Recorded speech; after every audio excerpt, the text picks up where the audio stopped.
2024 budget summit. You're please mute whenever you have.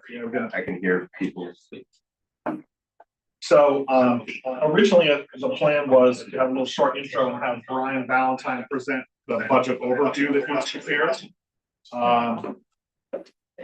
But because Jason has to leave here for another meeting at 10:10, we'll get right into his presentation. Okay, I call to order the select board meeting for January 6th. And the format of this meeting is it's not a regular meeting where we have public comment at the beginning and the end. It's just a special meeting where between advisory and select board for advisory calls our meeting to order 9:02. If Joe's on. And I have Steve, but I don't have a quorum contained for quorum, so Catherine's not a quorum. Good. Okay, so without further ado, I wanted to leave enough time so we got questions for Jason on the capital presentation. So all right. Get right into it. Jay, do you have the slides? I do. So while Jay pulls up the slides, it's great to be back in front of you. This was a tough year for capital. You'll see it as we go through it, not only from a pure dollar amount perspective, but just a process. This is getting more complicated because of the supply chain for a lot of the items we're going to talk about. So we have some process related things. We realize it's a recommendation, not a requirement. A lot of you, especially the select board in front of us, and will ultimately make some of the decisions here. But I think some of you have sat on capital before, and a lot of you've heard our presentations before. This year was just very different. So a huge thank you to the committee members you see on the screen right now that were with us this year. We had a very stable group once Steve, who's actually back in the room, if any of you have met him, came aboard and worked candidly mostly through November and December on a weekly basis to get through capital. A lot of the department heads were late. I can't blame them, candidly, based on what they were facing. They were all in communication. It wasn't like we were chasing anyone, but there were some logistical challenges for them to actually bring through thoughtful plans for us to actually vet. And we took a hard line of we're not going to vet something until it's ready. And we obviously need the department head that is available and ready to, stand up on town meeting floor should all of us support it as we move forward. So huge thank you to our voting members, but also to Mark and Brian. We spent a lot of time preparing with them offline to get ready for these meetings and obviously get broader context and some other items the town is facing from an operational budget perspective. Next slide. I always start with where have we been and where have we gone? And I debated deleting the right couple of 2019 and 2020, I'll call it pre-COVID years. But I think it's important to kind of see how capital has been candidly all over the place over the last couple of years. And especially with 2024, that asterisk is really important. The number would have certainly been well over $1 million in terms of appropriated capital if we hadn't used the ARPA funds to offset a lot of the capital projects that were in front of the group last year. A huge chunk of that $1 million is the senior center renovation, which had been in the capital plan for quite a bit of time. That was $400K out of the $1 million, but there was about $500K of pure equipment that DPW type trucks, fire UTV that the select board decided to fund using ARPA last year. But you can see if we kind of leave the ARPA appropriation out, our percentage of capital compared to the operating budget continues to decrease, and that should be a huge red flag to all of you. And that will change, right, when we start spending some money on buildings here in a couple of years. Just go back one slide for a second, Jay. Sorry. I think that's something you just really need to focus on. Municipalities usually are 8 to 10%. And we're factoring in our debt too. So we're in a tremendous position with our debt at this point. We obviously know we're going to be taking on something significant here in a couple of years related to whatever we do with the school projects. But this is something you just need to keep an eye on and make sure that we don't get too far behind with capital. So we started with well over $4 million of appropriated capital for this year. And if we're down to about 1.567 of what we're recommending here today. And then we have a few bonding projects too that will be factored in. Now you can go to the next slide, Jay. Jason, the 2024 number would have been 1.7 million with or without ARPA. It would have been 1.7 million We with would have ARPA. spent it. We would have, or, Presumably, those projects would have gone forward. It would have just required a town meeting vote for a lot of them. This is just another way to look at our debt picture. And as you can see, and as expected, right, when we look back to the decision by the town to invest in the public safety building back in 2017, 2018 timeframe, we expected that the school debt was going to fall off and the majority of that debt hit. And that really makes up the majority of our general fund debt to date moving forward. So that 1.8 down, to up to 1.9 down to 1.4, about 90% of that relates to the public safety facility. Everything else is just random smaller articles that, Brian has bonded on a short-term basis. The other item to just keep an eye on is fire, obviously, is a very capital-intensive department and will continue to be, as you'll see in our slides forthcoming. The ambulance fund is not going to be able to support all the capital that fire has, but it has been for at least as long as capital has been around. And that's even with some aggressive, like even if we take aggressive approaches in terms of revenue, it's just not going to be able to support some of the things that are forthcoming. So you're going to be in a position here, and there's a lot of different ways, and this is a philosophical discussion that probably needs to happen between select board, advisory, and capital as we move forward too, of special funds versus whether everything should go into one pot and then just reallocate it based on the priorities of the town. But the ambulance fund has kind of reached that breaking point of it's not able to support fire and police capital anymore, because remember we had the radios last year and some other things. We're fine for FY25, but this is kind of the red flag for FY26 that there will be some budgetary impact unless our run volume goes up, which I don't think anyone actually is hoping for.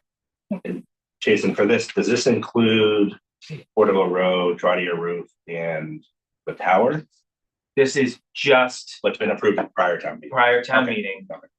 The prior page that comes from Brian, so Jay, if you just go back 1 second, Brian did schedule out a few things, but when Brian and I layered on some of the debt for the tower and the ambulance That's to the ambulance fund, like in a futuristic, and even with Brian being more conservative, Brian's aggressive with bonding, right? I think we all, right? Like he usually tries to take it as short as we can, just, and that's smart, right? Even when he went longer than he usually does with some of those items, it's not pretty. It's hundreds of thousands of dollars in deficit. So it just is a forewarning that if, especially you support the tower project or ladder project we're going to talk about, it's going to have some general fund impact as we move forward. Whereas something like that in the past, of course, this is before any sort of pilot payments, other donations, other funding sources that if they magically become available. All right, Jay, we can go forward probably 2 slides now. So just a quick update on the process of how capital comes to be with some of our recommendations. And during the summer, we asked for a 10-year capital plan update. And that to all department heads, they're given about 45 days to submit that. They are given for any items that they are requesting funding for, regardless of the source, within the next 2 years, they actually have to submit detailed quotes around, and basically I'll call it a business case that is all standard in nature. That we have a vehicle form and a non-vehicle form. All department heads did complete that, but like I said, it was not on time. But it was because of circumstances, in most cases, beyond their control. And as you're aware, especially with the DPW, Bill just was trying to get caught up and had a lot of deferred maintenance there. And you'll hear a little bit about some of that. We invited all the major departments that had significant capital into a meeting. If we had something that was relatively straightforward and the committee was on board with it, we didn't drag the department head through a long drawn out meeting. During our process, candidly, we had probably more articles pulled this year than in the past by department heads. And we also had some that were adjusted through the deliberations of capital. And as the department head went back to the drawing board, keep in mind, some of these department heads also report to other boards and committees, school being one of them, that they had to talk about with a broader stakeholder group than just kind of themselves as a department head. Again, we've, And I yeah. say articles poll just means they a basically, request they made put it and said, in I and- don't need it anymore. they put it in August or September. Okay. And then either through something we were talking about or something, they just realized it wasn't ready for prime time. Or something changed in terms of the dynamics of the department. But everything we brought forward here has the support of capital unanimously, 5-0 votes on everything. And it also, anything that got pulled or through our deliberation started to kind of fall off, the department has agreed to it. So it's not like the department head's gonna come forward and say, oh no, I don't agree with capital's decision. Like it was a very collaborative process.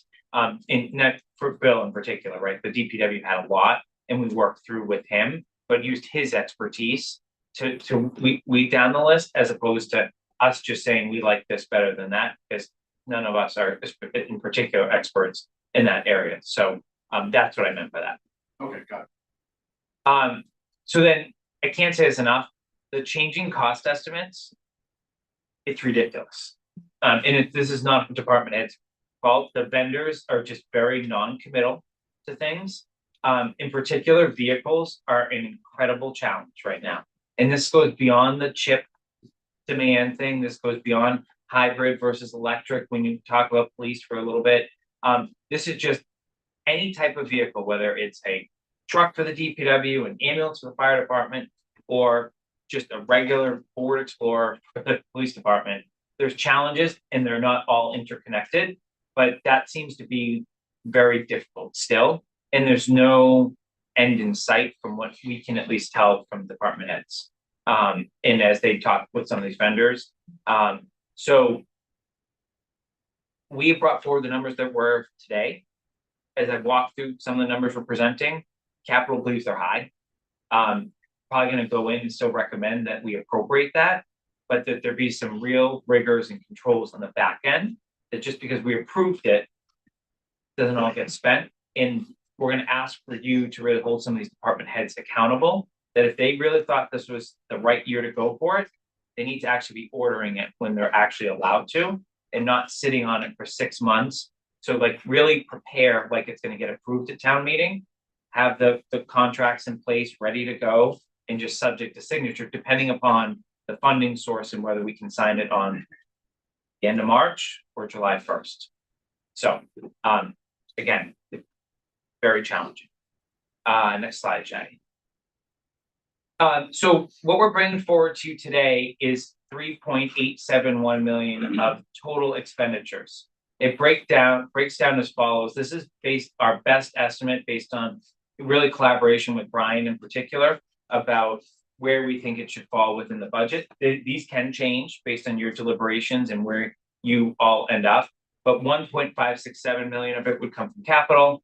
334 would be specifically designated in the warrant from free cash. We'll talk about that because I don't think we've ever done that, at least in my time. 100,000 from the ambulance fund, 18,550 from the water fund, 1.3 million bonding through the general fund, and 551K bonding through the ambulance fund. Next slide, Jack. Could we back up? Sure, go ahead. Quick question. So the 1.3 billion that we're gonna bond. Yep. What is the annual, estimated annual payment on that? Because that's, ultimately, that's something that hits the general fund next.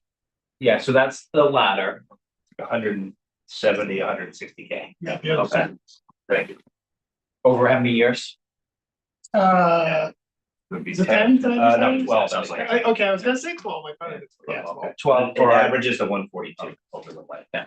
So in some sense, we're really saying, that we're putting an obligation of 170K on the general fund for 12 years. Correct. Forward. And we'll get into some caveats on that 1.3. Hopefully we'll be lower, but yes, go with that number for now. Okay. So this is our list. I realize it's long. Some of I'm just gonna go through each of them. Some of them probably are gonna be very straightforward, but what I want to talk you through is what capital talked about and deliberated. I don't expect that we're gonna answer questions on every single one of these, and some of them probably don't have any questions, but this is really what makes up the 3.871. Road maintenance, you'll see 650K is significantly higher than what we typically have done, 400K. Bill brought forward multiple culvert projects, pipe repair projects, and just other road maintenance that needs to be done, but isn't ready to bring forward a full road package yet because of the work that Beta continues to do, and I know Sam's pretty involved with that. So what capital is recommending is we up the amount. We worked with Bill to make sure he could get through whatever design work he needs to get done for a number of projects. Add that in with chapter 90, which obviously the select board have some say in, and other grant sources he has. And he feels comfortable that this is the right number to accomplish everything he was looking to do. But we're going to broaden the language of the article such that he can prioritize based on culvert fails and he needs to address that quicker.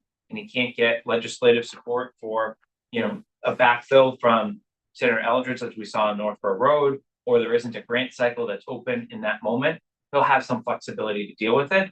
But I think you'll need to set some parameters about what updates you want to have along the way of how these funds are being spent. We've done that in the past, right? Where they've come back to capital and said, this is how we're spending the 650. All the public feedback we got when Karen was still here was that was pretty well received, that people knew exactly where the paving money was going before it actually went out to bid.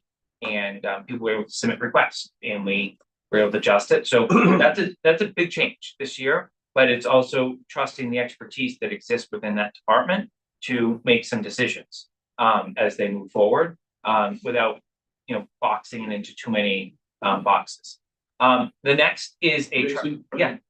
One point, I think we now have a tool, as you mentioned, for this beta project, to actually spend road maintenance money more smartly with a longer term view than we had previously. So I think going forward, this money in future expenditures on road maintenance, hopefully will be with a longer term view and technically a tool to help us make those decisions. Bottom line is that we will wind up spending more money on preventative maintenance than letting roads totally fail and then totally rebuilding them, which is sort of a traditional way of doing it. So I'm excited about that opportunity. Thanks. Yeah, thanks, Sam.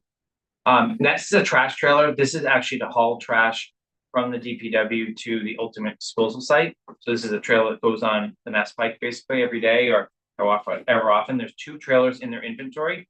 What we've agreed to as capital is 1 this year, 1 next year. These are 1997 circa trailers. So just give you an age of we've gotten our money's worth in terms of these trailers. Unfortunately, this was not in the capital plan. And again, not to Bill's fault, this was a surprise to capital. These trailers were not in at $125,000 a pop, right? That's not a small number. As you all recall, we went through a very extensive DPW, should we still maintain a transfer station? How much should we invest in it about 3 years ago with John Butler's? This item coming out of that, no one at the DPW came back to us and said, wait a second, you're going to need to replace these trailers because they were so focused on kind of the infrastructure of where we all dump the trash and recycling. So, and just a side note, one of these trailers failed in the last 2 or 3 weeks. I know it's been fixed and is back on the road, but just gives you a sign of these things are at their useful life. So you have 1 this year, 1 next year. We're only going for the appropriation for 1 this year. This is just a trailer and then you hook it up with a different. To a truck, yeah. Yeah. What does the failure look like? What'd you say? What does the failure look like? Is the brakes went? Bill's gonna have to answer to that. And Bill had some pictures and stuff like that, but do you know? I'm sorry, no, go ahead, try me. So the next item is the sidewalk tractor. One of the things with all these DPW items is these are items that Bill has said will impact his ability to provide level service within the department in the next fiscal year. That was the criteria we set with him to determine whether we appropriated something moving forward in this fiscal year. So if we don't replace this, it will impact our ability to provide level service to the community. And there's also a mower attachment that you can see it's split between the general fund and the water fund as we move forward. The next is the crew cab service dump. This is the ops supervisor truck. This does have a plow, so this doesn't end up being a hybrid or fall under the green communities sort of funding. So this would be a gas operated vehicle. Right now, we have it 95,000 operated out of the general fund. This is actually a deferral from last year. If we recall, we kind of flipped the DPW superintendent's vehicle and did that last year. And we moved this one back a year due to some questions about how the vehicle's used. I think all those questions have now been fully answered. Bill has weighed in as the new department head on how it's being used and are supportive of this going forward. The one caveat with this one is 30% of it probably should go to water based on historic. But we need to work with Carla and the water consultant and Bill, because I think we've been given a heads up that given how wet last summer was, the revenue is not the same as it used to be. And the water may be what had been budgeted. So we need to make sure that the water fund could actually include the 30% from a capital perspective to allow, without obviously causing some sort of crazy rate change. So I think more to come on that. That is something that we commonly always put in general fund for now. But then as you get closer to the warrant, sometimes flip as the numbers become clearer. So I think there is a path forward on that particular piece. I guess before I leave DPW, are there any questions on any of those things I've walked through? So for the road, do you envision that as kind of like a new normal that you do 650 this year and then next year and then the next year and the next year? I can't see it going back down to 400. All right. Gotta be honest. And then I think it'd also be useful if you could just summarize everyone the whole process and the change in the process about, because it used, if I'm correct, it used to be we had the 400, 450 road article, and then just DPW alone decided how that was used first. And then there's been this more public process. I think it's useful to just, you know, I'm kind of applauding you for that. I'm also wondering whether you think it's asking, I'm conscious of the fact there's a lot of work that your committee is doing. Is it almost too much, you know, like for you to do this year after year after year? So to be honest, we haven't had to do it in a year because right, you can only do so many road projects at a time. So Karen was the DPW superintendent when that last happened. I'm not speaking for her, but I know she was not like thrilled to have to come and present it. But I know her feedback on the back end of it was it actually was beneficial. And I thought it was a good use of our time too, because we provided a public forum. It's basically what it ended up being. So we're happy to continue to do it. There was language in the last 2 town meeting warrants that said that would happen. Again, it's advisory language. Like if you didn't do it, it's just, you know, it wasn't in the motion. It was just in the, you know, the summary that goes underneath each of these capital departments. We defer to your judgment based on the department head you now have in place in the processes you want to put in place moving forward, but it works. This is going to be a bigger discussion, which we have alluded to in the past. There's some roads that, you know, the normal warrant and chapter 90 aren't going to fix. Pine Hill Road's one of those. So we talked about, you know, a big discussion where we bond a big amount of money and really knock out the roads. And of course, it's going to depend on what Beta tells us we should do too. I don't know if the 600 is the right number. I know you added the 54 John Street as far as work needs to be done there.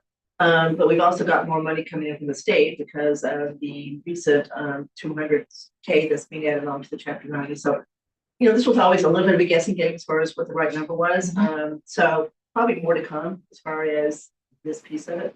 Yeah, it's going to be I don't know what else we can do for now. No, there's nothing else we can do If for he now. says that's what he wants, then I think we should Yeah, give a lot of credence to that. for decades, we have underinvested in road maintenance.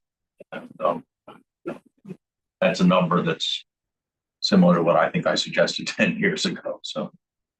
Yeah, but I think For inflation. but it's Yeah. really, we're going from around 800,000 a year in money between chapter 90 and the town to what, 250, right? So, you know, it's pretty These decent. culverts, though, I'm not gonna lie, are becoming quite a costly, right? They're not exactly always on well-traveled streets. Yes. But you can't, that doesn't matter, right? If you're gonna have to close the street that people are living on, right? So this is where I think you all as select board members in particular that have this legislative reach out, like the state's gotta start helping with some of that, because I don't know how many culverts are in town, but like I don't know, every time I talk to Bill, there's a new culvert that like he's watching, and I just, that's not sort of things I look out for, obviously, but like.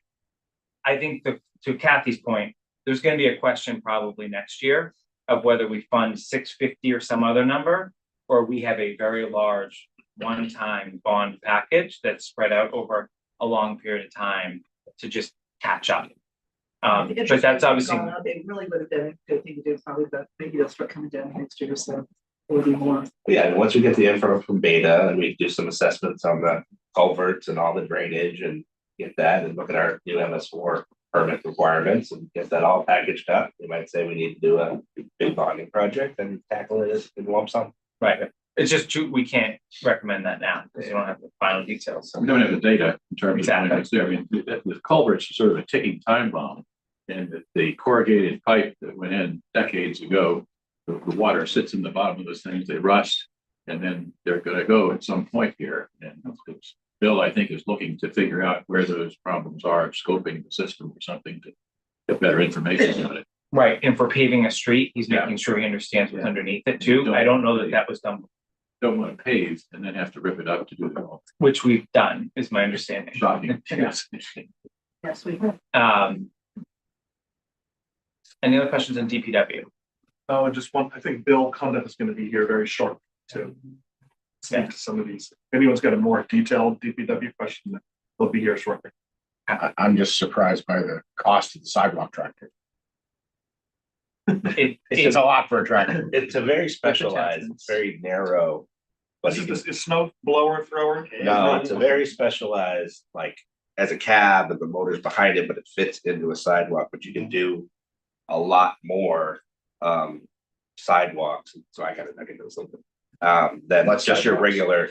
Yeah, maybe you get I a don't have that many sidewalks. Yeah, I mean, all the schools and, you know, a lot of that kind of stuff. There's a lot more than you But think. We need a lot more, but Yeah. there's a Yeah. decent the amount. problem is, that, you know, you could 30 use a miles. skid steer, you could use like a regular tractor, you know, that kind of thing, but you actually have to put those on a trailer and bring them to the site on the sidewalks, whereas this is like an actual license plate street vehicle, so you can do it a little more efficiently. And I it doesn't- agree, we've got a lot more sidewalks than you might think, and I know some that town does not plow. And I look at the person who does. So, yeah, I would think that this is a pretty good investment here. And I think we already have one, it's just. It's 20 years old, yeah.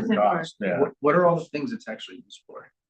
It's plowing. I You can buy a bunch of different ones for it, like, I think he's just getting a plow and maybe the snow blower and this attachment mower and the mower attachment. piece, but you can get all sorts, you can get a cold planer to fix sidewalks and all sorts of stuff, Sweeper.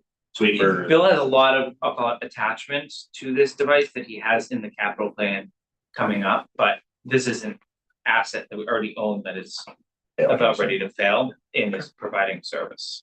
Again, I'm not arguing the need, Yeah. I'm just surprised by the cost of one tractor. Yeah, it's just like a lot of these things. Yeah. They probably would have cost half 3 years ago. All right, good for facilities. This is hopefully one of the easier departments. So South Union School, $50,000 this year. I know it's a topic of much discussion. This is what John Parent told us is needed if the building is going to remain in our inventory in FY 25. Just some basic cosmetic touch-ups just to make sure that the building does not go into disrepair.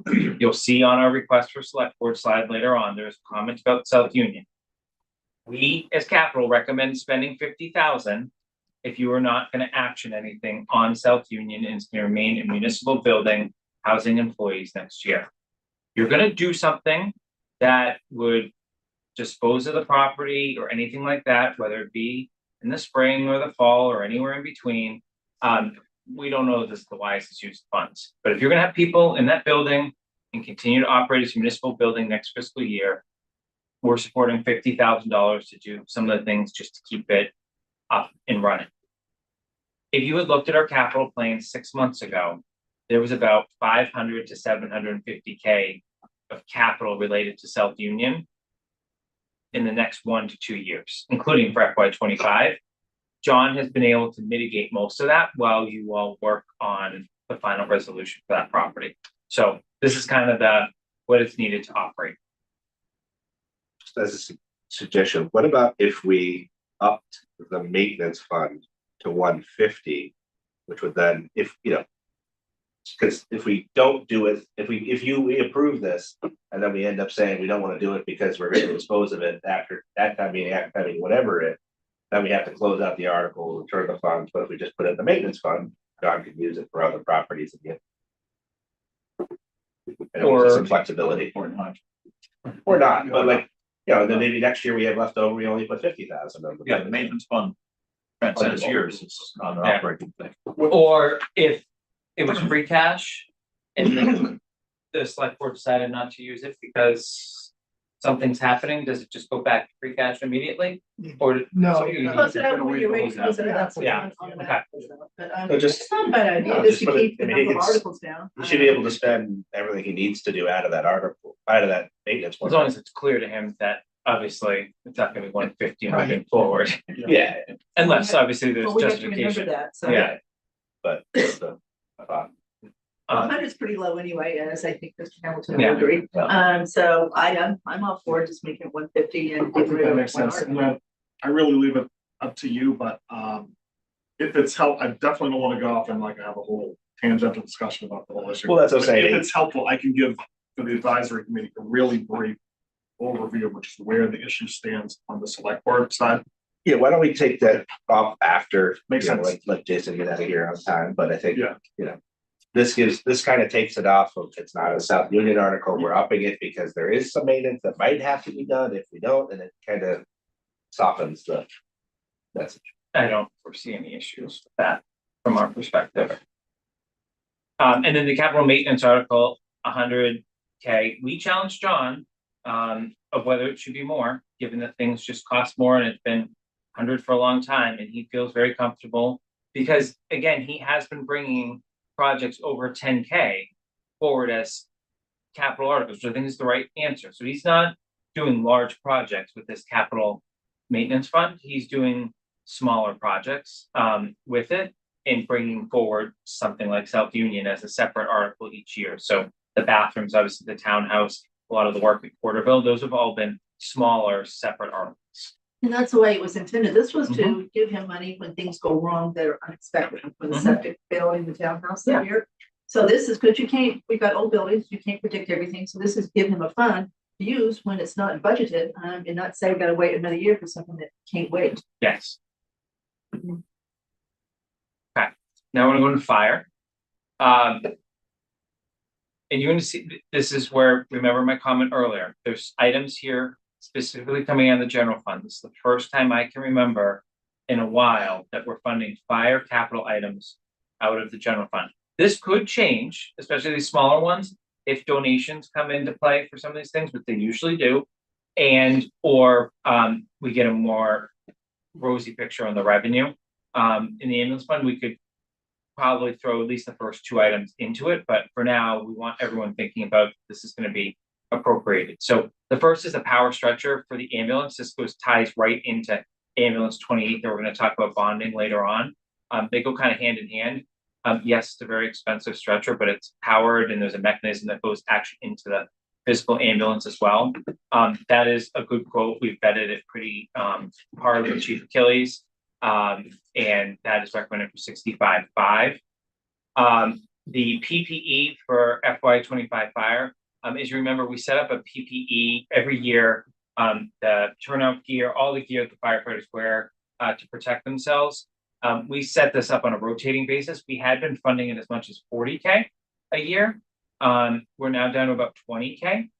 Now the chief is out of money in this account. So the next set of gear that needs to be purchased would have to come from this, but he has a spreadsheet where he knows when someone's gear needs to be replaced based on 5 and 10 year increments. But each set of gear costs $5,000 to $6,000. So if they're current employee, it's about 5,000. If it's a new employee, it's 6 because there's certain things that they've never bought before. So this is, we're only talking 3 to 4 people probably being funded by something like this. This has been an item that's been a very frequent donation in the past, but again, we carry it in the capital plan until people tell us otherwise. Defibrillators, paramedic. These are actually 2 different defibrillators, $50,000 each. These are not the ones you see in the hallway. These are for our paramedics. These are, to measure heart rhythms, 12 lead, really perform pretty advanced life-saving maneuvers, is just why they're so expensive. They need one for each ambulance. And this would have been a fall town meeting item last fall if we had one. It was almost ready for spring last year. This is coming out of the ambulance fund. It's 100,000. It's been well vetted by the chief and his department to make sure they're buying the right ones, because they are 7-8 year asset. The next two are big items, not gonna lie, and may require additional discussion. What I've talked about with Chief Achilles and some of the other department heads is if there's dissent amongst like a whole board about something, like i.e. you're not ready to bring it forward, we should schedule another time where that department head in capital, and select board and or advisor in the same room. If there's just dissent amongst one of you, like go talk to the department head if you haven't already about some of these things, and just to give them a fair chance to obviously articulate beyond what they've already articulated to capital. This item actually started as a $200,000 item of capital. The chief came to us on the current tower truck, which is approximately 13 years old, and said, I need 200K of repairs to this vehicle. But as we started to peel back the onion on it, we realized that we were basically putting a Band-Aid on something that we shouldn't be putting a Band-Aid on. And the chief candidly was diplomatically trying to thread an appropriate needle. That my understanding is he's gone back to his department based on the feedback that Capital had. And what we're presenting here is actually for a new truck. But we're not going to go custom build something for Southborough. Remember, one of the benefits of this station that we didn't have up on Main Street is we have plenty of space. Okay, so we don't need to have a certain length chassis or truck. We know we can fit it in those bays. So the concept here is to actually buy a smaller truck that can actually provide better reach to a greater portion of the community than our current tower truck has, and to buy a demo unit. So what happens is dealers buy demo units. They're not specifically custom built for Southborough, i.e. where you put one tool might not be in this exact spot you want it to be, but that can be mitigated through training and familiarization. And at the time they're done with driving this truck around New England and selling 10 of custom models to departments, we would go and buy it. The problem is you don't know exactly when it's going to be available, which timing a town meeting hurts. It's big time, right? If you had a mayor and a city council that meets every week and could appropriate, that would be a non-issue. This item may be purchased in the next year, may be purchased 2 years from now, depending on when the manufacturer has availability. Now, we realize we're going through a transition in this department, and we've had meetings pre and post Chief Achilles' announcement that he's leaving the town. We still believe now is the right time to appropriate for this, because there is value in the asset we have in the garage over there right now. I don't think we should hypothesize here about the value, but I will tell you, based on discussions with Chief Achilles, we believe it's significant and would offset some of the cost.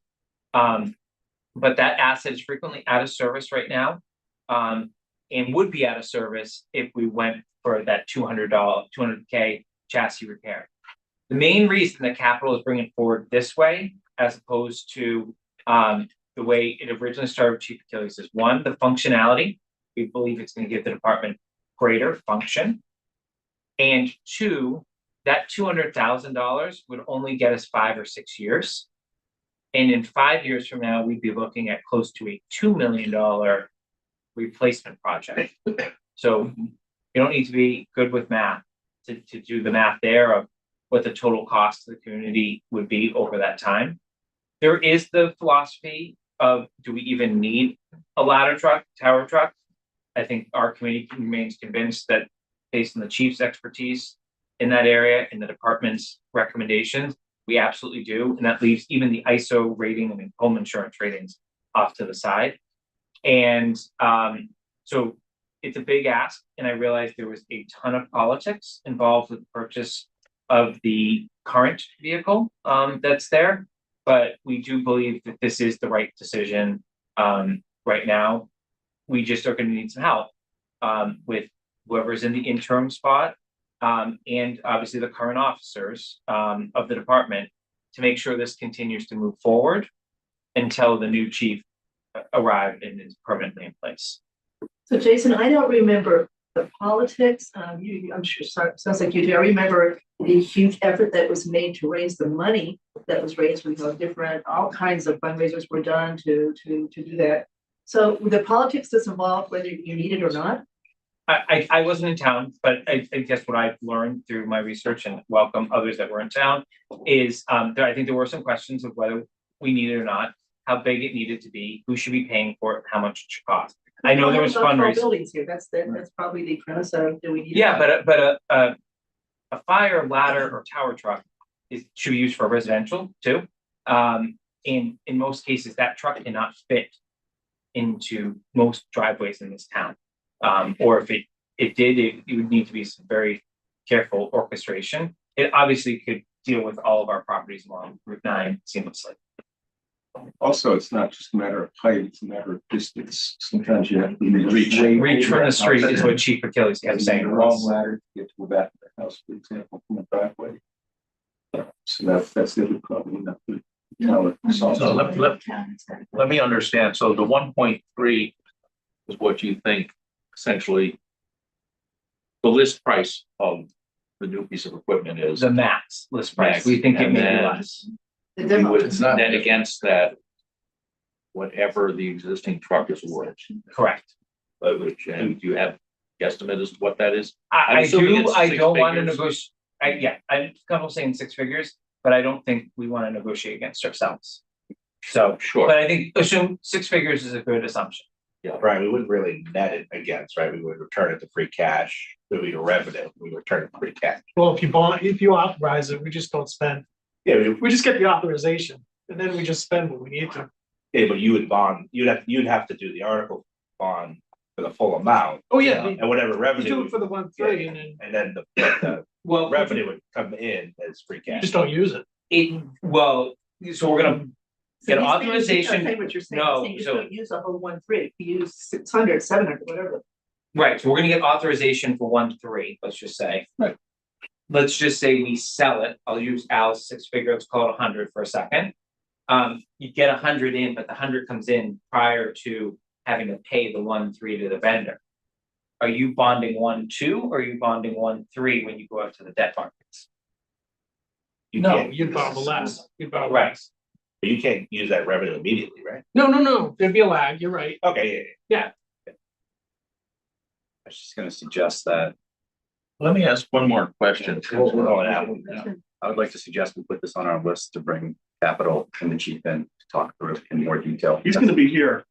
But we can talk to him about it when he's here for the budget plan, for Okay, I don't want to get bogged down on, whether you need it and reach and blah, blah, blah. yeah, at this Just- point Because right without. now, this plan is to put it on this warrant, and have it approved, and won't be spent for a long time, because they've got to. Well, be careful, if a demo shows up this summer, Okay, so never mind, Well, so it's yeah. there whenever that demo shows up. So just as a spoiler alert, the fire operational budget is not, it's just like a 4% year-over-year increase with nothing super exciting. So I think when Chief Achilles is here, that could be a good time where So you could talk, you could ask your questions about that. I have questions too, so. I think that there's going to be a lot of people potentially who are going to say our chief is outgoing. Don't do anything until the new chief is here, regardless of whether or not it's a good idea and it's cheaper.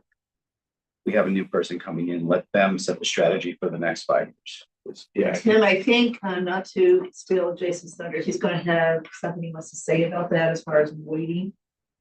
Yeah, I for get the that. chief. I Yeah. get that. Well, There's a pro and a con. yeah, but I think possibly pushing this to a fall town meeting, especially if. Concern is always, I would love to have, like the first ladder truck, the private schools chip in a lot for this. That's what I was Yes. saying. But They did if- last time. But if the town goes and appropriates the full 1.3 in March, and we haven't had that conversation yet. you So have there 3 was- months to have the conversation. So then also some of the downside, right, is like. If you focus the March town meeting on fiscal issues, right? Then you're giving a better presentation of, the impact on your tax rate for the next year instead of in the middle of a special, then. appropriating more money. Well, that's true. We've always tried to, at the annual town meeting, tell It's more town honest meeting to it. what the impact of that budget is on their taxes, so therefore we don't want a special to change that unless we have no choice. There's that too. But if I'm we're not bonding, sure, it's not gonna hit in that fiscal year anyway. yeah, so you're right. We had a conversation with schools in, call it May, right? Yeah. Early June. I'm not sure that approving this would really affect those discussions, one way or the other, Right, so but we're it at is a big deal. the 9. I know I'm I'm prefacing good, I'm with good, 10. I'm good, yeah. So we're about. The next stuff is library, police cruisers. This is gonna go pretty quick from here, I think. So I think operational questions, the chief is ready. We've talked this morning, actually. He's ready to answer those this afternoon, if your questions of reach, need, et cetera. I would tell you, though, I don't think we should wait for the new chief. And I think, I mean, you have an interim in here at some point soon, right, within the next month.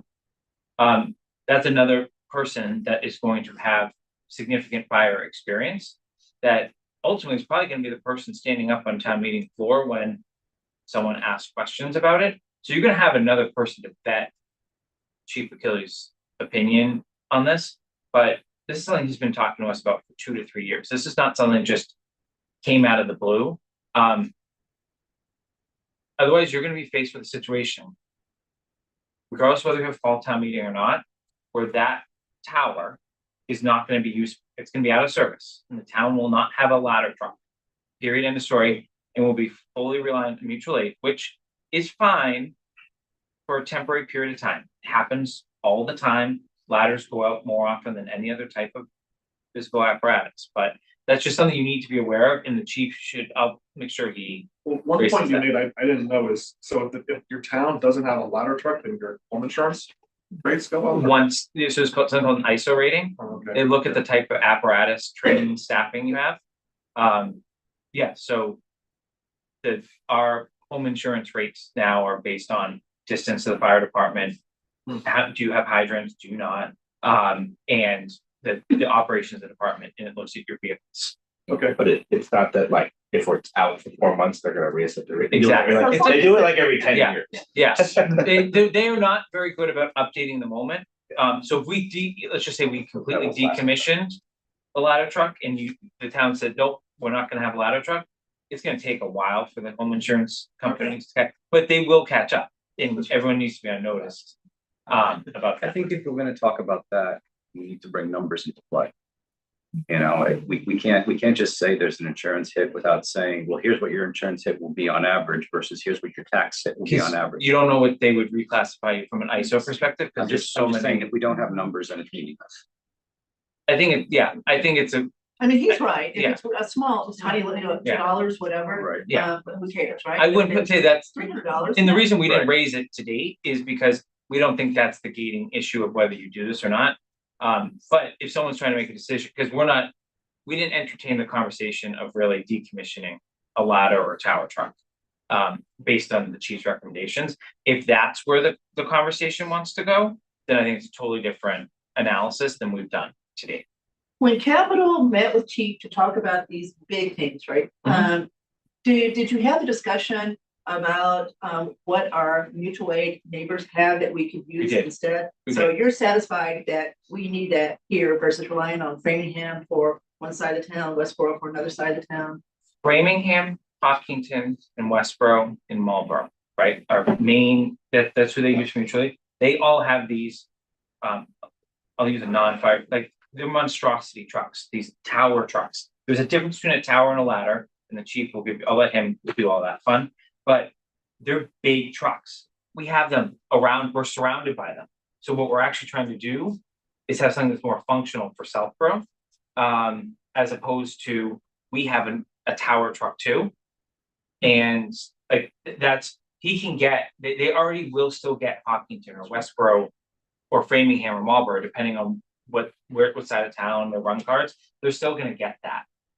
That's why we had this discussion, as opposed to, is that the right apparatus to actually be repairing at such a significant cost? So Jason, I think an issue would be, how many streets are there in town that are cul-de-sacs that the current truck won't fit into? That would be a good question for the chief.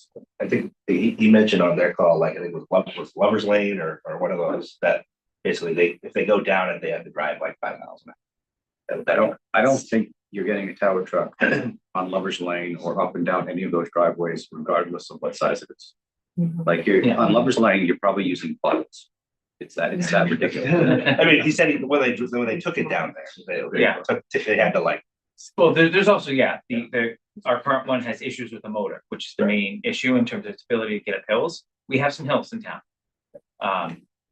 So, but anyway, all right, so operational questions to the chief later. We are happy to entertain, I think Tim's idea, it's a big item. We shouldn't just cavalierly approve it, but we've spent hours on this over a series of months on that particular item. The ambulance is a little more straightforward. Right now we have 2 ambulances. This is pulled forward a year because if we approve this now and we don't buy a demo ambulance, we're not going to see it until 2027. So if the chief goes and order now, so Capital has told the chief, basically, we're supportive of doing this now, but we want your paperwork ready to order on March, whatever. Once town meeting approves it, because this is gonna be a bonding article and we're not gonna expend any cash for 2+ years until it shows up. I think we all want ambulances in town. I think the chief's made a really good case that we need at least 2 ambulances in town at any one time. As an aside, we ordered an ambulance 2+ years ago. It's still not in our garage over there. So 2 or 3 town meetings ago, we ordered an ambulance, still not there. The 551 is concerning them. That's twice as about, it's not exactly twice, but it's close to twice what we appropriated for the last ambulance. Unfortunately, that's a real number, but we think we can shave a significant amount off of that. Again, if the chief or whoever's in that position is ready to order this at the end of town meeting, we think that number will come down based on the quote that we reviewed. There was a 30 to 40% contingency in there. We think that that's a little extreme. So we're obviously looking first and foremost to get the ambulance into the station. It's obviously a revenue generating asset, but it also is there for all of us at any point in time. But we think that 551 will likely come down once the final build occurs.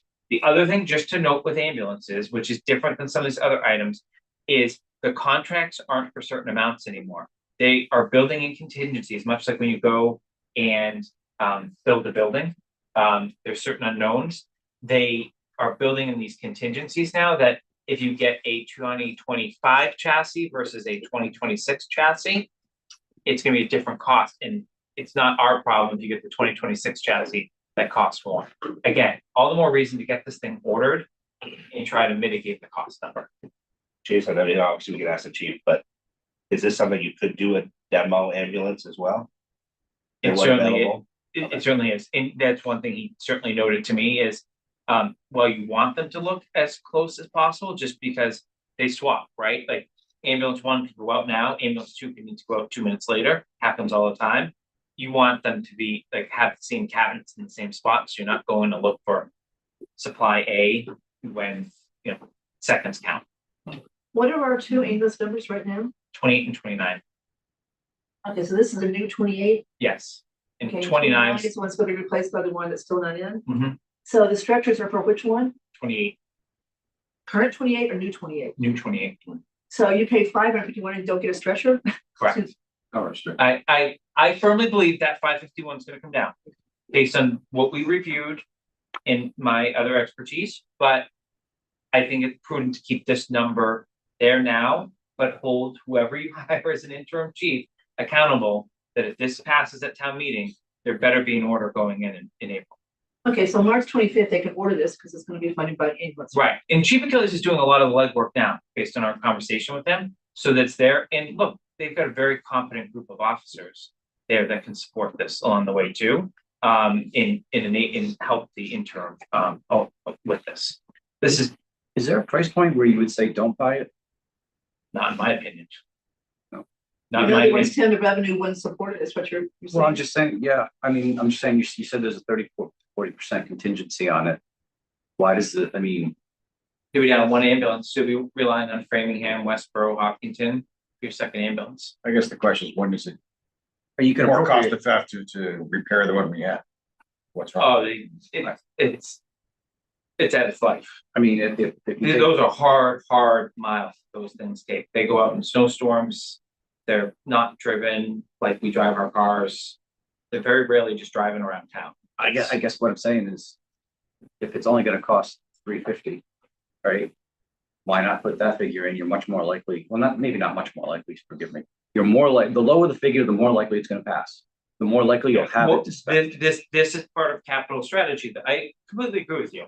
But this is also part of capital strategy of maybe if the current chief and their department do more legwork now and actually have a build of an ambulance in a more formal quote that vendor knows that someone's gonna sign on, call it April 1st, you may have a different number that we can go to town meeting. But I think, Tim, to your point, one of the thoughts I had is in a lot of the budgets and a lot of the items, there's contingency or a little buffer. Whether or not, say that buffer sits in the article or it sits, say, in the reserve fund, Right. right? Or a different mechanism with different, approving mechanism for that fund. Right. It's something that we can discuss, later in the day. Kind of thing. Jason, in terms of the rest of your slides, the DPW capital items that are deferred, and you can just, Bill can speak to those. I just checked that on time. You okay? Well, I'll let you know in a second, but I'll keep, so we good on the ambulance for now? Hi, library building engineering, you obviously have a resident expert on the select board on this too. This has been the capital plan for a long time. This is the year, it lines up great with the MBLC cycle. Capital is very supportive of this. What we have asked the library board and Ryan to do though, is at some point weigh in on if we don't get the the library building grant, would they still do the feasibility and engineering for what needs to be done to the library? Right, because that will impact the wording and whether we have 2 articles versus 1.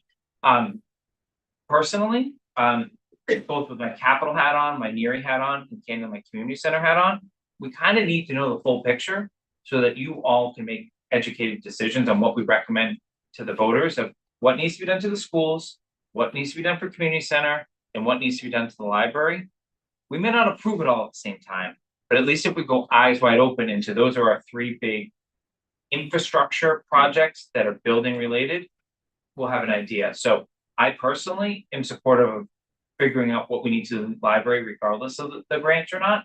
But whether we move forward with it, I think is largely going to be contingent on the grant. So I think that's a discussion that still needs to be fleshed out between now and town meeting. But for now, we are supportive of the article that will have assume that there's a grant attached to that 150 and that we are advancing in the grant cycle. And that is a contingency of them to be able to advance if we're so lucky. So 150 is a net number, so we need. That's our match basically with the engineering, or we change, so something like that. We should probably change the wording on that. I think there's specific wording that comes from MBLC on how that art. It's very much like the That would be MSBA. like in the library building engineering. Pages, and that's why I'm bringing it up. We approved full 950, now we're gonna get. Yeah, we were told this is the number that's needed to move forward with some sort of engineering. I don't know how much of a match there is on the actual engineering like we have on MSCA. Police cruisers. You see, this is the first one we're designating as free cash. We want Chief Newell to be able to purchase these cruisers right when town meeting. And as any of you that follow the vehicle industry have learned, these hybrid explorers, which has been kind of the trend in the police world over the last couple of years, especially with green communities, there's significant supply chain delays. And now it's backing up into just the gas powered explorers as well that are functional in this area. So we are supporting 2 cruisers this year. We think 2 is going to be the new normal because they have 3 officers on a ship. They have many cars that are out of commission at this point. They're still waiting for cars from last year. We did a pretty thorough analysis with the chief on this. So this is $75,000 per car for 2 cars. Does that include all the Everything, yeah. That's not 75,000, not what you're paying for the Explorer. It's all the lights, the caging, all the equipment that is needed in the cruiser. Next one is recreation maintenance article. So this came in, this is one of the later ones we got. We were originally just carrying $10,000 for DePietri field repairs. So because of all the capital that recreation has invested, they had come up with a resting field program to take fields offline and make repairs one at a time. We had been always supportive of that. That was 10,000. They now are approaching this recreation maintenance article. We had some discussion about it. I'm sure there's some discussion here of how that should work, especially with the other funds they have. Capital is willing to give it a try because we firmly believe these assets need to be maintained. But our vote was contingent upon someone from outside recreation. We put the town administrator and or their designee has to approve the expenses that come out of it. Just like the facilities maintenance fund, John Parent can't just go spend that. He has to go to Mark for approval, and there's some outside approval process. We're willing to try the funding for a year, see how it's used. I realize there are though other arguments of where it should come from. We'll leave the funding source up to you. We're supportive of the concept and the amount at this point, and we also believe there should be some controls into it that it doesn't just default. As much as we trust them, the Recreation Commission and the rec director, just to create transparency around this, given the newness, and then we would reserve future appropriation or recommendations for appropriation to see after how this first year goes. And this is outside, Bill, the normal J&J landscape contract. They don't do this type of work, correct? I'm sure they would do it for a fee, but this is historically what we've done in-house. These are other things that was, at least in the memo from Tim, like playground repairs. Something breaks on the playground, they can go and fix that and keep it operational. Sealing cracks on the courts, especially the pickleball courts that we just invested in, I think happen all the time. The basketball court at Fayetteville, certain things like that, that they may or may not have the equipment to do or expertise. I always come down to on the recreation things, is who owns the asset, who's responsible for it.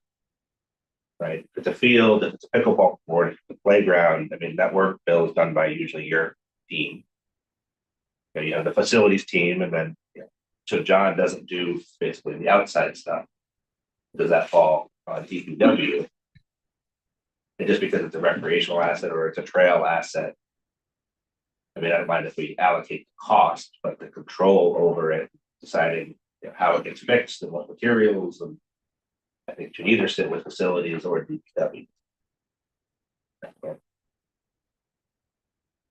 But we can cover that. We do not have strong opinions on this and realize it bleeds into the operating, so we defer to your. Yeah, for the we do think though these assets need to be maintained.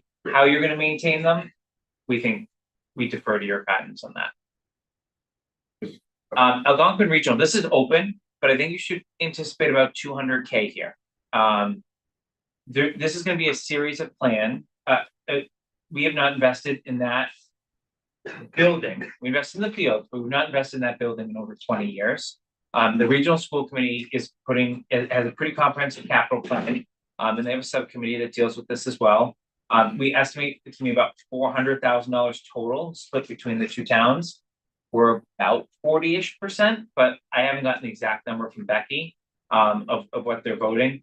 These are items that have been deferred for a long time, and I think you should get used to seeing an amount. I have triple checked, quadruple checked that this number is not currently in any operating numbers, that they're assessment numbers they've been giving to Brian. This is incremental to any numbers they've given you.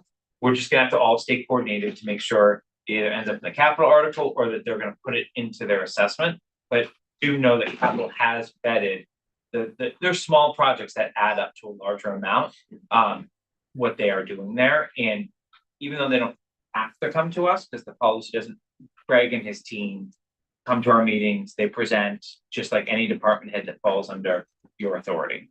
The problem with doing it this way is they gotta get both towns to approve it instead of running it through the. Yeah, I think they're still working it out. And when they were talking with the region about it and talking to us about it was about the same time.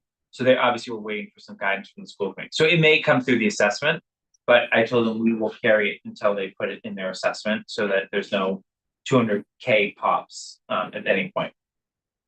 The Finn air conditioning. So most of you are probably aware that there was a mold issue at the Finn school in this current school year. It was mitigated very quickly. We're not going to talk about mitigation. We're going to talk about what they're going to do to prevent it going forward. This $134,000 is a comprehensive project that they would like to undertake as soon as practical, which is why we're suggesting free cash and not general fund appropriation, so that right after town meeting, they can go and order the equipment. This would basically put window ACs in every classroom. It would waterproof, seal the building up so that they would take as many steps as possible to prevent this from happening again. This is all in concert with the recommendations that came from their mold mitigation consultants throughout the process. Capital was very supportive of this.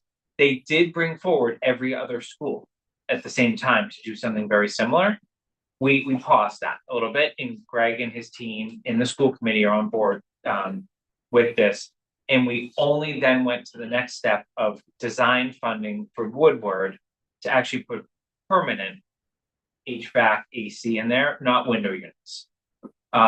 So this would then also, the 50K on that next line allocates engineering funding for that. The main reason for that is we know Woodward is staying in our inventory. We've committed to the state as part of the NERI process that that will be in our elementary school infrastructure going forward. So we didn't want to band-aid a solution. We want to find a permanent solution for an asset that's clearly going to be in our custody for a very long time. So that's the comprehensive plan. You can split it between Finn and Woodward. They're two different things. Finn is basically to make that school safe for the kids in the current school year, candidly. Woodward is more futuristic comfort in mitigating that. Obviously, Woodward is on a hill. Finn is at the bottom of a hill. So two different things going on there. We deferred engineering funding for Trotter to next year because we're also going to be doing a roof on Trotter next year, just as a heads up. And we punted on NERI for now. That building actually has a lot of AC already in it, believe it or not, through window units. And we didn't really want to start rewiring that building given the decision that's coming next year. These actual window units or are they mini splits? Window units. How does that work with teaching? It kind of loud. They have them now in certain the classrooms that were most impacted, and it has not. It's based, at least what I've heard, and this came from some teachers directly. It's made it more comfortable in a better learning environment, and that the noise is not an issue. Okay. But the Finn AC units, those are going to stay in forever, or? And right, and then if Finn, let's just say Finn got decommissioned as a school, then I think it would be up to what we're doing with that building, whether we want to think about this. This is a 5 to 7 year plan, not a permanent plan for Finn. And are those units, should the school be decommissioned, can they be, are they just thrown out, or can they? No, they'd stay there. They'd stay there for whoever's going to use it. But I mean, could they be transferred to another building? Yeah, we get to retrofit them to the windows. So it's more Preach. expensive. You could, but by the time we get to that point, you're gonna need to replace them anyways. This can be 5 years from now. Okay, thanks. Been any analysis on difference of heating bills? Because The school's done it. That would be a good operational discussion whenever you have that with them. It's really the electric, because the heating's, handled. You know, it's a window unit. You can do a strip around it. It's not. They've done some modeling around it, Yeah. but I don't have the numbers around it. But we were trying to mitigate a health issue, which is one of our priorities. As A mini split, which is more cost effective than. we would, that's why it's on Woodward, that's exactly what we're expecting is gonna happen at Woodward. But you can't do a mini split system like you would do at your house, like that's gonna have to be multiple units. It's gonna require some design and an engineer. I'm just thinking overall budget wise. Window units are incredibly inefficient. They lose heat. If there's a better way to do it, that if we're doing this long term. Not in the short term to keep that building operational as a school. I'm okay for now. Okay, I do think it's always valuable to get some of the big picture, what's on the horizon. Yeah, so just the last item is the town clerk scanning documents. This is an article that I think Jim had in his operational budget. We pushed him as, it's a capital article. I think Andrew and I had some discussions. We're supportive of this. We think it should be done. And I realized there's a CPA component potentially to this too. And Jim also did articulate how much actually was funded through grants too and free labor that we're not even seeing. So the project's much larger than 56K. But I would ask Jim to talk about, if, I know he's not, I don't know if he's on your agenda today, but at a future time, if you have questions about that, he's in a much better position to do that. Is this a capital purchase, like scanners or? Well, it's a project. There is some labor in there. Don't get me wrong. This is the one that he came to us for. It's just the scanning and the labor cost to have that archivist archive them on the site, but because, so it's not really a capital article, it's just a warrant article. I don't think there's any new scanners being bought here. No, there's no new equipment. Question whether it should be a separate, Why is it capital? It's it's just a one-time expense. So it may not be capital, it may be operating. It may be an operating special article that can cross 2 years. It's I probably don't, not capital, but we gotta talk about it. yeah, it's a project.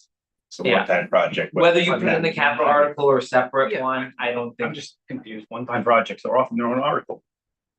well, that may be where you land. We do that, It like. certainly shouldn't be an operating, though, I think. CPA article or whatever, it's just, it's a multi-year project that just putting it into an article makes it clean. So it's not buried in an operating budget, and then next year. It's, oh, well, we had $50,000 in your operating budget, are you carrying that? Oh, no, that was that article, but the one-time cost. His budget is already up a lot I agree. year without this, Yeah. and so he's gonna really get pushed. How do I wanna say this? Capital's time is precious, right? They should be focused on capital. We shouldn't have anybody, department heads, what have you, throwing projects at them, is what I'm saying. I mean, it's an investment, whether you consider, the This digital. one, this the one digital- certainly. I didn't know whether we should consider or not. I erred on the side of, we gave Jim another avenue to vet it with a group of, it took us 15 minutes. It was worth our time. So that's it, but I could also argue it should never have been front cap. Like, why don't we go to the next slide, Jay? This is just a preview. I think you can go into as much or little of this with Bill as possible. These were all in front of us for FY25. They've been pushed to FY26, especially the water items. We're gonna have to come back to those because I think Bill thinks those are ready for prime time. We just gotta make sure we understand the impact of the rate. So where we've landed with him for now is they're on the FY26 plan, but we need to understand the water. We also need to understand your appetite for a fall town meeting, because a lot of these may be best suited for a fall town meeting. Again, not gonna impact your budget for FY25, but kind of get some of these bonding authorities authorizations out there. And don't forget, the proposed agreement with Hopkinton to let them connect to our water includes $1 million of money just to be used for Right. residential sites. That's one that's on our list. So we've got that to hopefully resolve very shortly too. Right, so that you will may impact take that. those off through that agreement too. We're just not privy to a lot of those details. Next slide, Jay. Jason, just to clean up, when we do this in presentation for town meeting or wherever, can we put them, the stuff that are split between like water in general in one line and just like put like two funding sources? Or even the amounts of. Yeah, we can, yeah, Just that I was, we're buying 2 asphalt trailers, right? It's like, Yeah, it's yeah. One, we're just splitting the cost. So items not for today, but just to throw out there, we still have the Porterville Road project out there. Bill has a bunch of thoughts on that. We don't have it on the warrant for this year. I think the question is gonna come back to select board in particular.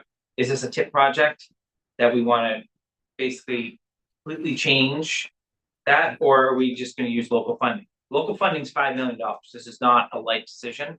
We are not ready to weigh in on this yet, but I think once you get beyond kind of finalizing the budget, this is a item we need to all tackle, because I think there are political parts of this discussion, and then there are tactical parts of the discussion. And I think, at least my initial impression is Bill is certainly wide open and not set on one specific design, and does have more design work done than had previously been done.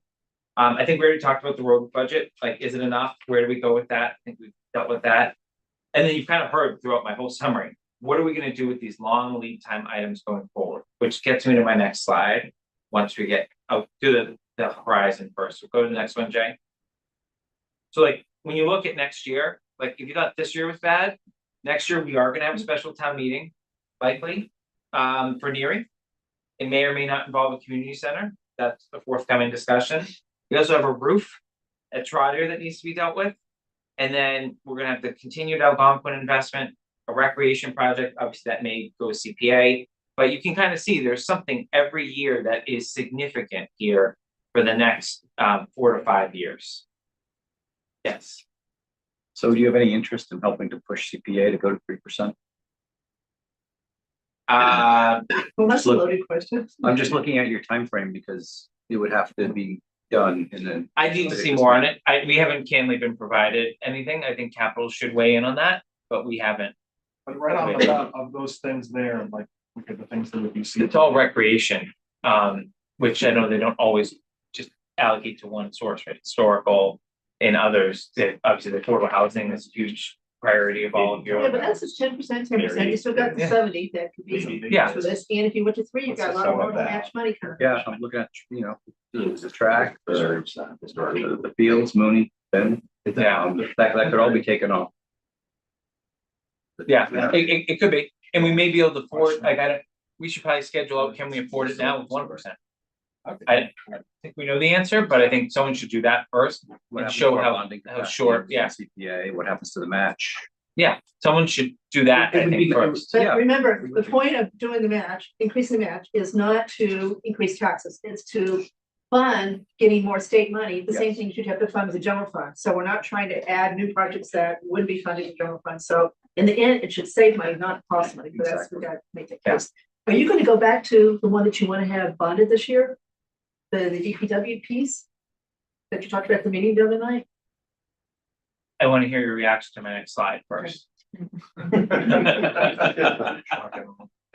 Next slide. Yeah. So just to know, we are watching projects too, and have a regular cadence with Carla and Brian, much like you do on the operating side. To like, just because we approved $100,000 doesn't mean the department head's spending $100,000, that they're closing out articles appropriately, and we think there's a very good cadence there now.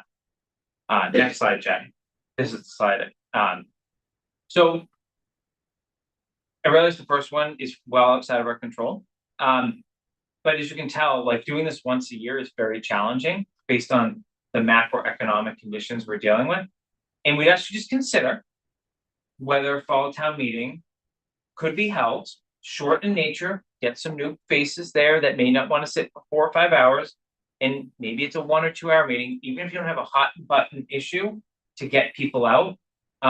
Capital authorizations could certainly be very helpful to do in the fall without impacting what Paul Sabella and his team have to do in and around November. But again, to get a head start in some of these buying cycles, because what you have is all these municipalities are showing up at all these vendors between March and May to get their contracts for the next year. Wouldn't it be nice to be doing some of this in like November or December? Again, not impacting or causing a wild change to what you told people their taxes are going to look like, but getting set up for the next year and giving department heads kind of 2 cracks at the apple in a given year, especially I'll call it like the big 3 that have capital on a recurring basis, large dollar amounts, and are managing a lot of priorities.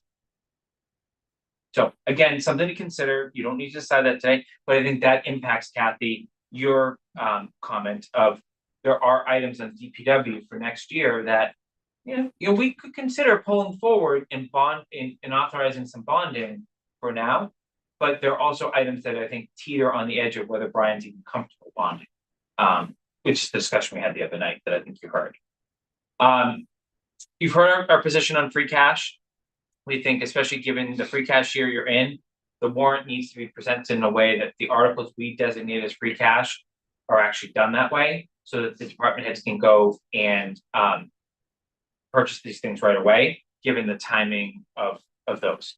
We've limited it. We gave you a lot more flexibility, but we kept it to about 300,000 based on our final figures. We talked about South Union already. Again, that's just related to the 50,000. You do what you need to do on all the other things, but if you're going to spend the 50,000 in South Union, it better be like being used for municipal needs next year. If you're not willing to commit to that, then you need to be careful with how you spend that. This is a holdover from last year. There's a capital item we're not bringing forward again, but the old former Station 2 on Harrington Court, there is a furnace there that needs to be done at some point. But again, you need to decide how you want to deal with that. That was once upon a time on the chopping block. I think that should be part of your overall discussions as you move forward. We've also submitted a separate article to reduce our membership from 7 to 5, much like advisory had to do a few years ago and many other committees in front of you. It is really hard to find talent. We are very comfortable with our talent of 5 right now. Honestly, I think some of our members, if we had another member step forward that said, like in the community said, I want to be part of capital, we'd probably step aside to give, some new fresh life. But we would like to go to 5. We have an article drafted for your sponsorship to allow us to have a quorum of 3. We're not going to do the no more than. We've checked with town council, like we've been given strong advice, specify your number. So we have 5 people now. We're all willing to continue. But it will also continue to open the opportunities. We're open-minded if someone stepped forward and really wants to be on it. My final step, we had this last year, and I know you obviously have the pilot committee this year, and we also have Representative Tony Schoner on it. But keep in mind, a lot of these items are ripe for donations. It may ease your financial burden, especially some of those public safety items that they have supported in the past. But I don't want to leave DPW out of that too, because I think there are a few items in the DPW budget that benefit the town too. So that I'm done. Any final questions? That's a lot. I guess the easiest, there's so much information, what's the easy way to start to approach it? One is just look for pilot contributions, pay for some of the big public safety items, right? That's like biggest bang for the buck. Think really carefully about the tower truck, or is it not a tower truck? It's a more. I think we should call it a ladder. Ladder. And any other ideas? We'll discuss with Bill, probably the road maintenance, make sure we have the right number there. Yeah. Get the right number for the ambulance. Contingency, taking a look at that, seeing how we want to structure that from a. Well, when you go back to your first slide, you should be sending X% per year on capital. And I mean, last year is weird because of the ARPA thing, but We're still. Even this year, look at it's under 6%. So, don't be too chintzy about it. Yeah, but look, we're gonna, right, if we have a big project in Erie, we are going to be very close to 10, but it just gives you an idea of we are in this window where we should probably take some things off our plate to help these other departments before we're under a lot of pressure. And the looking farther ahead, so for Erie, the bonding would be 20 years. I think we've talked 25 to 30, depending on what we do. In the scope of the project, 2 grades versus 4 grades is going to make a big difference. And we're the design contract is hopefully going to be signed on Tuesday night. So we don't know the answer to that, and we won't for a year. All right. Well, I think unless Andrew contradicts me, we're probably going to assume that South Union School is going to be part of our inventory for the next year. Yeah, I was thinking about when is the right time to. So here's just the select board we've been at. This has been on our agenda 4 or 5 times over the last. I'm going to take off if you're good with. Yeah. All right, so that one can go. Thank you. Thank you. Good So job. this is just. Jason, this was great as usual. Very Thank you. helpful. So this is just for the advisory. Hopeful, just kind of here's where this stands. So, and I'm just going to go through kind of historically. So in November 2022, Capital, when they made this same presentation, which last year was not together with the budget summit, it was separate. Just as you see on the kind of big picture items where it says former station 2 determine current future use. I was in the 5 minutes before this meeting, I was trying to confirm it. I think there was an almost exactly the same slide that said South Union determine current future use. And the idea is that we have all these big things coming out. That's something to really look at. So then, we spent a lot of time with that. And as a result of that, there's been St. Matthew's Church has reached out and has expressed interest in putting a Montessori school there. And then that leads to all sorts of questions about another thing that's encouraging about the expression of interest that they've had is it looks like it's a way that you could have preserve the historic building and without developing the rest of the property, the open space in front of it, and to keep the playground so that you could potentially take a older building off the town's inventory and have it used for some, educational, public purpose without the town being saddled with the long-term maintenance costs. But there's also some folks who, and we had talked about doing this as putting this on the annual town meeting warrant for March. And, that was, I think, a little too ambitious. And I think we received a lot of comment. This is something that you should think pretty seriously about. And some of the things that we're weighing are, if that building was no longer in the town's inventory, you need to move two departments. One, youth and family services, we think we would have a place for them at the Flag Schoolhouse. Yeah, because although it's taking some time, the Historical Society is going to be moving from there to Bayville Hall. And actually Sarah Castle is on board with that. The rec is the harder question. Now, part of the thing which looks like it wouldn't be all that difficult with St. Matthew's Church would be they would probably allow rec to stay there for X period of time, right? So all we've decided at this point is that we created a charge for a committee to look at other uses of this building with the kind of a 6-month charge. And the next thing we're going to do is to appoint this committee. So the idea is that can run in parallel with while we continue to consider what, if anything, we would do with the expression of interest from the church. So it's a situation that's definitely in flux, but it's definitely not going to be in the warrant for May. Yeah, March. So I just thought it would be useful to provide that summary because I'm frustrated. I think it's an important issue. There's been nothing on mysouthborough.com about it other than I think fragmentary and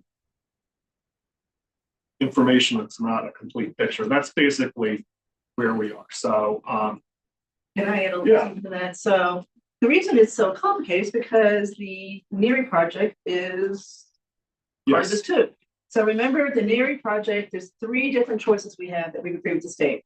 2 of those involve closing Finn. One of them keeps Finn open. So we either keep 4 schools in one case, we go to 3 schools in 2 cases.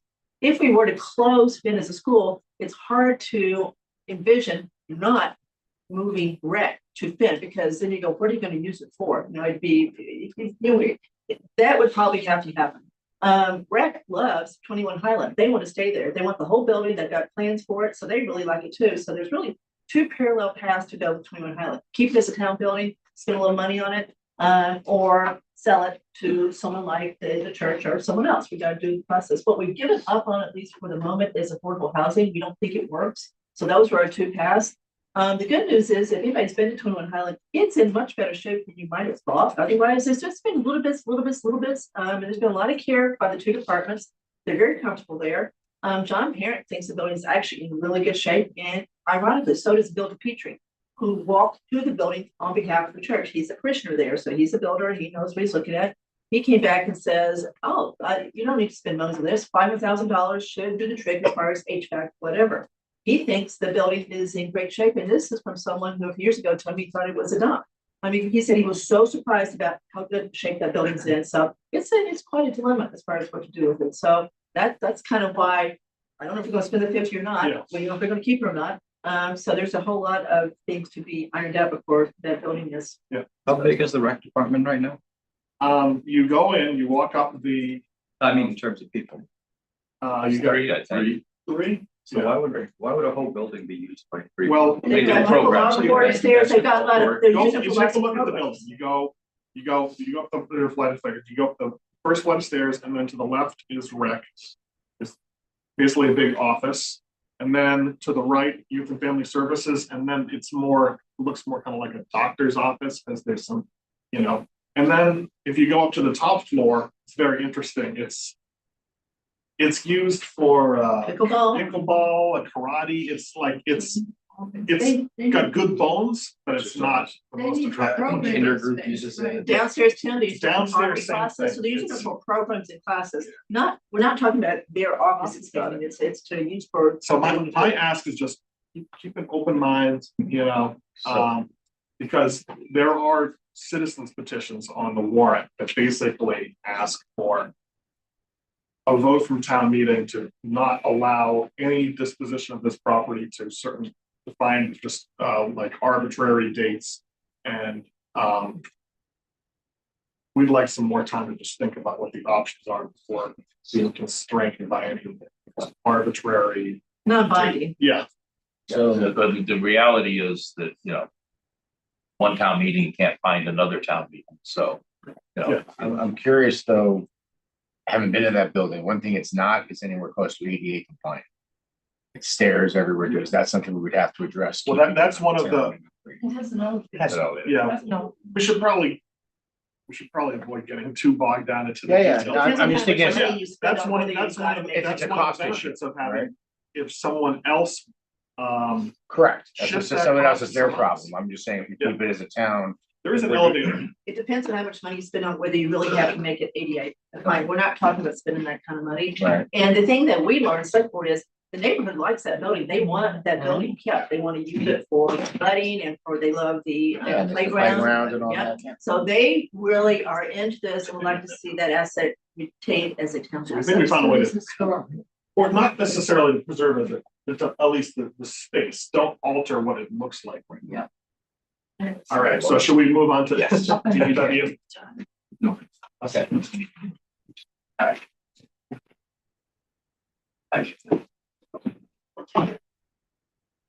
Let's go. Good, so, why don't you just first introduce yourself, because I know for the select board, we all know you, but for, is everyone that advisory? I don't think everybody has met those yet. Not everyone. Yeah, Mostly I everyone. know the face, but How's it going? Yeah, My how are name's you? Bill Condit. I'm the DPW superintendent and I've been here for about 5 or 6 months now. I've got over 30 years experience as working for both mainly municipalities, probably over 20 years for municipalities and 10 years. I've worked for consulting firms and had my own business for a while, so. But I'm happy to be here in Southborough. Looking forward to providing input and hopefully do good things with the town. You're continually surprised what you find. Every day is an adventure. You're saying time stuff. That's right.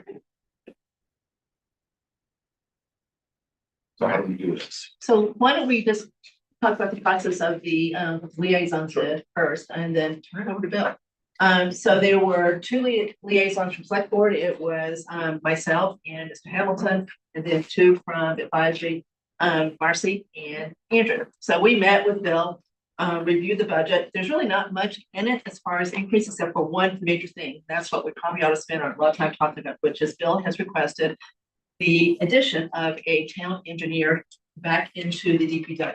We had one years ago. He left, and we haven't replaced that position since then. So Bill believes that we really do need the engineer position back, and he's going to spend a lot of time explaining. Sure. Okay. Other than that, the budget's pretty straightforward. We ask questions. The big line item that's changing besides that is the maintenance contract for all the fields, landscape, et cetera. So you can go over that. A little bit more money for snow plow. That's about it as far as line items. Yeah. The rest of it is contractual salaries. Then you all see that the ground maintenance contract, our request to Phil was to see if we could put that one out to bid. The reason why it's higher is because that's kind of like where the average of the last months were coming out. You have the lower one that actually came in. To actually put that out to bid for town meeting, so we're not putting kind of the worst case scenario, we're putting the actual in, which we hope it comes out to the 250 number.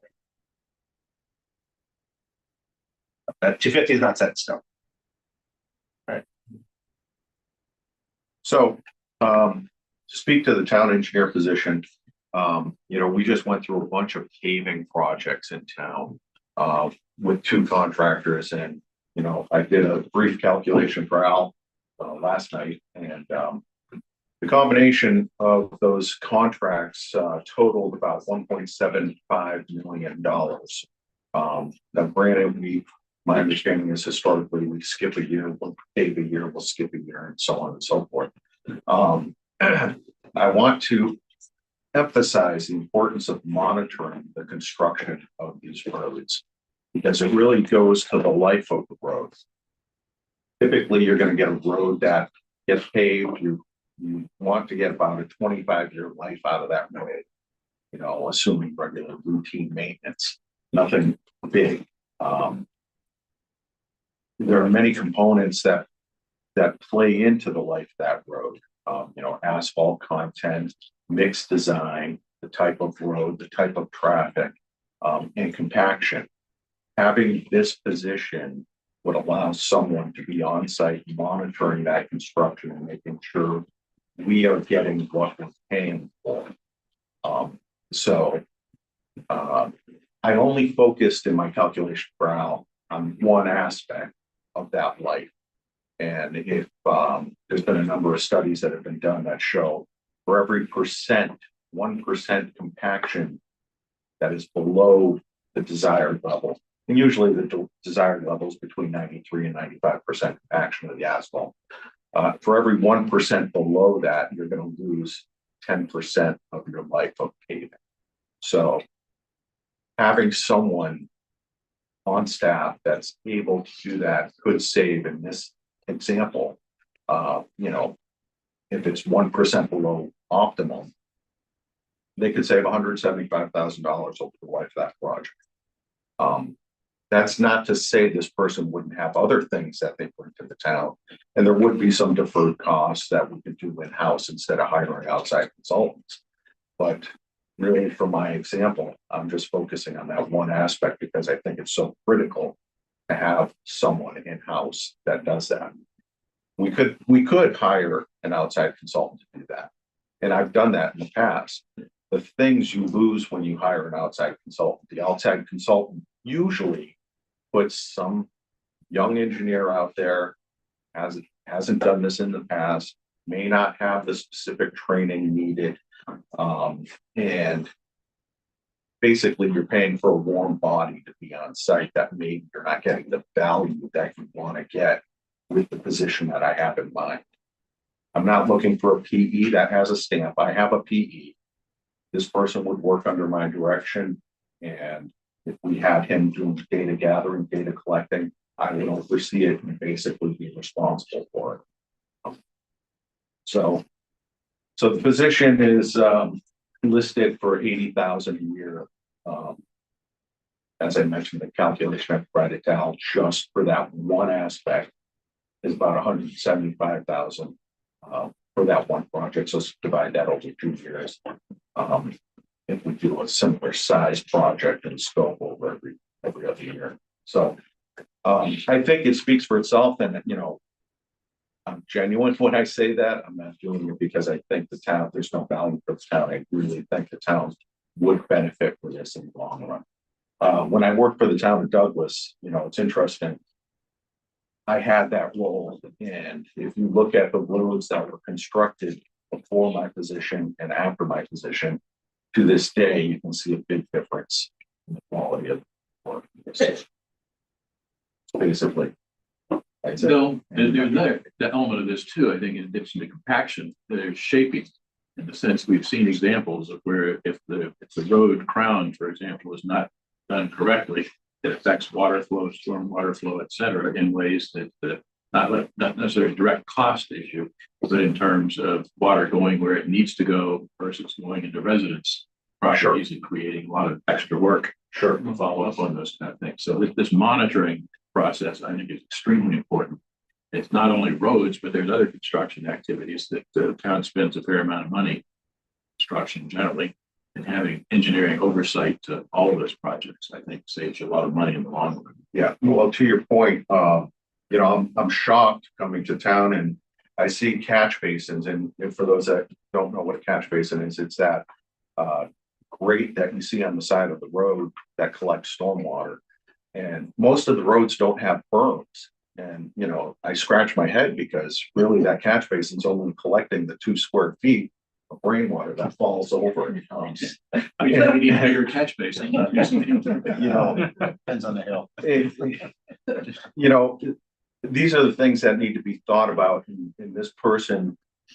What I envision would inventory where we have those drainage structures, the quality of the pipe. I'm in the process of preparing a grant application for a pipe camera, so we can go through and inspect the pipes and see what we have. I know we have corrugated metal pipes in many locations in town, and the conditions, you know, they've been in there for so long, the conditions of some of these pipes are deteriorating. So before we do a paving project, we want to make sure that, you know, that's adequate. This position could be ideally suited to go in advance and to oversee these inspections of these pipes. And you know, so these are the things that I think are critical for this role at this point. Anyway. Bill, we hired this person, I think. Sounds like we also need to provide some tools. You've mentioned an AutoCAD license. Yes. To hire somebody, let's give them the tools to squeeze as much value out of them as we possibly can. Right. What do you think it's going to cost us to have an AutoCAD license or any other tools you think we might need? My experience is AutoCAD license is going to be about $5,000 a year. We have GIS, but we have one seat. Different people could log in and utilize that from where we're at. So we're good with that. Over time, depending on the need, there may be equipment like survey equipment, something along those lines, but I don't envision that being a priority at this point. You know, if we proceed and, you know, we have projects that warrant it, I would go before for a request for something to that extent. But one item we talked about in our meeting with Bill is that this role, and I don't know if you agree that this should be part of that role, but you mentioned it's kind of the road guru of the town, understanding the data from Beta that we're going to do in terms of the road structure, what roads need to come up, and being the conduit to the public and outreach and making sure people know that the roads are going to be done and what days are going to be done, and kind of acting, doing some of the communication that has been a little bit of an issue in the past in terms of the role, but I think that's another good value to the public that we currently are missing. Well, it's also, that's a great point. I'm spending my time doing a lot of that, front end lessons where I could be applying myself in other ways that are more valuable. There's a lot, I mean, it's for new construction, but there's also a lot of catch basins in town that need maintenance. And I know many are not being maintained at this point because if somebody calls in and says it's clogged, come fix it. That's true. That's true. And for those unfamiliar with GIS, my goal is to get a system in place where our field guys would go out and basically collect data on the GIS. When I say field guys, highway guys, they clean a catch basin, they would document how much volume of sediment is removed, the condition of the catch basin. So we'd have a live real-time inventory of what our infrastructure is.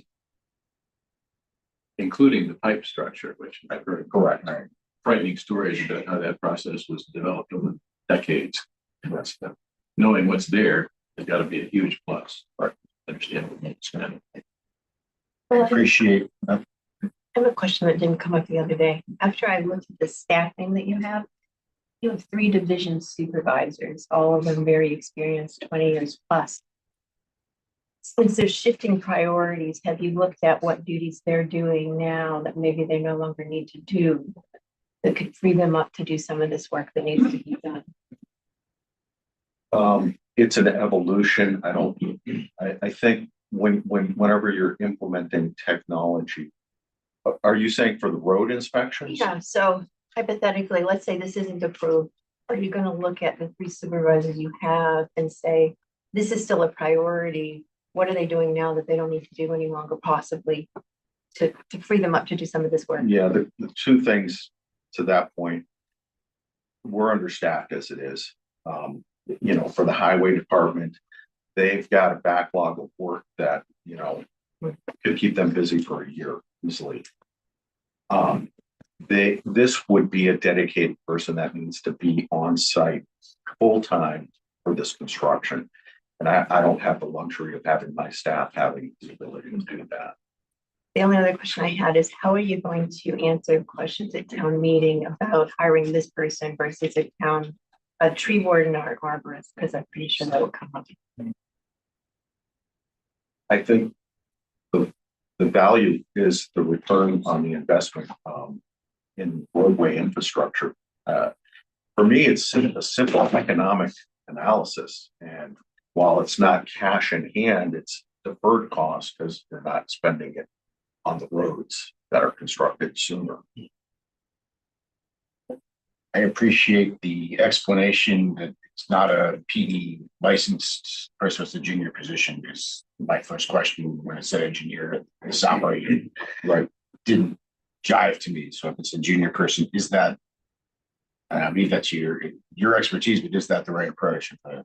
Can you find a junior person that's going to take this on, and what's the longevity of staying? Well, that's a different issue, right? You're bringing them. We're gonna train someone. We're gonna know some experience. Ideally, we bring them in. They'd be hopefully a local person that we could train, and they'd have a vested interest in the community and grow in the position. I'm getting up there. The timing could work perfectly, but no, I do envision an EIT or equivalent, someone that has some level of engineering experience in order to do this properly and have the desire to do it and care about doing it. That's the critical point.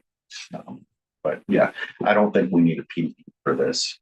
That's fine. Like I said, I saw engineer, and that's where my mind went. So thank you for that clarification. It's engineering trade. Yeah, but that's a hard position to find. If you're getting into this, you're usually doing some kind of study and going through your stamp at some point.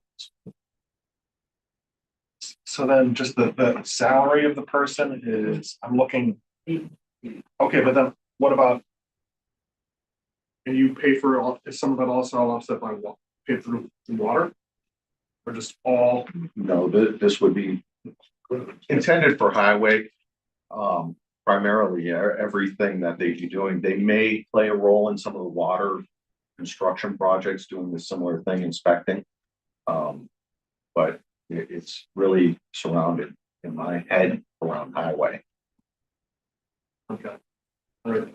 I think we could see what they're working on and take it up the case, and if it's, then we allocate some of it to The water. Hopkinton project, for example, might have some of this oversight there. Yes. So But for now that's a it's- short-term for now thing. it's You're DPW. talking, Highway. Yeah, I guess, we're talking a salary. so other towns do this? Surrounding towns? Every town around us has engineer that I Many can towns have think of. county engineers. all. And we used to have one, Adam, and then when John Boland, and Ella may remember this better than I do, when he retired, he retired a little bit, quickly. So Karen got the job, she was promoted, and then the engineer left and went, and he's now the DPW director of Holden. So we've had one before, and Karen didn't want, she was asked, we've discussed this for quite a while. Mr. Cybers has been one that's promoted this.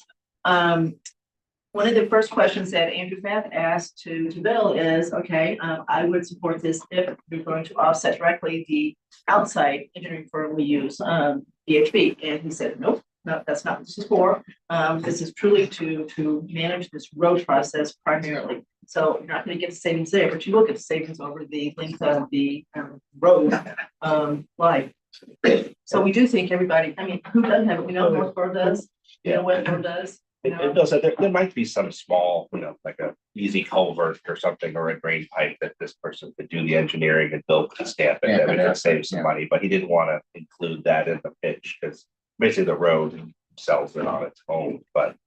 Yeah, I think it's depending on the person and the That's role and what exactly their where I'm at, expertise yes. is. So instead of town engineer, I guess I would call it a field engineer. So that's more semantics. Engineering aid, Engineer, something like that. just something to be clear of what it is. Right. It's like, Yeah, it's not a quote unquote town. it's not a engineer. town engineer who's sitting there designing roads, and it's not, civil engineer doing that work. Just be careful of your title. Titles can drive Exactly. people away. Okay. Yeah. I wouldn't make it sound too junior. So. No, but I wouldn't make right, you gotta find that, it's a semantics and the balance, but what's being called here isn't accurate. Why is having this may sound like a silly question. This is very far outside of what I'm knowledgeable about construction and engineering.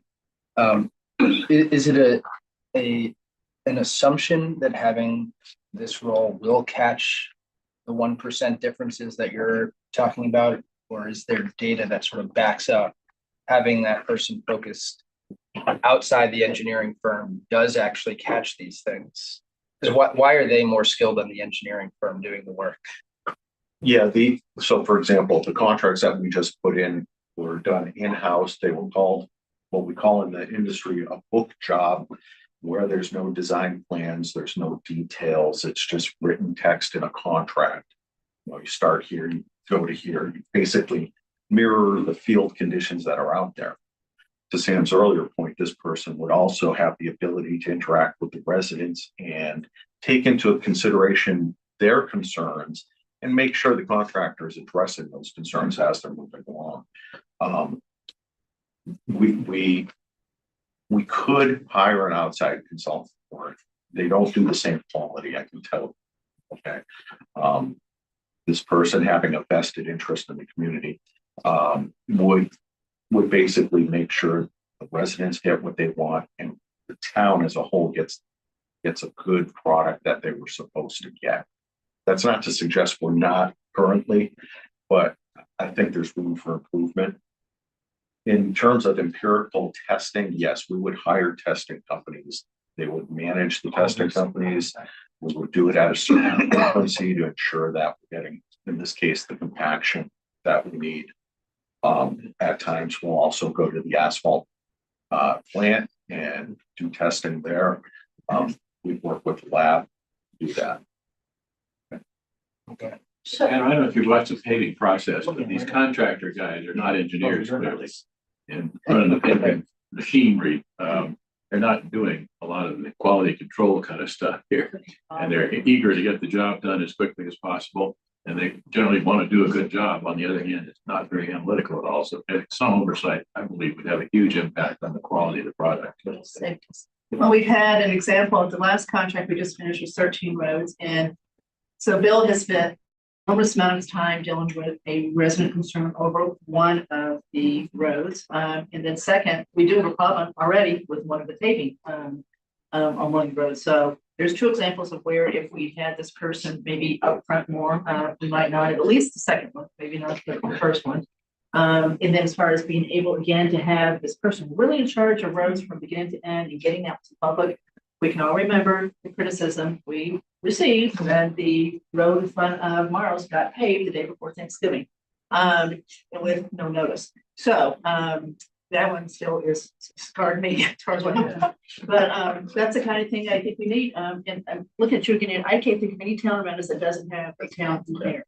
So in terms of what we do now, do we have a contract like with some retainage so that at the end you have a punch list and we do. Okay. The state law requires that we retain 5% on these contracts till the project's substantially complete, and then you can release it. And at that point, you do a punch list and you go back the money if something was not completed properly. You're not going to see the things I'm talking about as being deficient. So it boils down to being there, monitoring, doing the testing. so then just one little pushback question of when most of these projects are done like not really done during the winter, right? Aren't there gonna be some period of time where the person, your field engineer wouldn't really be out in the field? Correct. Okay.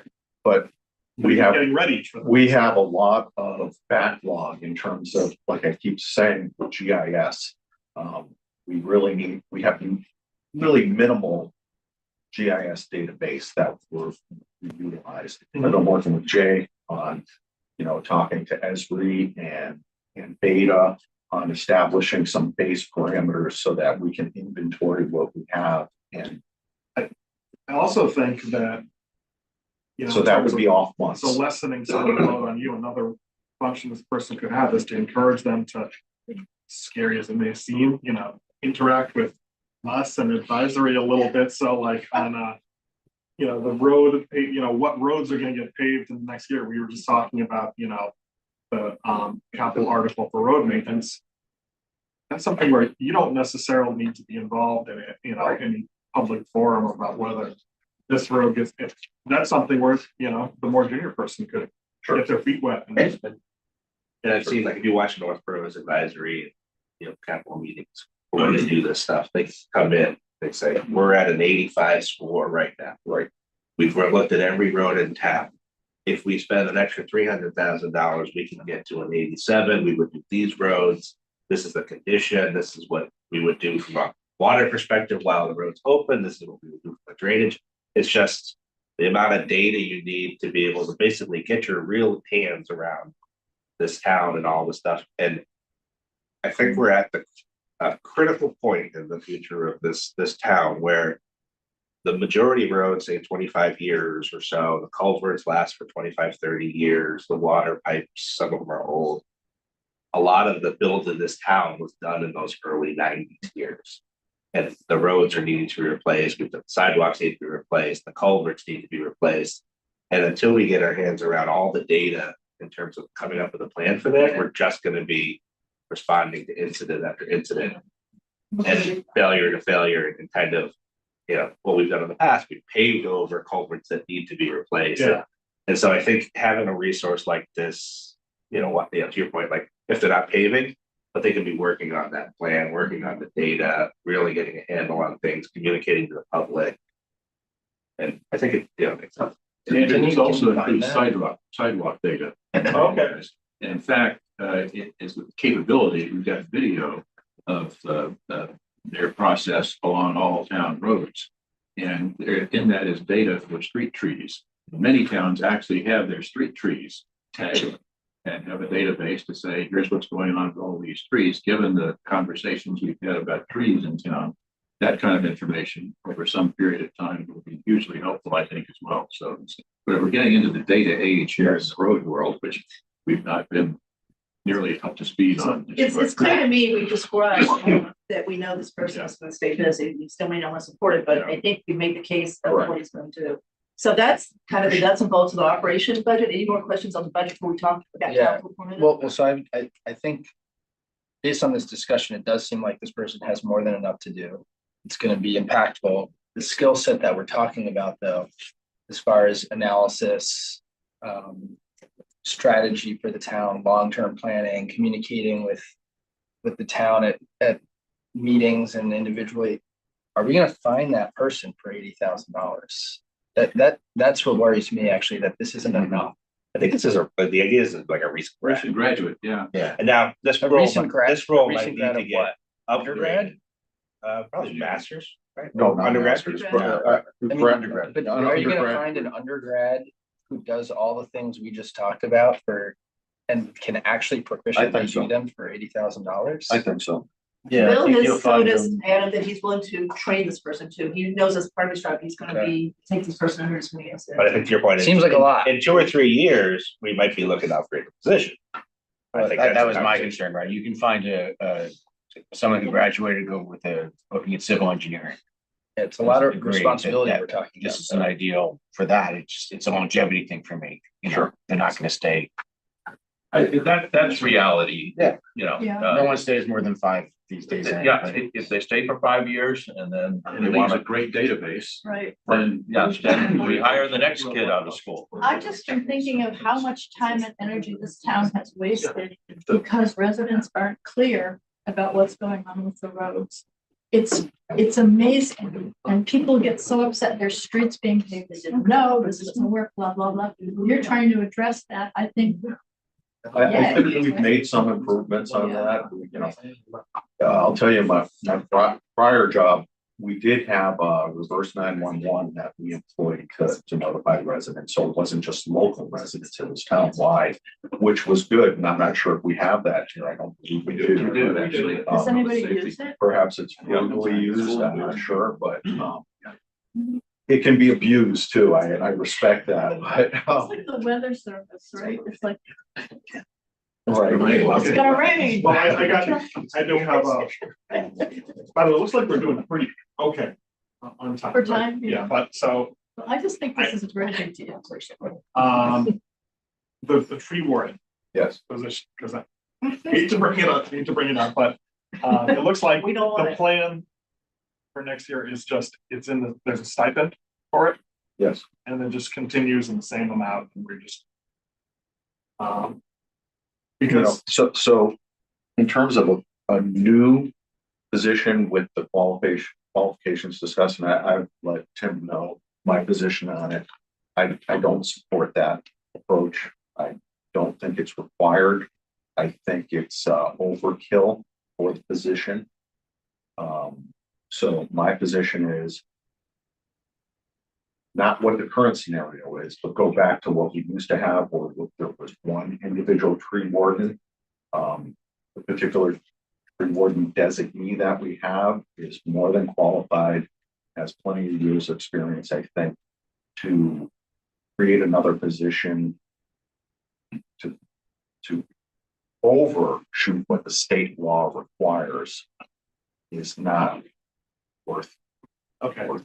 So it looks like there's no impact for this fiscal year, and then the reason I bring it up, this kind of status report is we have on the draft warrant for annual town meeting something that there's Stivers, that Demiria and Template have worked on, is an article that would petition the legislature to basically get rid of to reform this 1991 special act. Sure. Which is very, very weird. This was the, Explain to advisors. Yeah, that's what I'm We have gonna- the tree warden, this No, fire yeah. select board has to do all these hearings, talking about individual trees. and because this However, with 1991 that, act, I have a strong opinion.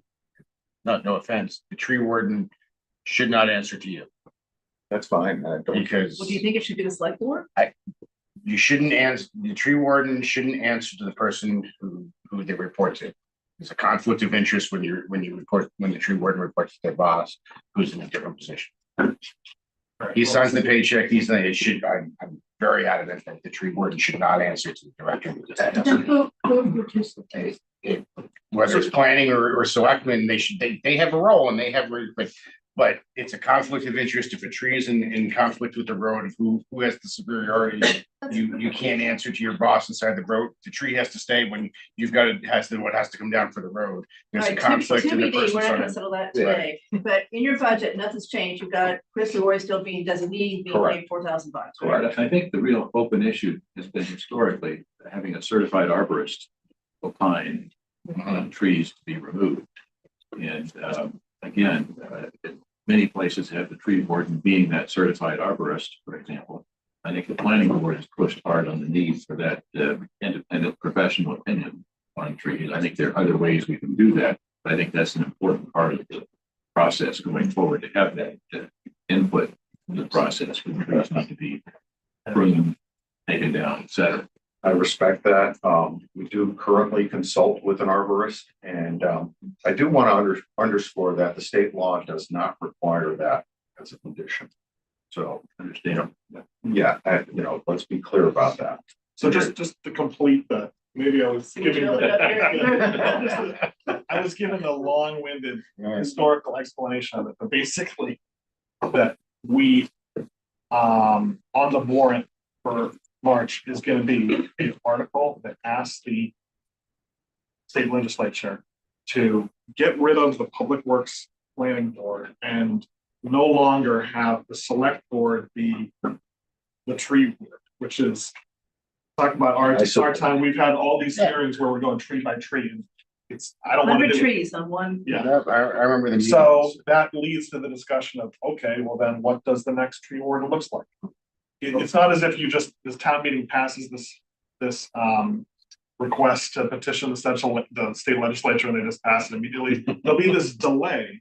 But what this bylaw envisions is that upon the abolition of the Public Works Planning Board, which has been non-functional for years, there would be a new Public Works Advisory. And then, so this is probably a discussion that would happen after the state legislature does all that work, that's when the whole discussion about the details of the tree work. It also depends making on how progress. they modify that current, whether they get rid of it completely or my guess is they won't do that, they'll modify it. But Mr. But one of the articles Yeah. that proposed is to create that Public Works Advisory Committee that takes effect when the legislature does act on the amendment to the special act. I'm trying to promote something that I think we're going to progress, that we all agree, select board should not be the tree warden. And Public Works Planning Board doesn't work. And yes, that, you know, rather than just completely getting rid of the Public Works Planning Board, it does make sense to have some advisory committee, not a permitting board or budget authority that works with Bill on public works issues. So hopefully the advisory committee will support this. Just to address your concern about conflict of interest, the DPW is also responsible for what we refer to as the right of way. So he's not only responsible for the road, he's responsible for the shoulder, you know, whatever it is that the town owns. So it's all in a single package. It's not, you know, we call it the highway department, but it's really roads, sidewalks, and the margin.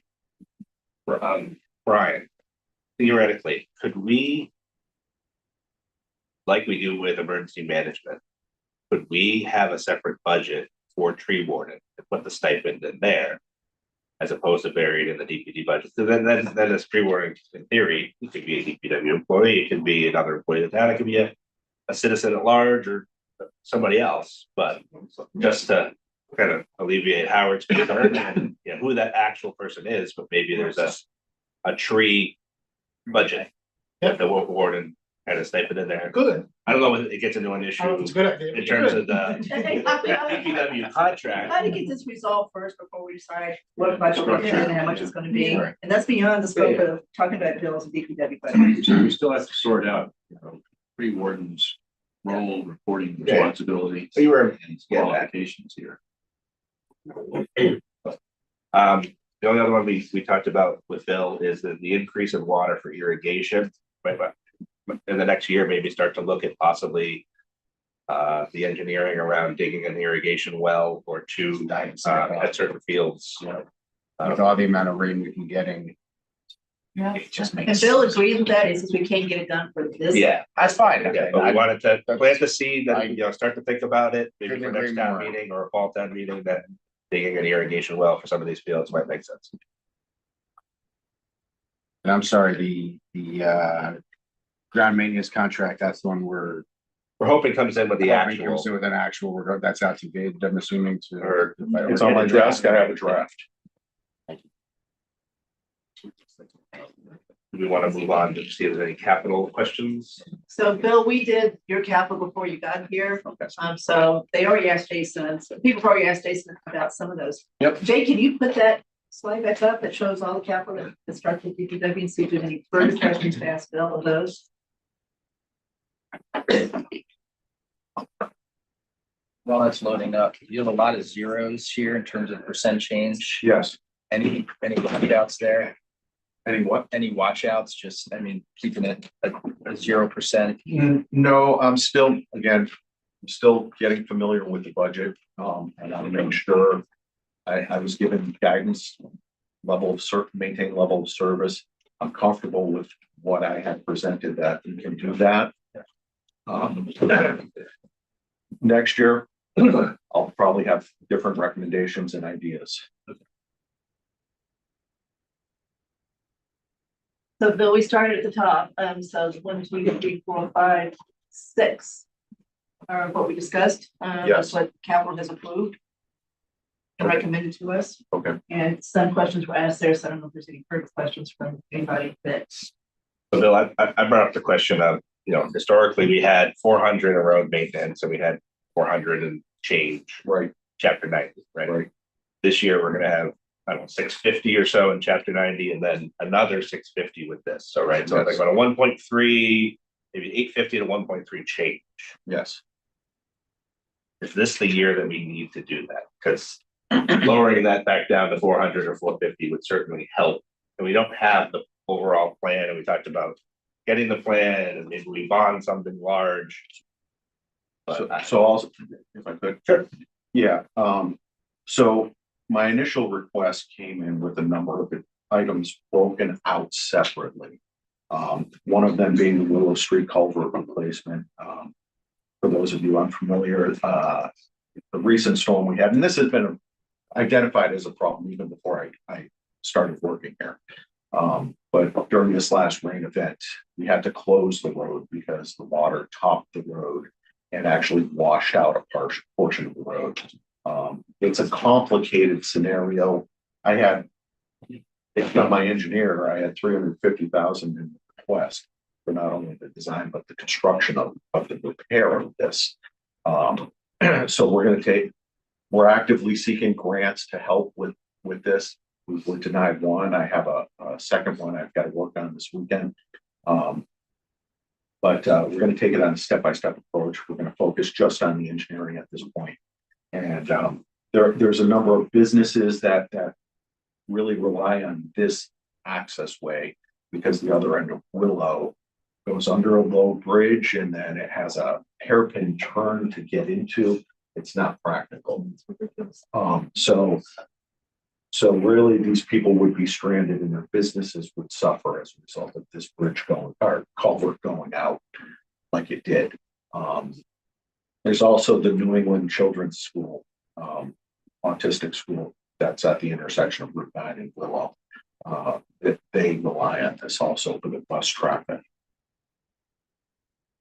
It's an important location. So that's that. I had 350.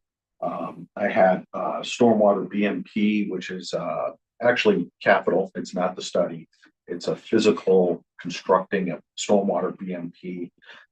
I'm satisfied we can get by this year with what we've done at I forget the new name. Northborough Road. No, the Heritage Park. Thank you. So I'm satisfied we can put the little checkbox in the EPA and DEP requirements for this year for that. So next year we'll have to do something towards physical improvements with stormwater. To identify those, however, this year we're going to spend identifying, reasonable projects, not necessarily what I had submitted on 210,000, which was for a specific project. These are all reasons why that number went from 4 to 650. So he's got more in it, and they're gonna broaden the language in the article to say it's not just road paving, it's to do this other stuff too. The Willow Street. And then lastly, I had John Street drainage pipe repair, and this is just a section that a collapsed pipe, as I was talking about the pipes earlier. This section collapsed, so we did a Band-Aid approach. It's not fixed properly currently. This is to fix it properly. Those items got consolidated, reduced, and rolled into the 400.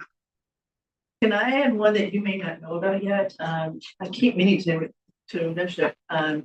We still have to fund the railroad crossing in town to fix that, and that's $500,000-600,000. So don't forget that when you look at your account balances. They're going to do it, but we got to pay for it. And last time Karen gave us a number, which was two and a half years ago, it was $500,000. So that's coming out of those funds too. Coming out of the road maintenance funds? or chapter 90. Yeah, either one, Yeah. road monies. I think one of the things that the select board needs to do at town meeting, like, if we give a report, I think we need to alert the residents that there's going to be a pretty substantial need to upgrade our buried infrastructure. you know, nobody ever thinks about. And so I think we need to warn the residents that we're going to be spending significant sums of money over the next 10 years. Well, Deal with that. I don't want to be premature on that, Al. That's part of the reason I'm getting this camera, putting in for a grant for a camera, so that we know what we're talking about. We can try to focus on, there's also some inexpensive solutions for some situations where we could line the pipe. So there's ways, you know, I don't want to put panic in people's minds. But I appreciate the thought. The cautious alert. Yes. There may be. Yeah, issues. I think one of the things we need to do at a town meeting was to tell the folks that show up, because those are about 50% of the people who show up at town meeting in any year are regulars.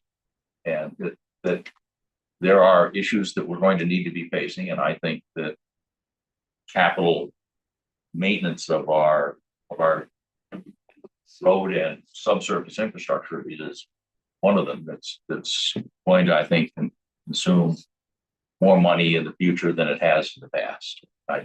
We need to say that. I think there's probably everybody in this town would like the roads to be better. So they That's they gonna can cost put money. it down, but But I think we're at a point at which we don't know what we want to do, right? We're gonna do the ARPA sidewalks, right? That's just a quick, you know, thing. It's We one just did the road. paving It's one project. road. I think the next big paving project, we're a ways away. We want the beta data. We want to know the situation with the drainage. We want to know the water plan, right? That I don't know if next year we're gonna need $1.4 million in road money, right? And all I'm saying is maybe we lower this from 650 to say 450.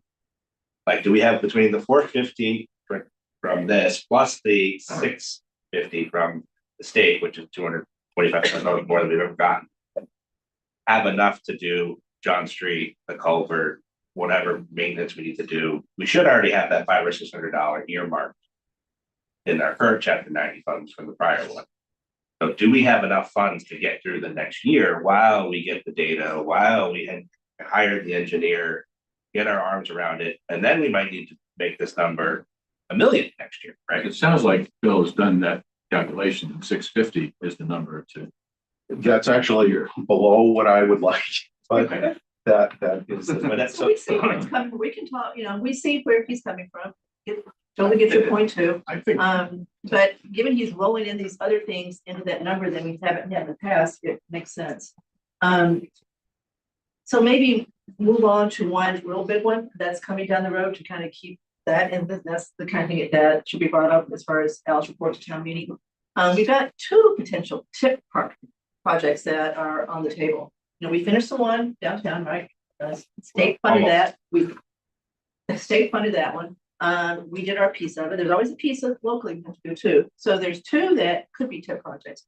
Portable Road's one of those. So remember Jason said $5 million, that's if we do it locally and we get to control more of how it looks and whatever. If we do it as a tip project, which Bill thinks he can make it a tip project, and I'm looking at you to make sure I don't. I mistake agree, this. yes. Then, you know, we don't spend the $5 million, we spend, I don't know, something a lot less than that. So that's a big decision to be made. We've been through one, we know the controversy, we know that the naysayers were that we were going to, and I'll look to my right over here. That we're gonna make it into, you know, I-95 going through town. I think people are pretty happy with the way that project turned out, so it may not have the controversy on these two, but it's Framingham Road and it's Corvo Road, it could be the two. So we might have two simultaneous tip projects going on, but we got to decide, do you want tip, you want local, and it's a lot of money, and you got Neary Bloom.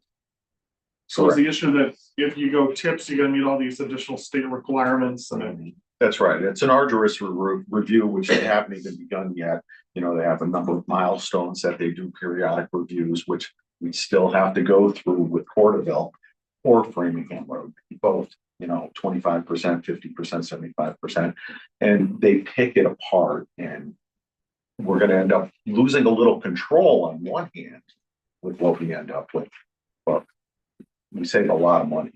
Where are we in the planning phase of the? We have 100% design plans currently with VHB. We're ready to go to bid for Porterville. For Framingham Road, no.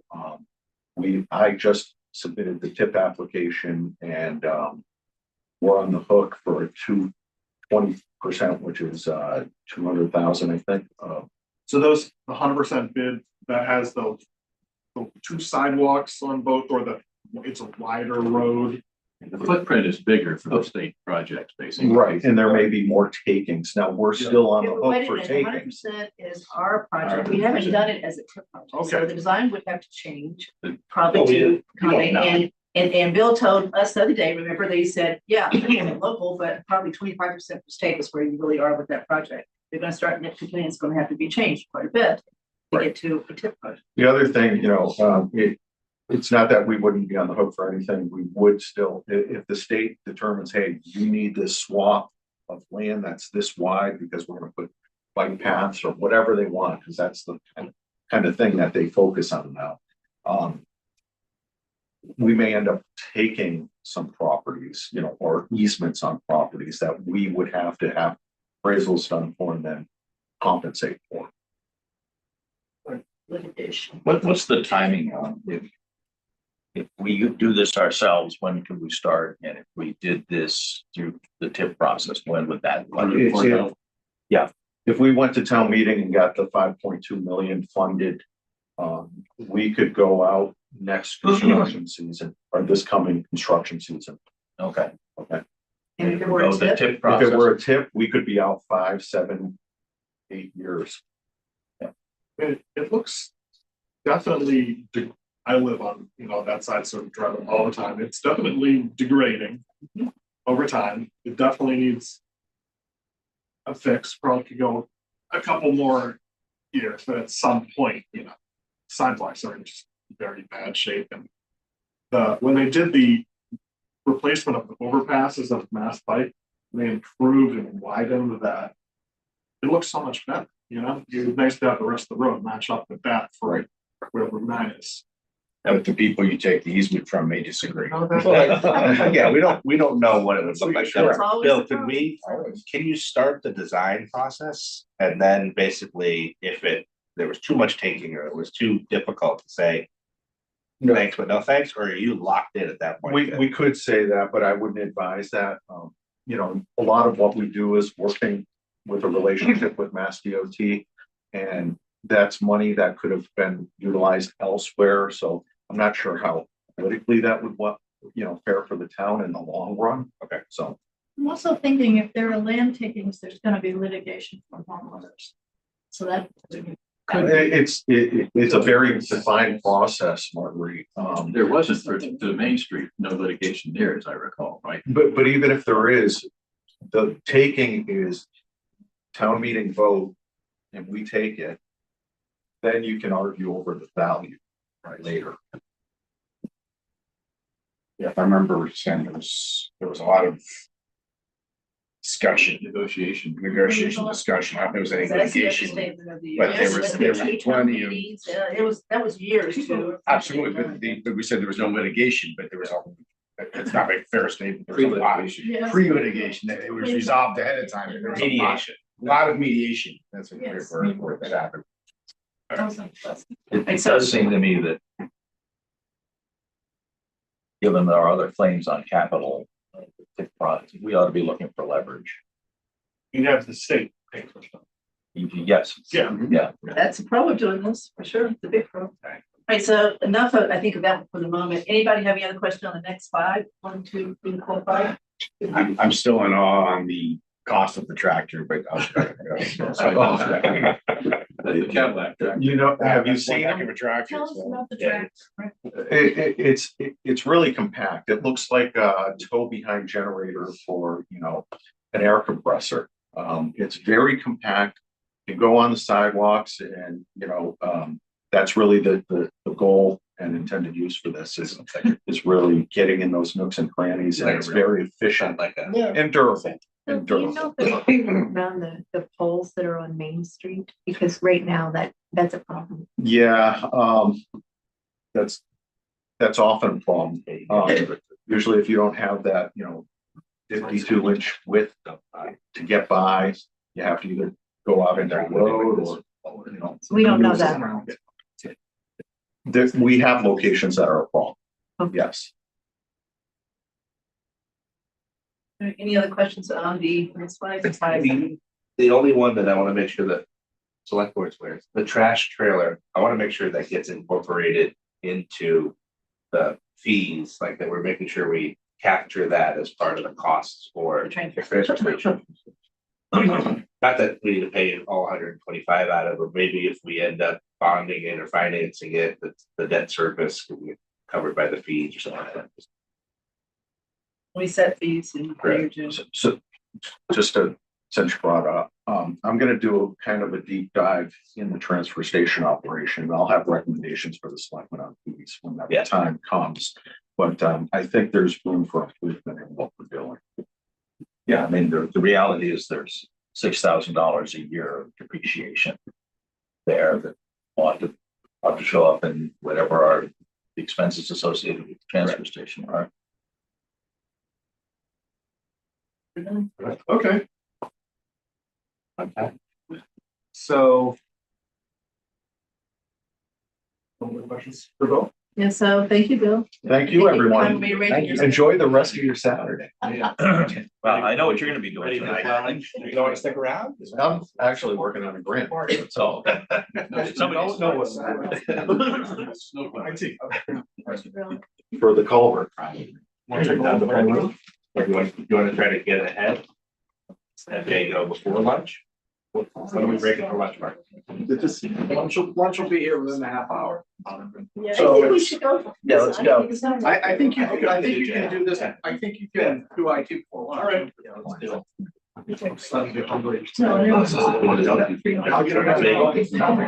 Never done that.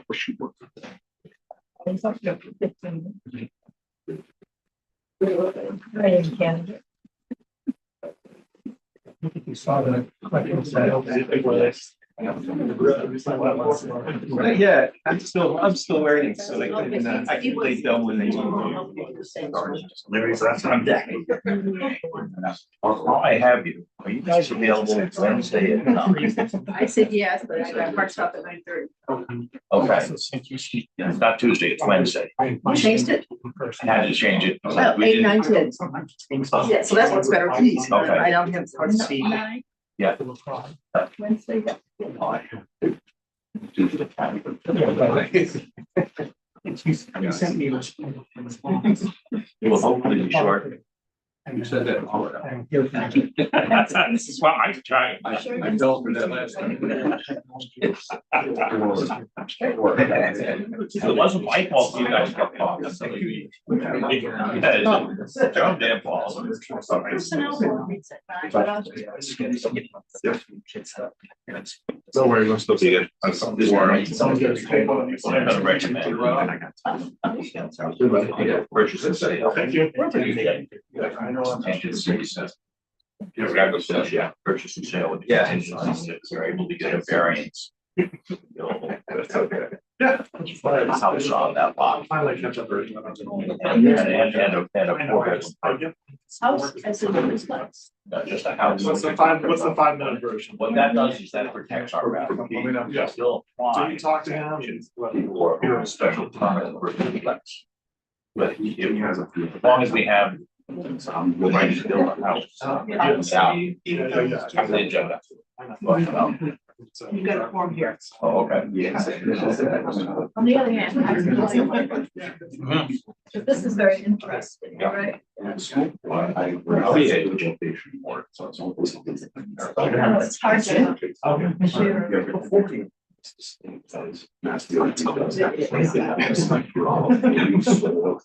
Oh.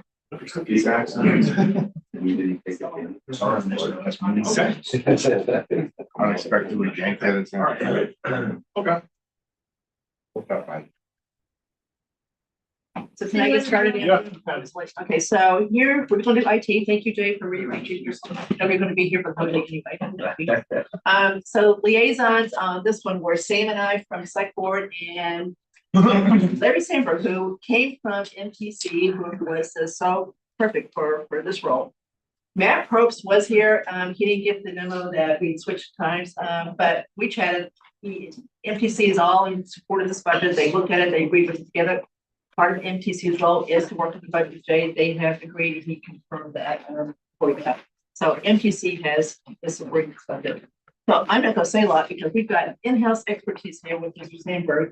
So Sam and I and Larry met with Jay. One thing we did, recommend, and Jay agreed, is we removed, moving the phone system to the cloud in this budget.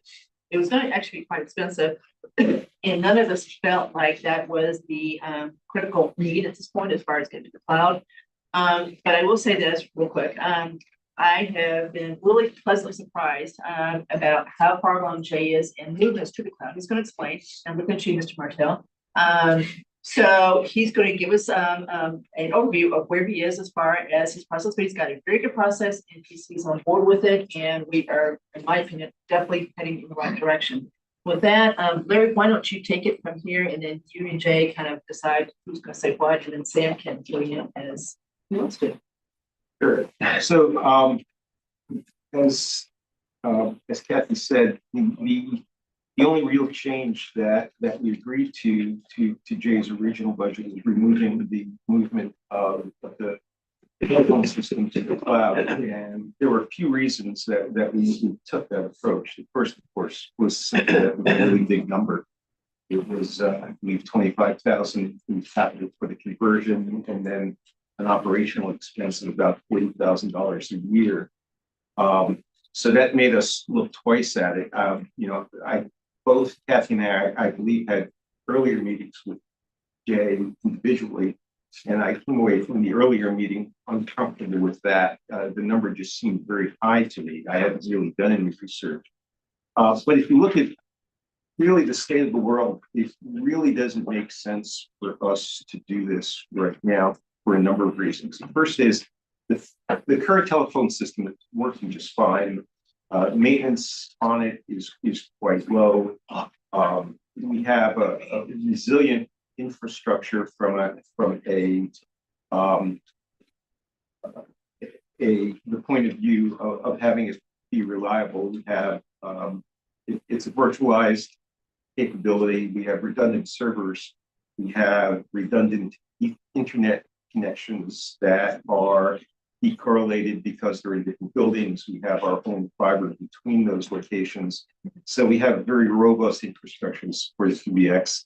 And from a security point of view, one of the reasons we're moving things to the cloud is security. PBX just isn't a right target. There's no data that can be stolen or held hostage. We can recover pretty quickly simply by potentially reinstallation. So it's not the kind of thing that people would necessarily attack. And if we had to operate on cell phones for a couple of hours, we could probably do that. If you look on the other side, the cost of the proposed capability is increased substantially because of the need for special capabilities like 9/11 support. And since we don't know what's happening with regionalization of the dispatch right now, that might be an expense that we don't need to include in our phone system, which might in fact increase the number of potential vendors that we get to look at. So we agreed that we eventually want to move it to the cloud. Our current, we have a new server infrastructure that's got at least another 5 years of life. So we're not looking at any hardware cliffs in the short term. And we decided that we'd be better off not spending the money now, but putting a plan in place to move the PBX to the cloud sometime in the next few years, maybe 2027, 2028, depending on the state of the world. And everybody was in agreement. Jay was in agreement. Kathy and Sam were in agreement. I spoke with Matt the other night. He was completely in agreement with that. So that's the plan moving forward. I guess I would say if there's any questions specifically that anybody has on the budget, I can go over some of them. Kathy was talking about earlier with projects that are going to the cloud and where we are currently in the cloud. But is there anything specific that anybody wants to talk about on my budget? Currently, there really isn't, besides the phone system was the biggest piece on there. There really isn't anything besides increases in costs, unfortunately, with a lot of Yeah, software. So there's nothing new here, it's just got some increases on the packages that we currently employ, so that's where this increase is. So just renewing licenses and things like that. Yeah, renewing licenses, upgrading licenses, or in a sense, increasing of exchange licensing, so things like that. Is there a new software that we're upgrading to that you don't currently have in there, or it's all like the licensing? Yeah, I would say the one thing that might stand out a little bit to anyone would be the our antivirus, because I had purchased our EDR, MDR. It's more of a direct focus from the vendor to see if anything ever happens on a specific computer. I got that through grant money the year before, so then I had to pay for it this year. So that was the increase there for antivirus. Okay. I would say that's kind of new, but it was already here last year. But again, it's very important to have something like that in place, because my eyes can't be everywhere. So it's good piece to put into place. I think it would be really helpful for you to truly walk us through where you are as far as the cloud goes, what your plan is, because I'm telling you, I didn't understand what you're about to say. And I think others, I really didn't. I didn't think we moved anything but Office 365. So I was wrong. I left a meeting with Jay, just feeling great. Went back to my office, Mark Purple calls, and I said how bad it is. He said it's pretty bad. Chief Kelly just resigned. And I said, well, you told me how excited excited you were, and then I I had to was take so you excited there. to meet with Jay, and I said, we're just burst my bubble. But anyway, I think it would be helpful, and I'm looking at Mr. Martell again too. Larry knows this, as we all know, Tim is rather technologically confident and is always worried about our danger with cybersecurity, et cetera, from his advisory chair. So I just think it would be helpful for everybody to understand how far along you really are and what your plans are for the rest of it. And also, for those of us that are not as technically IT. Talk English. Yeah. I very much dull it down as much as possible. Translates well. Not everybody understands the big lingos that happen. No, I think the misconception has always been, especially in the last year or so, is that nothing's in the cloud, just Office 365, and that is far from the case. We have our permitting system that was moved to the cloud. We have our BADAR system, which is our financial system. It is not an on-prem server, it is all in the cloud. So that's like treasurer. Yeah, Brian and So all that stuff that has- team, they all use that stuff. That's So there's a all vendor, so that, that's something, there's a security risk. Yeah, of course. So that they have some robust. Yeah. Protections. They maintain the servers, they maintain all the data on their end, so they are the ones that are, beefed up with security on their end to make sure that And we're. we do the same software package for other municipalities. Yes, Okay. correct. So what remains to go over? So the biggest pieces that we don't have, again, going back to some of the things we have in the cloud, Office 365, like I said, BADAR, our permitting system. The majority of all of our security that we have in place is all cloud-based, Sophos, dual two-factor authentication, our umbrella software, which is, maintaining our DNS entry. So if anybody's, looking to go into the, a bad website, it will flag that, and it's always updated constantly with the vendor. Some of the things that we don't have, and the biggest chunk of that stuff is public safety in the building that we're in today. Is public safety. And, my biggest reluctance to doing anything with moving that stuff to the cloud is the fact that we're still talking about going regional. So if I start paying double, and what I mean by that is I'm paying whatever it is, X, to move it to the cloud today, and then a year from now we find out we're going regional. Well, now you guys have just spent a lot of money on nothing. This is every time someone calls, there's a record of it, all of that data. That's what you're talking Yeah, about. all of that data. So whenever any of the officers are submitting a police report, that's in our system. Whenever they, an individual gets pulled over or something, that's in our system. They run a few of our camera systems are in that system. So yeah, there's at least 4 to 5 servers that are currently running a lot of, the booking system in the back. If someone gets booked, there's a system for that. Some of the systems for fire department, the CAD system that they use for alerting is in our servers. So a lot of those servers, I'm not going to do anything with until we figure out what we're even doing with regionalization, And even if that is the case, we do not go regional, then there's a the company that we currently use, which is Central Square, which IMC is part of that. They have their own cloud-based solution that we could look into and start migrating some of this stuff over to them and really have deeper conversations with them as far as what that cost is going to be, what that migration cost is going to be, and you know what that entails. But again, a lot of that stems on where we go with regional. After that, it's the assessor program, which we already have set up for FY27 to migrate it currently to the current platform to the cloud. The company that is doing that, Patriot Systems, they have a cloud solution that they started this year, and I will not put us in there as a, the dummy challenge and make sure everything's working fine and be the test guinea pig for them. So we're not going to do that. And a lot of the programs that we have, it's called, for the library, it's called Envisionware. Some of the programs have already migrated to the cloud, and we have just maybe a few systems that are currently working on our, I say physical, but it's a virtual machine server. Again, some of that is going to be totally cloud by 26, probably going into 27. It'll just be totally cloud. Youth and Family Services? That's all. Youth and Family Services has any of their systems has been, if not vetted already by MTC. I've also talked to Tim during the time that we were looking at some of that stuff.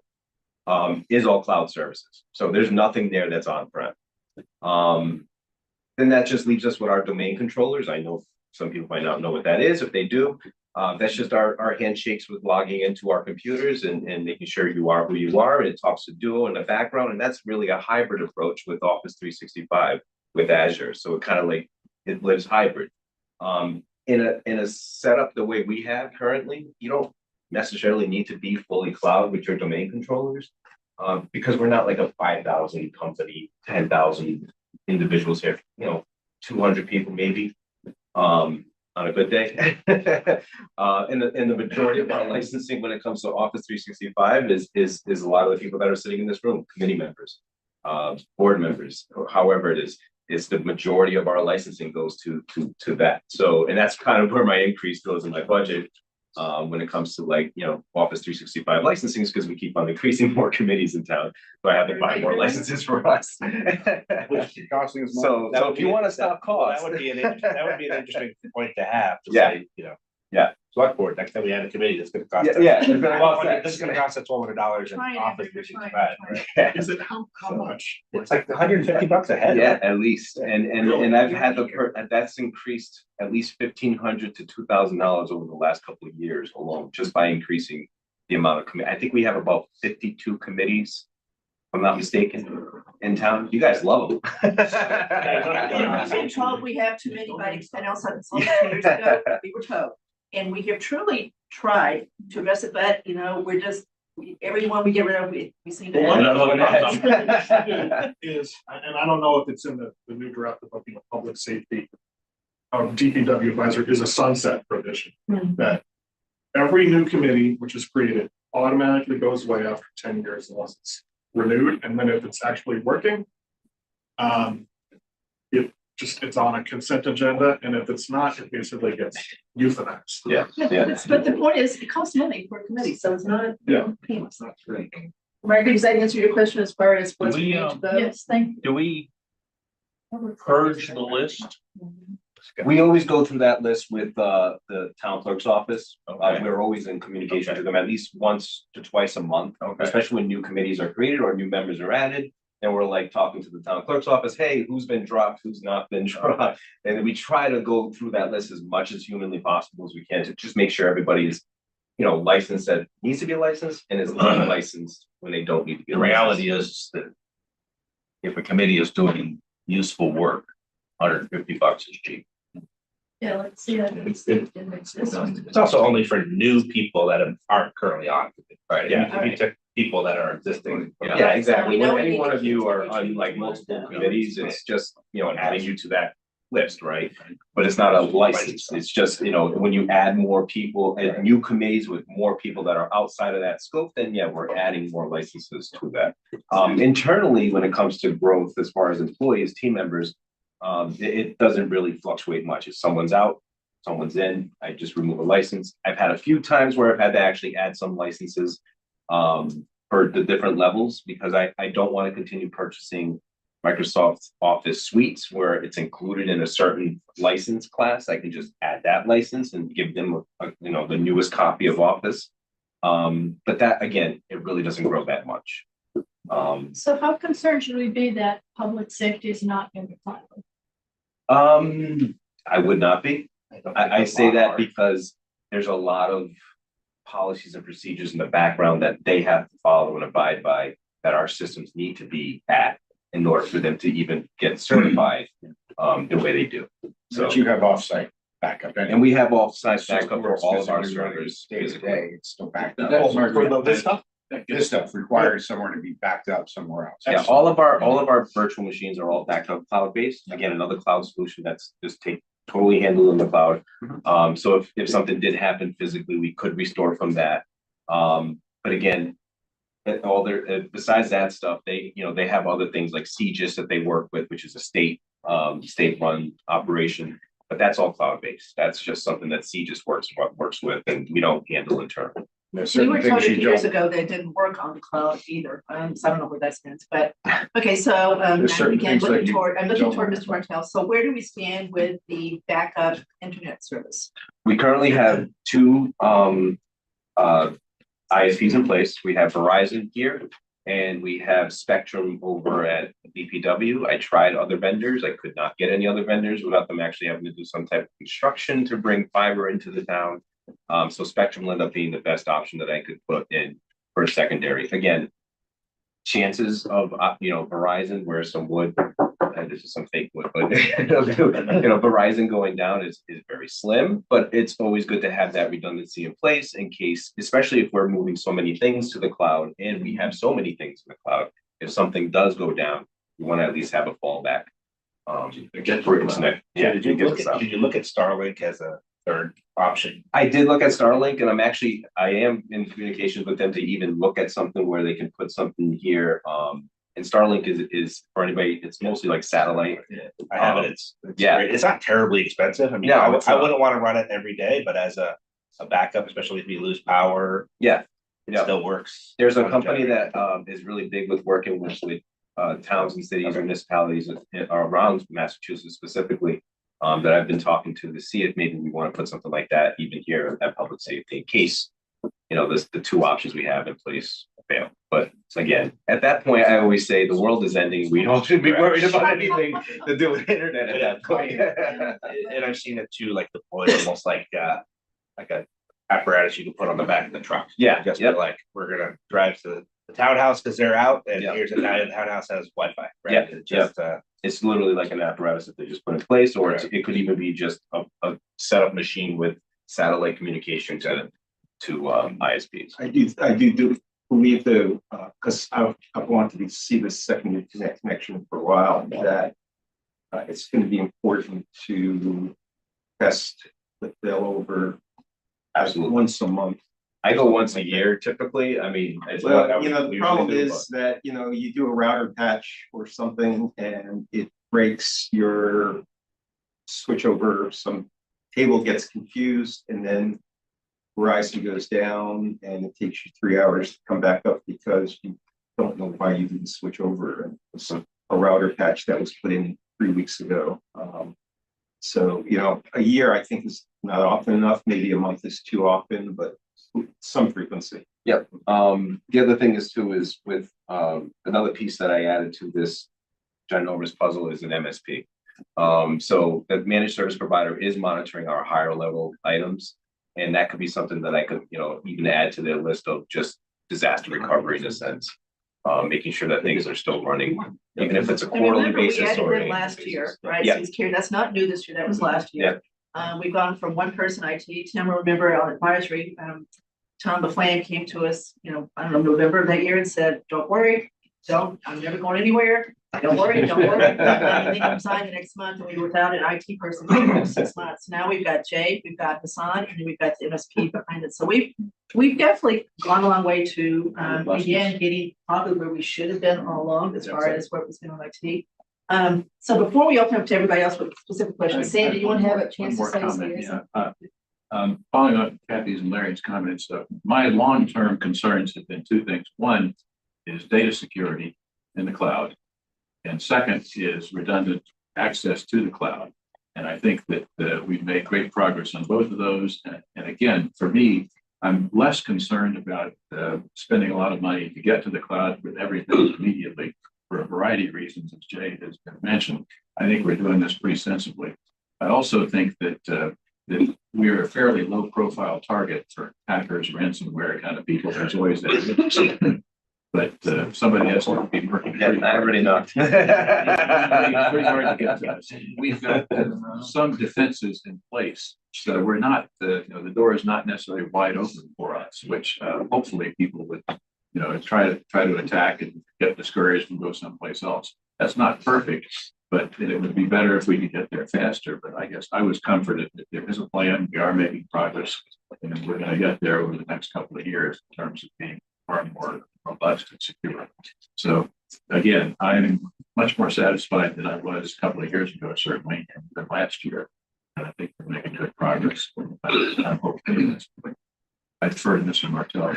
No, That's more serious concerns than that. No, I agree with what you're saying. I think my long-term concerns remain around privacy. I hate the fact that we've gone, I understand it, but I hate the fact that we've digitized our private data, healthcare related youth and family services in particular. That opens up the door to a lot of problems. I don't think that our endpoints are secure yet, right? It's not. What do you mean by that? Do we have other Hard drives encrypted. We have, well, like with BitLocker? yeah, we have BitLocker. Oh, we do? Yeah, we have BitLocker in place. Not only that, I mean, all of our computers are protected with Sophos, with MDR, EDR protection in the background. So not only myself am I looking at items that might come up, but I mean, I get alerts from Sophos alone, and they're taking care of items if they come up as well. So then the only one would be, do we have data loss protection? like as far as Somebody like, so our system, say youth and family services, it's in a secure cloud environment, right? And they're accessing it with their work laptop, which is secure, right? Yeah, they decide they don't want to bring it home. So they take a thumb drive, they shove it in their laptop, they copy all sorts of sensitive PDFs to their thumb drive. They take that home and they put it on their. good luck with that. I'm not going to be able to do that. I have restrictions on thumb drives as well. So Fantastic. yeah, Okay. no, I see. The thing is, and I know that a lot of you here obviously don't work with me on a daily basis, but I sometimes have nightmares of these things. So Yeah. when I come in here, even when I came in here on day one, my objective was secure and protect. See, I don't think that existed 2 years ago. Yeah, no, you're right. You're absolutely right. It did not. And that's why when I came in here, I was like, where is this? It's Right. not here. Why not? Right? Where is, two-factor authentication? Why isn't it here? Why don't we have it? Right? Why isn't, DNS being protected in the background? Why isn't our drives being, BitLocker protected at least? So there's a lot of things that when I came in here, they were not in place. That's not to anything to my predecessor, because obviously he was running a town by himself. So It was definitely difficult. And even for myself in the first year, getting to those things was very difficult. We always identify. So yeah, One no, person in this job can only do so much. exactly. But I try my best to at least protect the walls as much as I can. And I've always said this in the past. My biggest weakest link, unfortunately, is the user community and what they do not do right. Right. But I try my best to train and educate people as much as I can to eliminate that. But it's always a flaw that can always come up. So Have we been able to move administrative responsibility or roles in some of our systems to the MSP, like for provisioning, role assignment, security? So they have the majority of that. In other words, they can add and remove and monitor my systems in the background. I guess that, I could also say like have other departments as administrators of their own systems. Oh, that nobody in town has admin rights to their computers at all. To the computer, but also to the cloud software, to the SaaS system. No, anybody who has access as they would be a user. That's access, that's it. And you know, and it's not that I have the keys to the castle type of thing, it's not, and it's even then, it's mostly as a secondary type approach. I don't want to go into too much detail, but in other words, it is in a much better place than it was before. Sounds great. I think. And you're doing a again, I great job. think the healthcare standpoint, I got a lot of healthcare data in the cloud. And I think to me, the gap in that, as Jay suggests, is the individual user. And there's no way that you're going to be able to protect from a screen scraper, for example. Somebody has a screen with sensitive data in there, they can actually grab that and do bad things with it. And as far as I know, there's no real protection against that. But you, again, try to train people and reinforce the people about all the privacy protections and so forth that need to be followed. But the other stuff sounds to me like, again, we are in a reasonably secure place there with a few places that we're going to build. I think you're right. I think what it goes to is you can't protect against a disgruntled employee. But when you're brought to court, you can show that you made a reasonable effort. You've done the training, you've got the policies. That's right. And people are, have the skills and capabilities and systems and hardware, software to do the right thing there. Right. And you work to reinforce that. Employee, we should have employee and both. Volunteer attestations to a lot of this. I don't know if we have gotten to that point yet, but. We have to have a handbook now. Yeah. Which from the personnel board, which is a great step forward. And I haven't actually seen it, but there should be, policies for these kinds of things in there. And typically you would have an attestation from employees that I've received handbook, I understand my obligations and I agree to abide by them. To me, that's the thing that ties up the legal part of it. Yes, with more to add. There's always more to add. That's one last question. Okay. All right.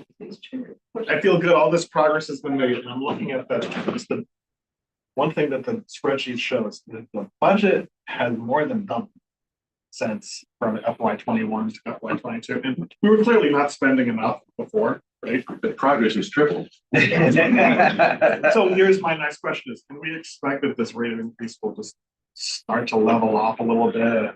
I can. Or is it just the future that everything is used to spend more and more on IT? So unfortunately with IT, it doesn't seem like it's going to be stagnant and just level off. When it comes to, which is weird, I always find this odd, that vendors have now used the excuse of, inflation as their reasoning for increasing pricing on items. And I've been seeing this across the board in a lot of the applications that we work with. And they literally send me an email saying, due to inflation. And I'm like, how did that impact you? Is what I always ask myself, but I'm not going to obviously get rid of the product because I need it in most cases.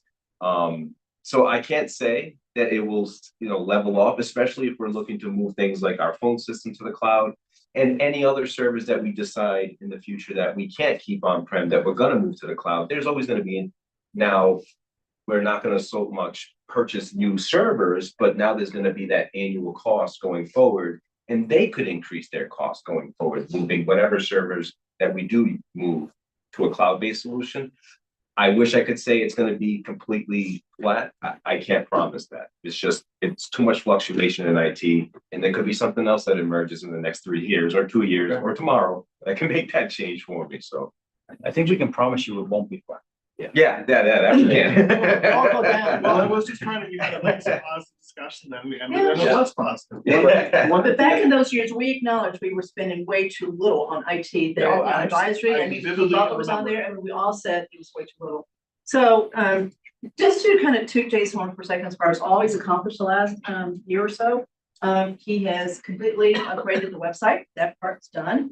He's in the process with ARPA money of upgrading the Wi-Fi capability throughout all of those. That is in process at this point. He's completely rewired this room that we're in to allow us to do what we're doing today in Zoom. And look how, everything's going fine, right? Because it's a nice system. Same thing for call up hearing rooms. So we've got that done. Remember how much help they give us on the Zooms. You know, they're still behind, you know, we still have a lot of trouble. We're in our Zooms, and so he and Hassan are always there too. So Yeah. I applaud him for everything that has gotten done, including the things that I didn't realize they got done. Right. Sorry about that. One of the other problems with moving things to cloud from a cost point of view is that you don't actually see very much of the savings. There's very little offset. Let's talk about the phone system. Move the phone system to the cloud. Well, you don't have to pay for the software that we're running on our server today. So you get that offset. But think of all of the other pieces. You don't get any savings on the servers themselves because they're there, they're in place, and they're going to stay there for a while. You don't get any savings on the electricity because the servers are continually running. You don't get any savings on the cooling because you're cooling those servers anyway. You don't get any savings on the maintenance that Jay or Hassan has to do on that software because it's part of their salary job. So about the only offset you see when you move something to the cloud is the cost of whatever you're licensing on your hosted implementation. All of the other costs really are just buried and you really don't recoup them at all. So that's something that we just need to be cognizant of going forward, is that there isn't going to be some huge savings on this side because we're doing this instead. No, but you're moving in future costs, and you're not gonna buy another server. Exactly. Yeah. I mean, Yeah. in the future, you get it right. I mean, the next time these servers are obsolete, you know, maybe we get much smaller servers. Or something like that. But it's like leasing a car instead of buying a car. Yes. You're gonna pay every month, but less over time because you're not keep buying the part. But there's no foregone cost there in the sense. I mean, one of the reasons I go to the cloud, my day job, is that Amazon Web Services spends a ton of money on security that I don't have to spend. Yep. It does a lot better job than I could do myself, but even if I hired a couple of people for it. So that's a hard one to measure, but that to me is a real value for being there. It's their problem now. But as far as the actual costs, we're gonna keep paying. because Although we have as budget for it. long as we have any hosted infrastructure, we're still going to be paying that security cost also. Yeah. So Indirectly. Well, I think everybody's good with the cloud. Okay, so I'm looking at advisory. I think everybody. So I have one more question for Jay. Go ahead. So Jay, the biggest increase is software. Yes. Year-over-year increase. Yep. How many of our softwares are under multi-year contracts? Can we move to more multi-year discounts? Because I'm looking at like Vadar, Retrofit, Duo 2. I mean, these are huge increases. Oh, yeah. Harper's, Yep. OpenGov, like, you know, if we were on a, I don't know if these are contractual increases because we're on a multi-year contract or we're doing year by year. And if we're doing year by year, let's look at the multi. Yeah, no, so especially OpenGov, it's on a multi-year. Okay, so it's not a contractual. Yeah, as a matter of fact, it just signed that increase. And and unfortunately, you're gonna see an increase over the next 2 fiscal Yeah, years. yeah, some of them are because contractual increases Yeah, and some are they're just. contractual increase. I'd have to talk to maybe Carla or maybe even Brian about the Vadar. I'm not sure if it's a multi-year. Yeah, or- just something to think about. 3 years, yeah, so it's a 3 some of year it's there. contractual, So the some big of ones are it's. typically are multi-year Okay. contracts. That's just- Something like the Sophos antivirus, I could look into seeing if there's a multi-year discount. That would probably be my next Okay. biggest item on there. Is there an alternate that's equally as good? Yeah, just, you know, something to think Yeah. about. Right. Yeah, no, Buying it I every year agree. is never as cheap as doing a 3 or a 5 year. Yeah. I don't wanna Lock in. for being cheap sake, Yes. get the cheapest item. But But I always want to at least have a robust system in place, not just because of money. Oh, hey, let me save like $10 but then this company is. But there's horrible. multiple. just throwing that out there. so I agree. but that's enough. I agree, and if I can't find something different with the, especially with the antivirus, if they have a multi-year discount, I'll definitely look into that as well. Right, anybody else have advisory before we break for lunch? Great. Yeah. So Tim, do you not think we're going in the right direction? I think we're great. Not to put the answer in your mouth there. No, I think we're So I kept looking at you when. We've done That's all the we've time done a spent. 3 to 5 year plan in 2 years. Yeah, that's what it sounds. Thank you. Appreciate it. Yeah. What's our break, Mark? Half an hour? Whenever you want. Not back to get out of here, that's. Let's eat fast. Yeah, I missed that. We'll do a half an hour for now or 45 minutes? Are you guys calling before we start? I think I can do this. Yeah, Yes. well, I just want to let people know if anybody's watching online, we're gonna start at 12:45. Or what? Sure. I've never tried. 12:30. 12:30, okay, we're gonna take a break till 12:30. Yeah.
Before we delve into the police, maybe it makes sense, Brian.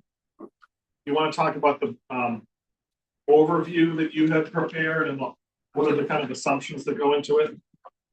Sure, so I put the, I'll try to, but I put the first recap that we did on OneDrive, so you could probably.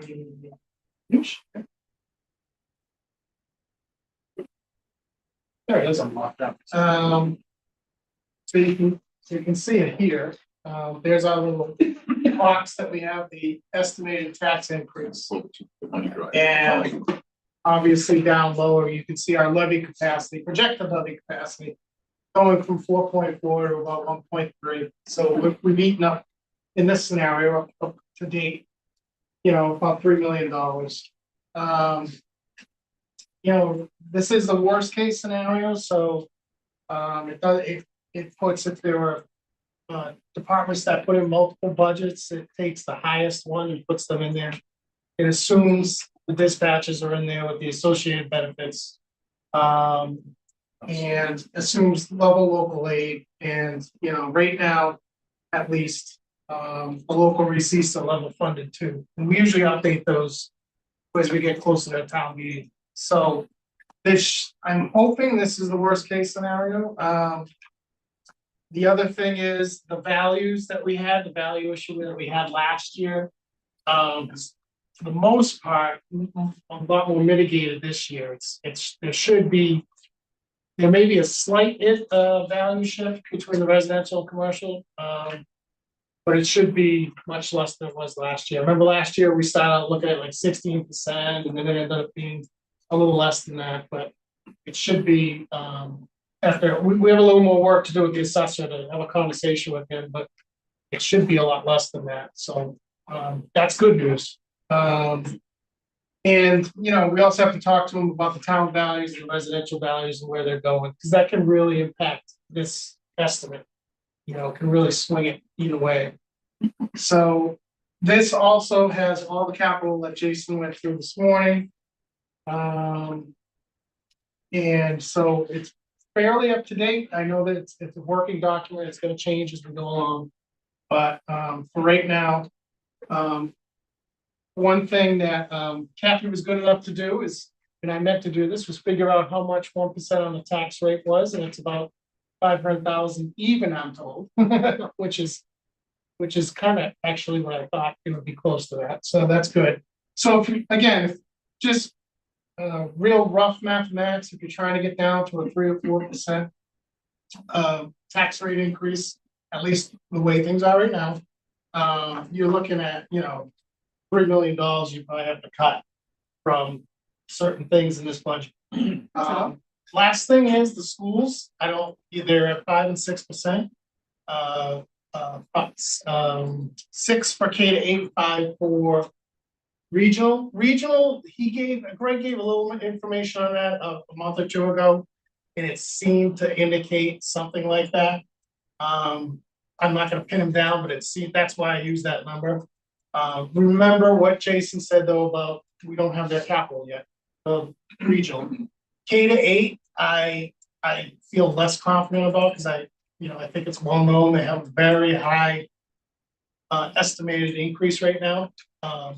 Something that usually that we have at the beginning, I think they have at the beginning this year, something like a 10 or 11 or 12% increase. So I have them at, like I said, 6. So I'm hoping Greg can come down and, usually he's very good at working with us to get down to a level that we try to accommodate him. But we'll see how that goes. So I just want to make sure that that's an estimate. Last thing is Assabet. It's not a huge number, but they are going up a lot this year. Assabet's based on their own budget, plus obviously our enrollment. And I believe our enrollment is jumping this year a little bit. So Assabet is up. I can tell you real quick. Yeah, almost $100,000, which is just a little unusual for them. So at some point, I don't know if that's worth having them in. They're more than happy to come and explain their budget also. So this year might be the year we want to see them. So I don't know, that's all I've got. I think, one last thing before I forget, free cash situation. Jason did, mention, so what I did, I kind of did this on my own. I took the available free cash, I took out the opioid funds, and I set aside $689,000, which is, if you take out 689,000, it's at a level, I think I gave the spreadsheet that showed the past 10 years, the average free cash. It brings it down to that average. But the 689, Jason had suggested using 334,000 of that for capital, which is a great idea. It leaves $451,000 remaining. That's not being used in this budget yet. So you could suggest target that against remaining capital, which would probably be a great idea. So that's a little tool in our pocket we haven't used yet. But that's it. All right. And I had actually intended for Brian to give that at the very beginning, and then Jason was here. He needed to leave at 10:10, so then I just forgot when the bill. So I know that yesterday, Howard and Al and I met with Chief Newell. He actually had a beer. And then he was trying out a beer, and then shaved off the beer for today. Decided again. Just giving him a test drive. But then, so you want to walk us through your, but it looks like, you know, a lot of police is always a lot of increases. They're just driven by the collective bargaining agreement, you know, but there's some other issues that, you know, are presented here. So why don't you just dive right into it? Sure. The first budget that was mailed out that everyone had received, I actually submitted 3 budgets. The first one, it didn't include the 911 state 911 grants that we have been receiving annually since 2009. And the reason why we separated it out is because we were going through the regional dispatch study, and we kind of wanted to have the raw numbers of what it would mean to add to reinforce our dispatch staff. So after the meeting yesterday, we discussed taking the 911 grants and putting them back into the budget, and there was a significant, a good sized decrease in that. My budget, my preferred budget that I'm submitting would include a new lieutenant, 1 new officer, and 4 new dispatchers. Like I discussed at the meeting yesterday, it's the dispatchers fall into my department, but they are shared with the fire department. And you know, with the town, with the discussion still in play with the going to regional, it was a matter of how are we going to address the issues that we're facing now? And that was by reinforcing what we have, by hiring. Actually, I was tasked by the select board with Chief Achilles to come up with a plan for what do we take to reinforce what we have now, which would be the addition of 4 new dispatchers. And the reason why we looked at that is that we would put 2 dispatchers on the desk 24 hours a day, 7 days a week. So even if those situations where a significant emergency came in at 3 a.m, there's only 1 dispatcher on. There would still be somebody there next to them available to help, whether it be calling other departments to arrange for a backup, or calling the hospital ahead of time, dispatching fire and police. It's just a matter of having that second body there. So the 4 dispatch, that's why this budget is really kind of, you know, significant, is because that issue is addressed in my budget, but it's also addressing the needs that I feel we have in our department, which is that we need another lieutenant as an admin officer in our department, somebody that's outside of the union. A lot of the issues that have come into play are the fact that the sergeants are in the same union as patrolmen. So I included the lieutenant's job description with the packets and the information that was sent to everybody, for the mere fact of it shows the extensive amount of responsibilities one lieutenant has in a department. And they can be separated out, which they have been in other departments through an admin lieutenant and an operations lieutenant. Admin lieutenant would handle all the body worn camera, looking at body worn camera footage, all the paperwork, all the public records requests, all the information like that. And then the operations lieutenant handles overseeing all the staff that's on the road, including sergeants, patrol, court officers, detective unit, all the operational sides of the department. It would actually, because my new lieutenant that we Sean was promoted in January of this past year. He's doing an excellent job, but we incorporated the body worn camera program as it was. The select board felt it was very important to have that program, and I agree. And our officers are doing great; they love it. But it did come with a lot of extra work, and a lot of the other departments have hired. When they instilled the body worn camera program, they immediately hired additional bodies to address that program. A lot of other departments hired, when they got into accreditation, they hire more bodies to address all the requirements put in place by accreditation. So I really didn't, being an acting chief, I didn't know all that was entailed with the body worn camera program at the time.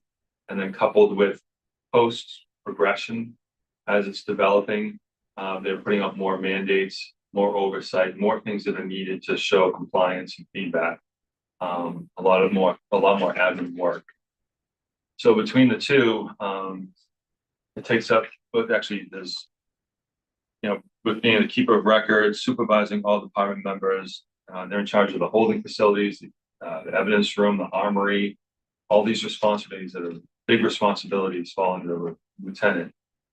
And with one lieutenant, I have him going every which way. And so much so that I've taken on, and he's doing a great job. It's not knocking Sean. It's a matter of there's so much extra work now that there's still things that I'm holding on to as chief that have kept me in the office and not been able to go out. Firearms license processing, all sorts of things like that. So it's a matter of, I feel like if I had one more lieutenant upstairs in the office with us, that we could address the operational side of making the place run efficiently, as well as handling all the admin responsibilities, and now proofs of compliance that we have to show to all these different outside agencies, accreditation, post, all these other things. And the extra body, the new officer, it's something that, I feel like one of the biggest complaints that we receive is that we have a lot of traffic complaints, speeding complaints, things that, I feel like my shifts, they address as best they can. This past year, we had over 4,200 radar posts set up all throughout town. But I really want to address that concern from the public by having an extra officer and start working towards a traffic unit. Separate them out from regular patrol, and a lot of other departments have these where it's just they handle traffic complaints. If somebody calls in from Pocket Road and they say that they're speeding down the road, all these requests for extra patrols, speed traps, tickets will be cycled to, I'm looking at like our highest citation count officers, our more aggressive officers that would handle speed traps or address those complaint issues. We also have our detective has to fill in. He's not dedicated outside of our department. He's on patrol with our other officers, and we had over 148 cases to be investigated last year. And each case, could take a couple of weeks in itself. But they are also the detectives responsible for background investigations. So anytime we hire, they do all the background investigations. When we moved to a 3-man minimum shift, we pulled people in and where they were separated out before. So court officer came in, now they're on a regular rotation. Detective came in, now they're on a regular rotation to fill these shifts so that we have 3 men on the road. And these, I'm trying to get us back towards separating these specialty positions out so that they have time to address that. That's what I'm working for. That's what I'm looking for in these positions. And that's why I put them into this budget. And that was a separate need I've identified. Again, I've been with this department for 20 years and kind of seen the projection. And I think that would be most beneficial for now, these, especially these new requirements that are placed upon us by the state. And what we hold is important, like the body worn camera. That was kind of a long view. So then, before we get in and then into the dispatchers, I think it also makes sense that we could, you know, we talked a little bit about deputy chief versus admin lieutenant. You want to speak to that issue a little bit? Sure. I mean, I would like to have a strong second in command, like a deputy chief. To be quite honest, I don't know if that was financially appetizing for the town at this point in time, because it's a significant role. It's a significant responsibility. But I felt like this is something that, you know, if I have 2 lieutenants in these roles, it's a matter of that would be more financially feasible. Because I think one of the things that we were, you know, talking about is, you know, I had always thought of the lieutenant as kind of like a deputy chief, but then from the way you were explaining what's really going on in the department is that there's been a tremendous increase in administrative work, right, because of the body cameras, also some aspects of police reform. Yeah. That Lieutenant McCarthy's actually spending a lot of his time. You're spending a lot of your time on, or administrative kind of legal things where you really prefer to be spending more time out in the community. Yeah. And that's what, you know, in our meeting yesterday, that was the biggest concern. And I have heard it from the public is, you know, oh, we never see you. Where have you been? To be quite honest, we've just been bombarded with, I mean, we just got a public records request the other day that was 4 pages long that filled every page. And it's massive. And we have a responsibility. We have a 10-day mandated reply with the information to provide. And that involves working with IT to take up old records, going into our dead records for some of the information, physically looking for it by hand if it's not in our computer system. And then if this involves a body worn camera, which they're now coming in as a blanket request from attorneys, all camera footage, all body worn camera footage. The lieutenant had one that, you know, he's estimated up to 16 hours just to go through. We had one for that, it's even longer. But you have to go through all the hours of footage, and say a child walks in front of the body worn camera, you have to find that, you have to blur that out. There's specific things that can and can't be released. And, you know, we don't want to be liable for those types of things. So that's why, you know, it is tedious work. And, you know, in the meeting yesterday, we talked about, you know, could it be somebody other than a lieutenant? My thought process is no. And the reason why I say that is because the lieutenant is outside of a union. You ever had a request or an allegation that, you know, we're not reviewing these cameras? Say a sergeant was in charge. Sergeants are in the union with our patrolmen. Sergeant, so they could say that sergeants, you know, watching out for their union buddies. They're in the same union. So that's concerning because then, you know, it's not going to be the lieutenants in charge of the internal affairs investigations. They're trained in what, if they're reviewing footage and they see that the officer violated a policy, procedure, or rules and regs, or, you know, something that we have in place, they're able to recognize that, acknowledge that, and go further if there needs to. Versus, you know, if you do have like a civilian or somebody else reviewing, because that was one of the topics we had yesterday. What about civilian? Quite honestly, I think there's such a high liability if with this type of footage, you're going into people's homes, You go into domestics, you go into accident scenes with body parts. I mean, you name it. There's things that police and fire are trained to see that a civilian is not. When we had a stabbing in our lobby, we had a civilian JDP. He left the whole profession after that stabbing. It's just a matter of I think there's a certain level and there's a certain professionalism and liability that holds at that lieutenant rank that's what they did with you. The other was, say we had, and the other thing about civilians, like say there's ever a discrepancy or a problem with the review part of the footage. We all have cell phones now. Civilian takes up the cell phone and reviews something controversial and it gets out there. What's the punishment to the civilians? But if it's a lieutenant or a sergeant that does that, they answer the post. They've got a job again.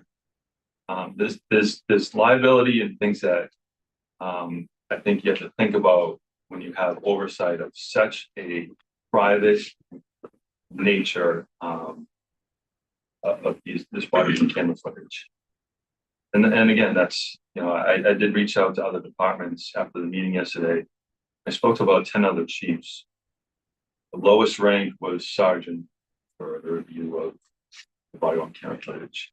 But with our sergeants, and again, I go back to I have 5 sergeants. They're on every shift. I want them patrolling with the guys and having that oversight supervision actually out on the road. Then we're tied up in reviewing hours and hours of footage. We're just in the beginning of this program. We haven't amassed hours. We haven't amassed, like you have records retention and you have to hold on to this footage so long, but we haven't amassed the amount of hours like 2 or 3 years would entail this footage. So it's going to be more. And it's going to be hard to have somebody dedicated just to that. So I struggle with this, and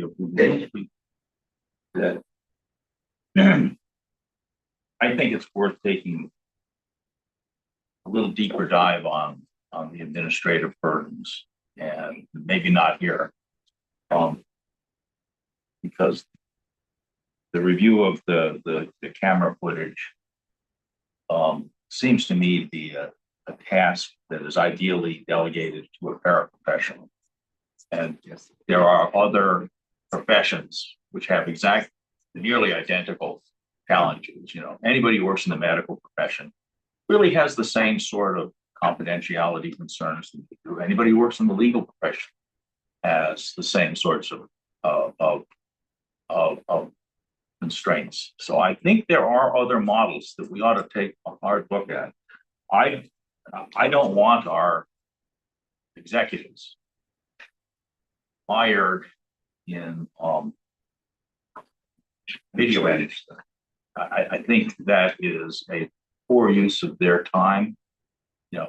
We need them to be managing. We need you guys to be managing the department, setting standards and the likes. And the video editing and perhaps some of these other administrative tasks, I think, with proper supervision, would be done by a paraprofessional. That's I'm struggling with that, and I'd be happy to sit down and dig in and understand in detail what those tasks are. Where the budget stands right now, as Brian just gave us the update, we're looking at the average taxpayer getting an $1,100 surprise in their next year's tax bill, which is non-trivial. And in the last 10 years, from 2015 to 2024, we have added on the municipal side of the budget 10 full-time equivalents. And it looks to me like in this budget, we've got 8 full-time equivalents, 4 of which are the dispatch, which is, I think, you set that aside. So I think we're at the point where we need to think creatively about how we address this issue. And that's the concern I have. Not that, I'm not knocking you particularly, this is, guess I'm standing up for the taxpayer for a few minutes, because that's a real concern. $1,100.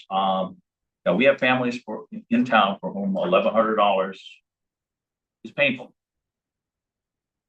And so I'd be happy to sit down with you next week, and I'd like to dig into this a little more, because I'm struggling to see how that we should be having a lieutenant spending hours upon hours doing video editing. Doesn't mean that they shouldn't be involved in the process and supervising the process, but I think sitting there, going through frame by frame is,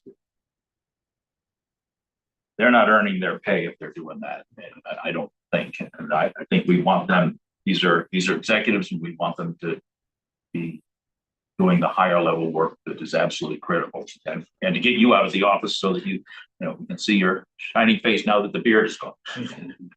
Did you hear any other approaches when you talked to your colleagues? You said you talked to lieutenant chiefs. Are other people doing this kind of work differently? A lot, I mean, not really. A lot of it is, I didn't do this, but a lot of them hired staff immediately when they got the program in place, because they had heard about the anticipated influx of Hired sworn officers or? Oh, yeah, yeah. Like Hudson just hired, not just, I think it's but a lieutenant as soon as they got the body worn camera program, and he's been busy with it. And my thing is, it's just a matter of where police are under such a spotlight.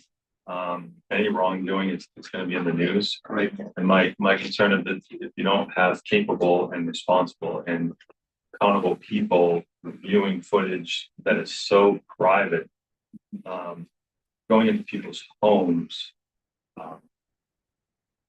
and again, I'm definitely going to sit down and we can talk about it.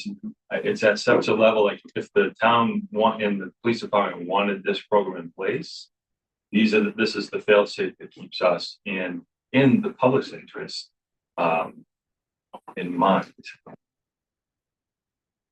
That's again, that's where I still come back to that. I'm going to have somebody reviewing it. I want to make sure that it's one of my people that that's one of their sole responsibilities. And again, if that's not going to be the sole responsibility of an admin lieutenant, there's so many other parts of that particular position that I want addressed, with everything from public records to accreditation responsibilities. It's.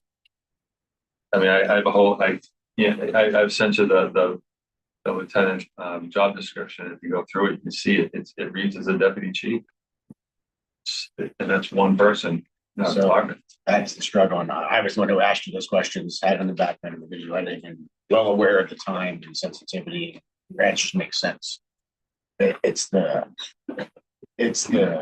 level. An assistant chief doing video editing does not seem as also the appropriate level.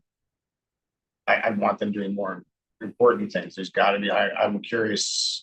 And I haven't done this research since we talked yesterday. If there's larger departments, whether it's Framingham, New York City, that have a division that does this, they have thousands of cameras, right? I would guess that they have a division of officers level, a lower pay grade, that sit there and do the camera work, and then from there move up to someone else. And I'm not saying we need to do that way. I can't imagine that it's that high level of person who's sitting there watching. It's hours 16. It's 8 hours a day of just sitting there watching videotape. I would be very surprised, only because there's a supervisory role involved in reviewing this footage.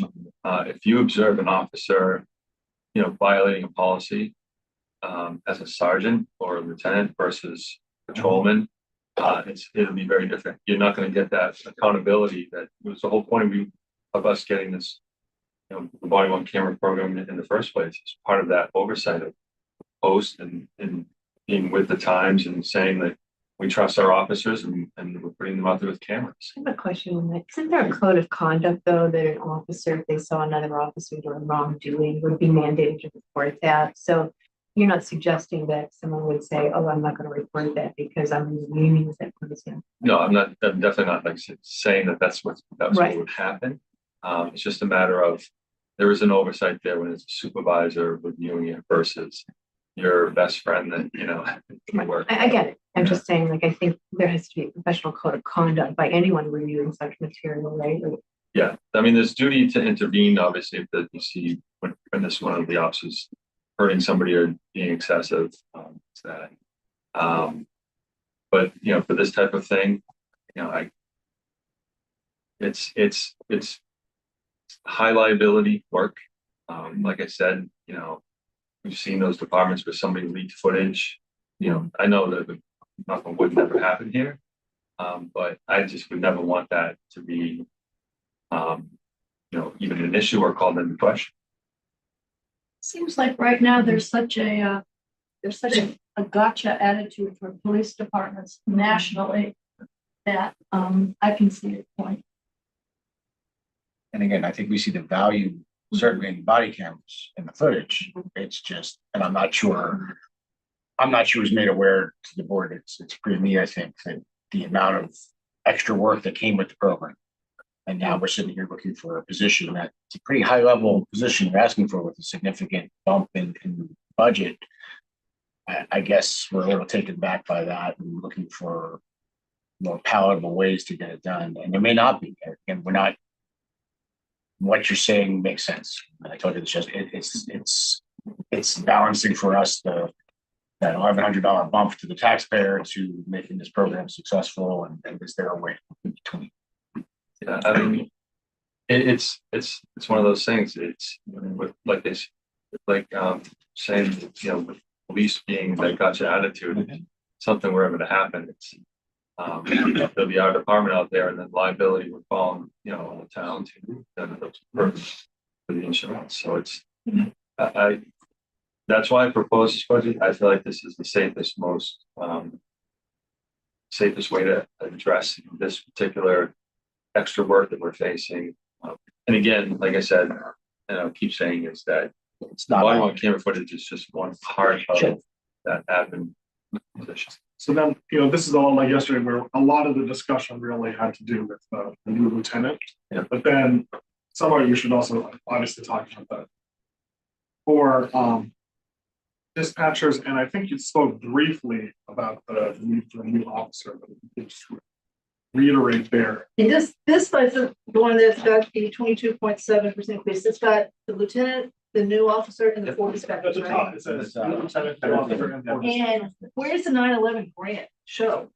It's within the numbers now. It's now taken out of like the overtime cost It's change. netted in there someplace. Yes, it's netted throughout. And that's something we asked yesterday. There was no grants, and the other thing I asked, if you said the overtime, if we add this extra officer, I made the bold assumption that overtime would go down because we had more people in rotation. That wasn't necessarily the case, but I asked to look at that again. I think that's pretty. Are there grants out there that we may be eligible for to help offset some of this?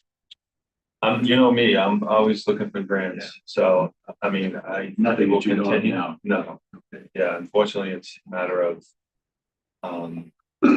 personnel. Yeah. I think that the messaging around this, I think, is important. I guess if I think about it, two separate pieces. One is dispatch. And I think there's a pretty strong case for that in terms of public safety, basically. And I continue to wonder, is 4 the right number? Is it possible to do 3 and a couple of part-timers or something less expensively, et cetera? But basically, the number is pretty similar, however you do it that way, if you're going to get the right coverage, I think. And the other side, I think, is part of the body camera story. And I would be surprised if people generally weren't strongly in favor of body cameras for a variety of reasons. And that's something that I don't think you can do halfway. I think you either do it or you don't do it. If you do it, you've got to protect yourself against these kinds of issues that the chief is talking about here. And, you know, I guess I'm puzzled in terms of finding a less expensive way to do that. There may be, but I continue to look, you know, other departments or other people finding creative ways, people doing, you know, video interpretation software, that kind of stuff to identify places that And a human can look at it and say, instead of spending 3 hours looking through the tape, just spend, a half hour looking through the right 5 minutes of the tape or whatever, doing what you need. But we don't have that kind of technology today, certainly. So this may be their only choice. So I'm sort of stuck with a better way to do this financially, but driven by the fact that these are two things that we absolutely need to do, I think. So, But again, we were asking the questions. I don't necessarily disagree with you. I think they're both good programs, but it's our job to ask those questions. it's a better way to do it. But you don't have an answer yet. I don't. But we're asking So the you've ask chief got for all that six as people well. starting July 1st on here, I guess, right? Yeah. Which is not gonna happen, right? Probably. That's a miracle. Yeah. So let me ask one more, Chip. So, I forgot what I was gonna ask you. I do have a question. The difficulty of hiring dispatchers if regionalization is looming. I mean, I think it will be difficult, to be honest, but I hold on to, if regional is gaining speed. And there are dispatches at departments that no longer have dispatch, then they've been willing to come. For the meantime, while we reinforce. But I agree with Andrew, we should separate the dispatch discussion from the lieutenant and truckers. Those two are permanent. Dispatch is more likely than not to be temporary till we get the regional decision made. This is just a big ask. You made a good case, but a 22.7% increase in a budget year over year for a big budget is a lot. Well, that's why, could you just, and I apologize because you probably said a little bit before, but we focused a lot on the new lieutenant and then, the dispatchers, but just also the additional officer. Because one of the issues that I brought up was we had a bump up to get to the 3-man minimum 4 years ago, 2021. And then we bumped up to get to the full 5 dispatchers. Yes, and then we had it. So can you then explain the need for the additional officer? Because there's one vacancy. Right. Yeah, we have a conditional offer out there now for that. And that will bring us to full staff. It's 14 officers, 5 sergeants. And then the chief and lieutenant do not patrol the road. So it's only the others that patrol the road. When we went to the 3-man minimum, we brought everybody in, the court officer, the SRO, the detective, so that we could fill those positions, and have 3 men, I hate to say 3 men or women on the road. And we're now, so now I'm trying to separate these positions out. And like I said, my detective is very busy, but a lot of that has to do with the fact that we have had these vacancies. But he still is being pulled into this position. So if we have another body, I feel like it would help with 2 things. It would help with that. It would help with also addressing citizen concerns about speed. I mean, it's one of our biggest complaints and constant emails and calls. And I know that, the select board, when you have your meeting, you hear the complaints from citizens as well. We have 3 people on the road. If my court officer, who works on a rotating schedule now instead of Monday through Friday, he's at court for 2 hours. I have 2 guys on the road. And if they have a call, they're both tied up on that call. And the call could be an alarm to something more serious. So it's a matter of, I'm trying to address that need there, but also answer complaints from the citizen about the speeding through town. We are a commuter. There is a lot of commuting going through our town. And I think that separating at least one officer out from patrol as traffic officer, and that's all they do for the year, and addresses all the concerns about radar on their road specifically. I feel like it would have an impact, and it would be something that would be monitored to make sure that the position is actually effective. But does he or she go out on the road also? Yes, out on the road. So the court officer now comes in So the code up, so say when the code officer, say if you have 3 on the road, and then you have this one officer that I would hope to have, it's like a traffic officer. If the sergeant goes to court, you now have the traffic officer available if need. But they are dedicated to traffic. Like, it's almost like state police handles chapter 90 stuff only. They become almost like our resident state trooper. That's their job, is monitoring. Like, we have a traffic enforcement board where people call in their roads and they say Pine Hill Road, speeding on Pine Hill Road, and then we put it down and we put in the times and the specifics of when the complaints are from.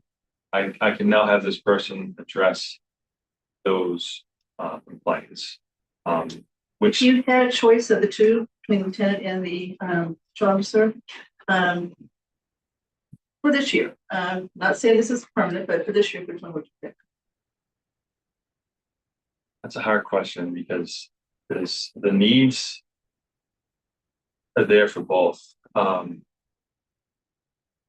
know, to separate it out would be tough. I think from a liability standpoint, the lieutenant is probably more Right. customer service. Yeah. But I also, you know, it's having more bodies in the road that's important too.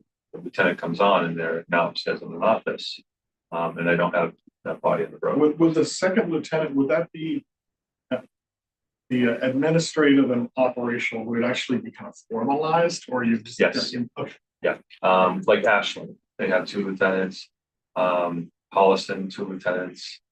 Holliston's a department very similar to ours in size and population. And that's the admin lieutenant and the operations lieutenant. The operations lieutenant oversees, I mean, when you look at, like I said, the responsibilities for our current lieutenant, he's expected to know everything that's going on patrol with the officers and the supervisors, and, you know, evaluations and everything, but also has all these admin responsibilities that are huge. Accreditation requirements, timestamp things that need to be done, body worn camera stuff, public records requests. So I have like about a quarter to half of that stuff, just so I don't burn out my lieutenant. Well, you're also explaining yesterday, you know, as part of the reason for the asked about where we are in terms of keeping up with all the paperwork for accreditation. Yeah, we're behind. Yeah, but we're working with the MPAC too. We've been in touch with them. There were things that weren't done during the previous chief's time, that, you know, you can't just sign in someone's name and say that you did it. It's not how it works. It's just imposed. So now we're trying to we made Sergeant Rock our new assistant accreditation manager, and Lieutenant McCarthy is our accreditation manager. So that's another feather in the hat for him. And then I think Howard asked a question, but I'm not sure about. I feel like if you have the additional officer on the road, would that help control overtime? I believe so. Okay, because one thing, when I looked at the budget versus actual, I don't know what this year is, but we have been going over on the overtime. Right. Like, there's been, you know, it's been significant in 2022 and 2023. Do you know Yeah. why that is? Yeah, I mean, we had There's people coming and going and having to. yes. At one point, I had 3 officers out, whether it be maternity leave, whether it be, you know, other reasons. So, you know, those shifts have to be covered with a 3-man shift. So, I remember what I was going to ask. okay. When somebody makes these public record requests, we have to spend 16 hours. Is that something we charge for? Yes, we can charge for them. The issue is once in a while they'll have a big firm who they don't care what the charge is. They could request, you know, I would like to see Sergeant Nybert's body camera footage for the past year to 2 years. And the requests it can be massive. We don't have the staff like right now. We don't have the video footage because we just started in April, but we don't have the coverage handle those types of requests right now. But we would have to work with the the state, of the supervisor of public records to basically get extensions and do the best, you know. I guess one question I have, if right now that money goes into the general fund. Or if we charge for. Well, I don't think we're not currently charging them, we can't. Yes, we do. We do on some of the. It can't possibly cover. No, It's only like $25. $1,600. No, There's it's, just one check. it's, whatever the, yeah, the hourly rate, whatever the hourly rate of the person, of the lowest person that could handle that. Was what. So one question I guess I would have is if we're anticipating we're to see more of this, would be to have that go into some sort of a fund, which instead of going into the general fund, it went into a revolving fund. I'm not sure I'm using the right Or a word. records request fund. A records request fund that would then be used to offset the cost of doing this sort of work. What would that How that accomplish? works. Well, It's like a departmental revenue that you can use to put in the budget to offset. So how much are we talking? Someone solves the problem. They did. No, but it solves our problem, of being more likely to prove it. well, so for example, if you had a heavy request, you might want to bring in, say, a retired police officer or, some sort of a temporary person to help you I with think, that if you're concerned about that. I don't think it's gonna involve that much income for the town. I think it's gonna involve salary time, but not. Well, this, I mean, the public records requests I've seen have been like $1,600. Not the kind of things the chief is talking about. here, Yeah. potentially. How often do these requests come in? Yeah. Look at about, say, 7 to 8 requests a week. Now it gets a lot too. But I just did a little research, but like Lowell has their records officer is somebody that works for their solicitor and their law department. It's an executive secretary in the legal department that handles. But Cambridge does. yeah, so I don't know, how it ends up getting in terms of the footage part of it, but I know we're getting more requests even on, Mark's side that having something similar to that, or I think I don't know how much of this lieutenant's job is going to be doing public records. If it's significant, I think we need to reevaluate the model before we just take a research. So, and again, the public records, photo and camera, that's just one, I mean, we're just, if you look at the description, I actually went through and just. Post, accreditation, guard cams, there's a whole laundry list here. Yeah, but like, I don't know what the percentages are. yeah, I mean, and not only that, it's. If you're responsible for everything on the site, like the holding facility, the evidence room. Compliance with the armory, all the things that are in the department itself. And then, like I said, the state stuff, accreditation stuff, post stuff, public record stuff. So, Have we ever had 2 lieutenants before?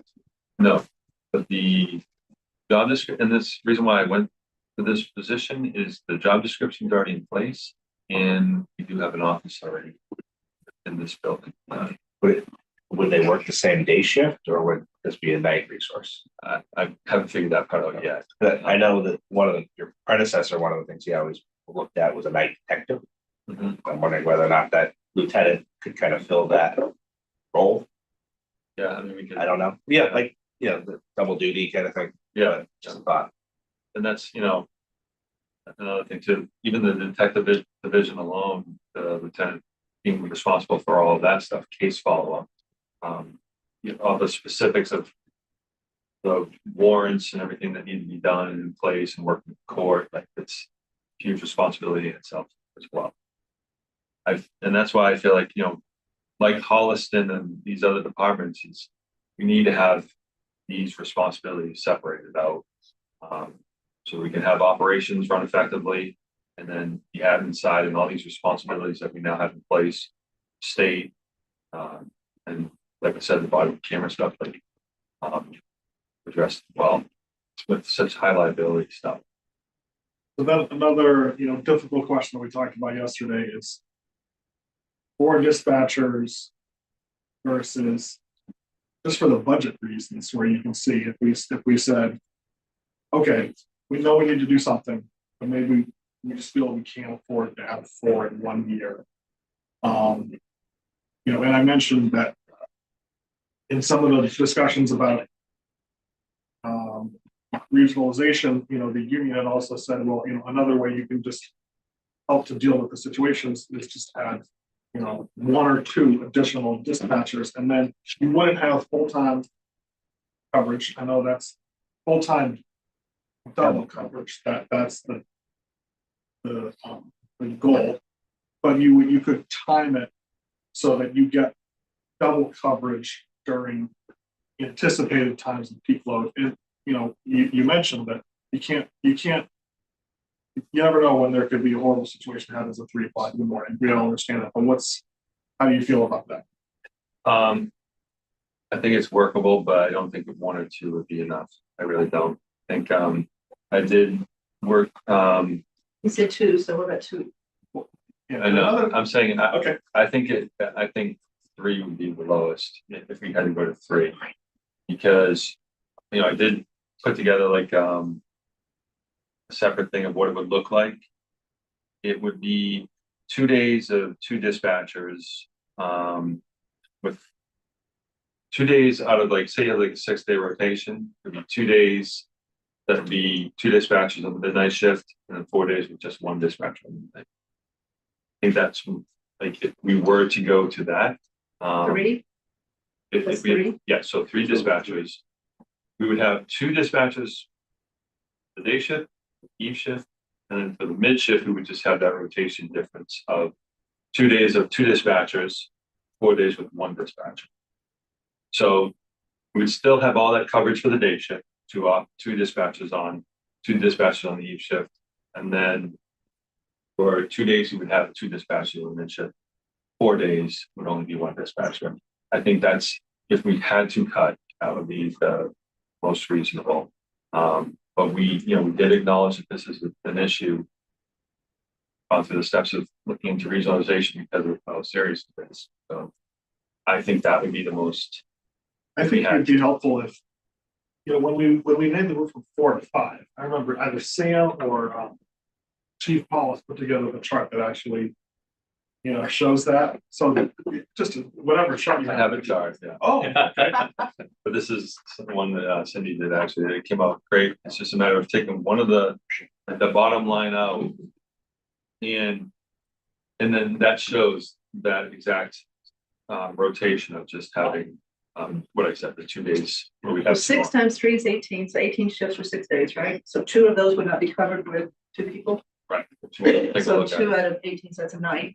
So about 11% of the time we have 1 dispatcher. Could the additional officer for some of those shifts? There's separate unions, they're separate. We do have some officers that in emergency situations are trained on dispatch because they were former dispatch, and we've kept up their certifications so they can jump on the desk if they need to. But that would be, you know, again, something separated out. But yeah, if we have another officer on the I'm thinking, you know, basically a hybrid role. yeah, I mean, we have part-timers too. So covering part-time or reserve officer capacity there. Give you some capability to get somebody in to help. Yes. Your urgent situation. So that seems to me to be a reasonable first step. See how that goes. So we don't have reserve officers or specials anymore, but we do have these part-time trained officers. on Yes. dispatch Yep. that could be called in Yes. quickly potentially. You're saying do the 3? You do the 3 with backup capacity here, just in case. Yep. It sounds like that still gives reasonable safety protection. And Then you'd have one fewer person here. Looking to cut, I mean, it seems to me that the lieutenant's position in terms of post-related stuff is a higher priority than the new officer in terms of the traffic side of things. We'd like to have it all, but if we actually had to cut, that's, I guess, where I'd be. So I think one thing we need to consider is whether we separate police budget from the dispatch budget. I think there is good reason to do that, which is to say, town meeting last spring was quite adamant at 11 p.m. about regional dispatch. All 12 people. Yeah, well, I'm sure we had a quorum. And, I think it's important that people understand what the true costs of these services are. So I would recommend that for the purposes of going forward, that we separate the police budget, because if people just look at, 22% for the police, they're gonna maybe go ballistic. And I think dispatch has to stand on its own. And town meeting said they wanted this, so now I think they've got to understand. That didn't fix our bottom line problem. No, but I agree that it would help people at town meetings to understand the impact of what the dispatch budget is right now. It's embedded in police. It's not embedded in fire, even though they use it too. It's embedded in police. So Chief Newell stuck with it, right, in his budget. So pull it out. So then who's the head of, is there a head of the dispatch department, or it's just a? Just because it's another separate budget. It's just a separate budget. Okay, all right, okay. Brian, is that something that should be done? Or- We talked about it, actually. Yeah. I don't know if we talked about it with Ryan, but we've talked about that before. Because this. We didn't do it, this but we budget could does do that. it. It's not, Relatively easily, right? You just put another number on it and go with.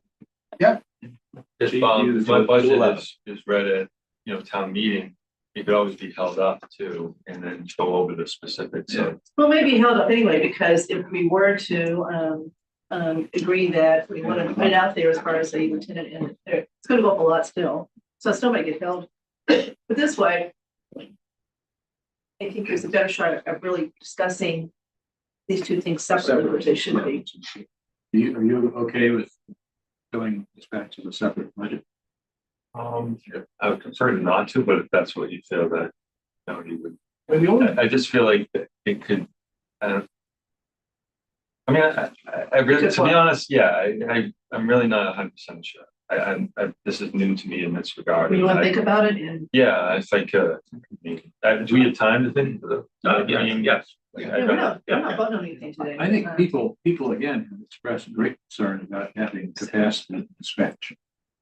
And so I think this, to me, makes that an easier conversation to have, frankly. Say, yeah, we think it's important, and what we're trying to do is to increase staffing there to deal with the public safety concerns. This is the cost. And, we wish it was less, but if the actual market cost of doing. I think it took dispatch out of my budget. I think it was only like 10% that it would go up. It would go up with the. But that makes it sell easier.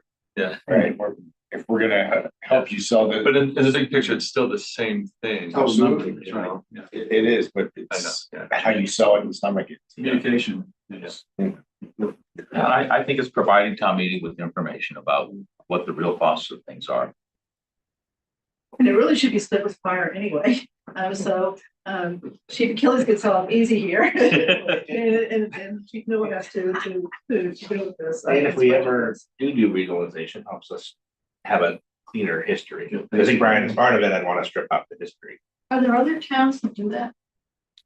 I'm sorry, do what? Separate out the dispatch budget? I don't think so. I don't think so. You don't think so? Regional. So. I would think so too. Yeah. Yeah, well, I'm just thinking it's almost like a department without a head. As I had, but we have a lot of budgets like that. Head with two brains. It's like I mean, DPW oversees multiple, the head of DPW oversees multiple Well, budgets. It's there's not a big sort of deal. facilities. It's like buildings / ZBA and then, Utilities. yeah. Chief Achilles oversees the emergency management budget. So where are we? Well, We're down to 3 dispatchers. so I guess the decision points are number of new dispatchers, and then you go of lieutenant officer, you have both one or the other, or neither. Yeah, I mean, I think I'm gonna be hard pressed to do all. I think we're in a very tough situation to do that. I'm not sold on the lieutenant. Unless it's like a night shift lieutenant, so we have some lieutenant on all, on shift all day. And if they can do some detective work, I know that Chief Wallace was always pushing for that. I can see some double duty there. I'm not sure what the current population, but he drilled into our head the 1.9 patrol officers per 1,000. So I'm not sure where we're at in terms of that metric, which might help your officer discussion. Yeah, I think we're on for studies. I'd be interested to know what town meeting thought about having a lieutenant and another officer. I'd be interested to know what the residents. They'll have a chance in the budget. Yeah. That's what it costs. I got it. And we're not, we're putting it on the warrant, and opining on it, but civil decision. So I would actually, support everything you've asked for, given the case you've made, except for 3 dispatchers, not 4. But I would, and I know this is a trick that we play, so I'm looking at Brian before, I shouldn't call it trick. We have staggered the start dates as these has to make the budget hit not so bad, but then of course it's still going to carry over the next year too.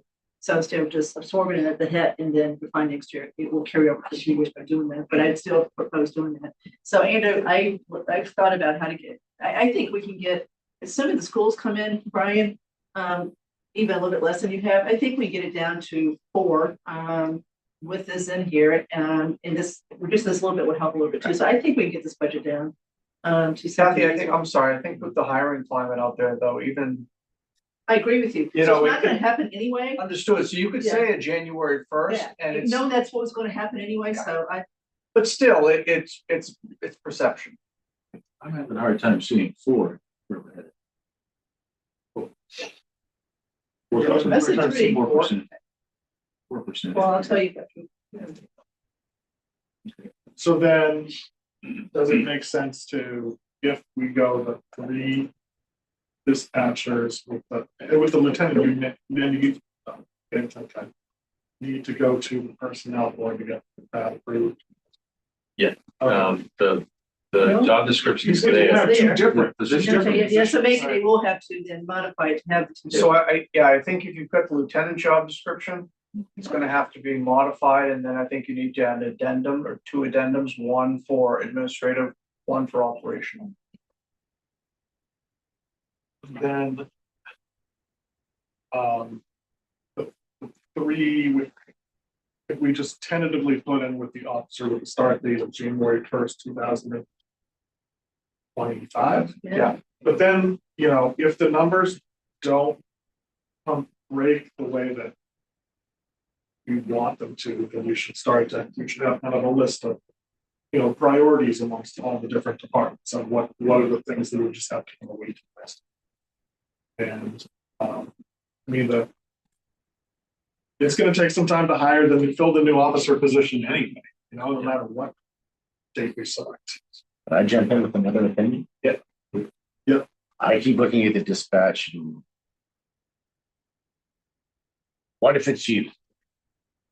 And you're the work person waiting on dispatching, other dispatchers, or your kids has an emergency and you're the one that's stuck that the dispatcher somewhere handling another emergency. Yeah, they don't handle your emergency. That to me seems more urgent and more cost effective for that matter than the extra officer for traffic. But we've mitigated a substantial portion of the risk that we have today 89%. with 3. And if we also have. What if you're at 11%? But Just talking about. a 911 call will always get answered. It'll just go to the state police, right?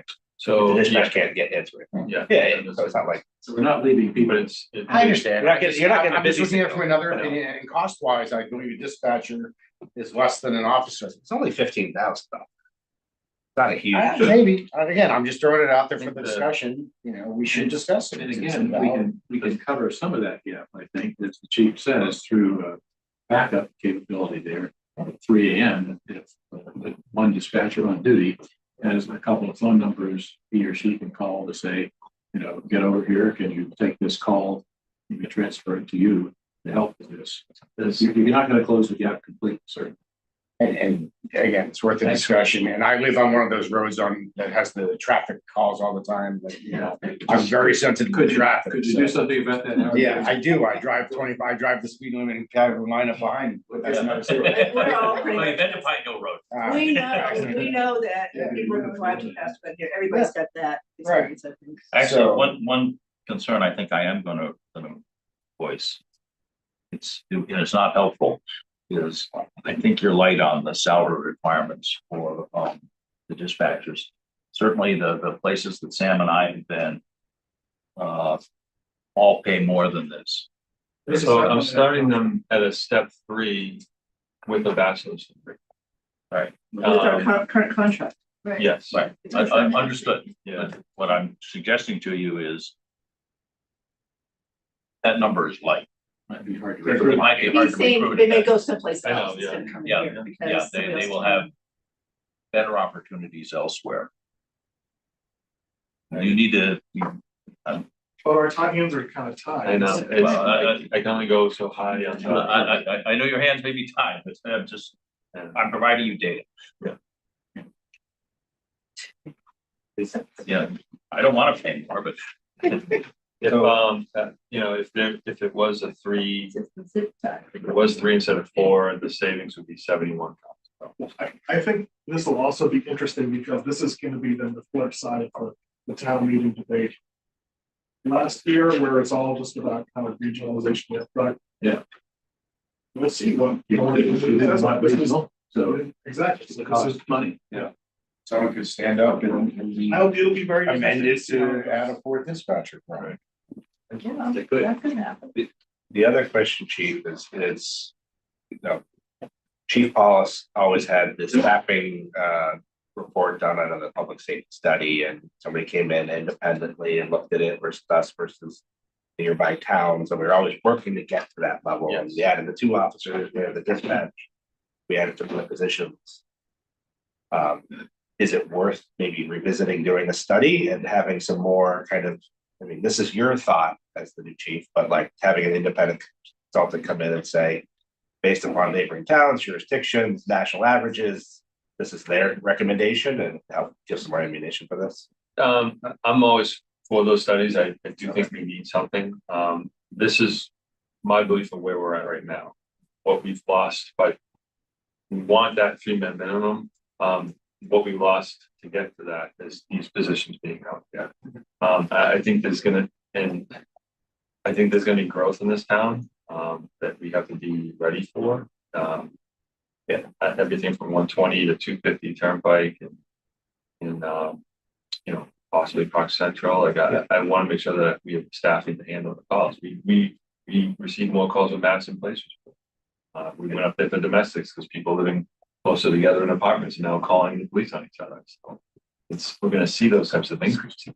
Yeah, I think that's back to my point with 120, the Park Central, you know, that right there is another officer added, if not more, right? So having that kind of study done, looking at forward to say, and we can build up the plan for the next few years with some data behind it, I think would help town meeting out personally a lot. This is what I brought forth as reasonable for where we're at right now. I think that we're at that point. I think, was it every 25 years the town does a study, see where we're at. I think So we're the last was 2000, so yeah, we're about ready for a new one. So yeah, maybe we can get one in for town meeting. Is that realistic? I don't know how long it takes, honestly. Who does it? Is it We could find somebody to do it. I'm not sure it's gonna be cheap.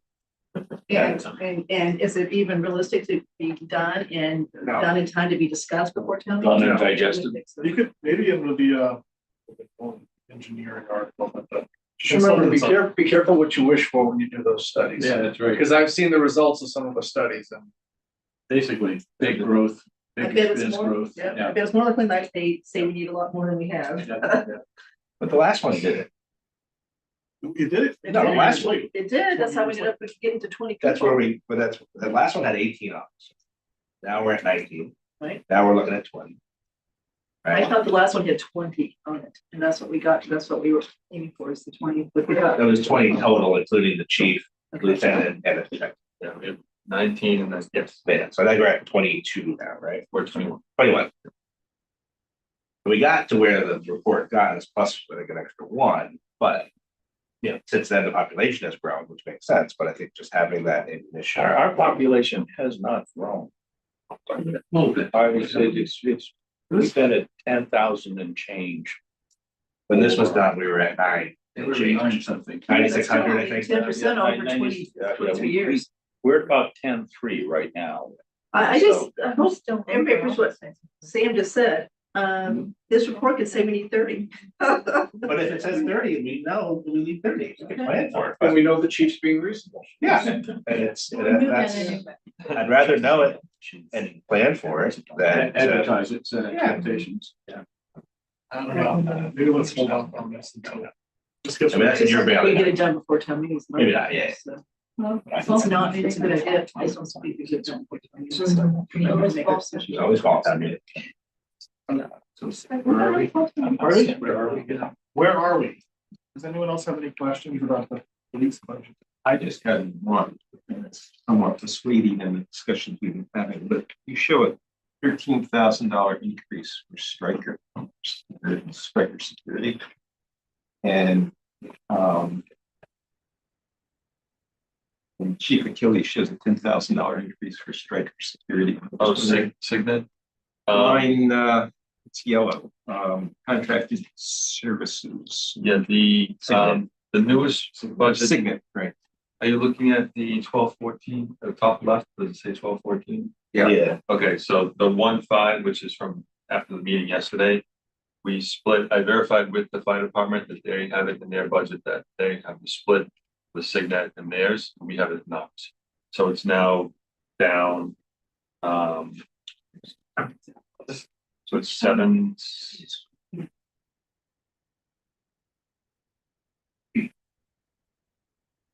It's now split in the budget that I just gave. So that's all the cameras in the building, all the doors, security, everything. So it's not 13.4 now? No. It with the new budget that put out, it's now. So what you're looking at the sheet is all if you look up there. Oh, that was certainly different. Oh, This game got mailed yesterday. Oh, Yeah. 7,500. It's still a pretty good. Yeah. Larry, what's your, oh, there it is. And then is it still 9,800 in fire budget? Yes, we have money in our budget for it. But that also includes our 911 recorder warranty, so that's why it's split. That line for dispatch contracted services, it has that split for the Signet, but also the 911 recorder warranty that we got the grant to purchase the recorder. That we're now mandated to have, but the state stopped paying for it. So now we got a grant and we've gotten 12 grand to pay for this recorder. There's a warranty and a service for it every year for 2,000. I'm seeing a little bit of a troubling piece coming up with a lot of, oh, the cameras were a grant. Now we need another officer to do the footage. We got the grant paid for this recorder, now we have the service and we have. So I think this gets into our grant discussion of making sure we understand the full baked in cost of this stuff. So there's a fact of the town bylaw that says you have to identify costs, long-term costs when you accept a grant. I mean, anything that would incur, like. And I know the guy that wrote the bylaw. But I don't know if we have that. He was a crazy guy. What? He was a crazy guy. Yeah. But we are supposed to be doing that. Right. But I'm not sure. It's been popping up, in various budgets, not just yours. Yeah. A lot of the grants that I've gone for are specific for things that needed to be replaced, like the live scan fingerprint machine. We've had it since they first came out, and I was able to get a grant and pay for the whole thing, 12 back into 15. So but that's, I understand what you're saying. Like, It's more on the incremental service costs. Like, yeah. Capital wise, I'd let them know if it's something that like we need to add capital, like the signal devices that we have for our tasers. Holsters. Now going forward that, you know, every 5 years, place the capital is where it matters. Okay. Any other questions? Do you have any questions for us? No, I don't. All right. Well, I think we're done for police. All right. Thanks, Chief. Thank Cindy, you look very happy that. Yeah, by the way, I think you guys did a great job with all the, you know, a lot of detail and you did a great job. Preparing the budget. A lot of moving pieces. Yes. Yeah. And also, thanks for, you know, we asked you some questions there yesterday morning and boom, you know, you provided all the additional. Appreciate it. Thank you all. This is a physical copy of that new updated one that's up there, if anybody wants to take it.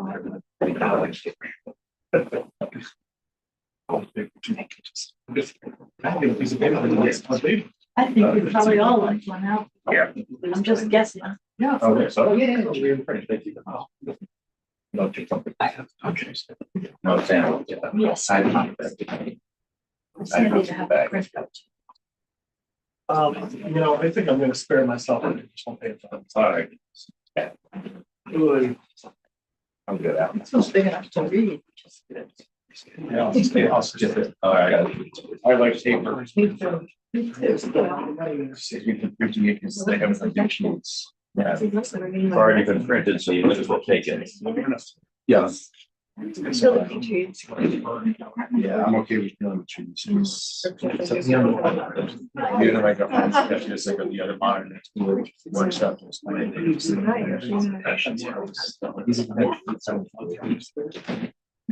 stuff. It took up most of the time.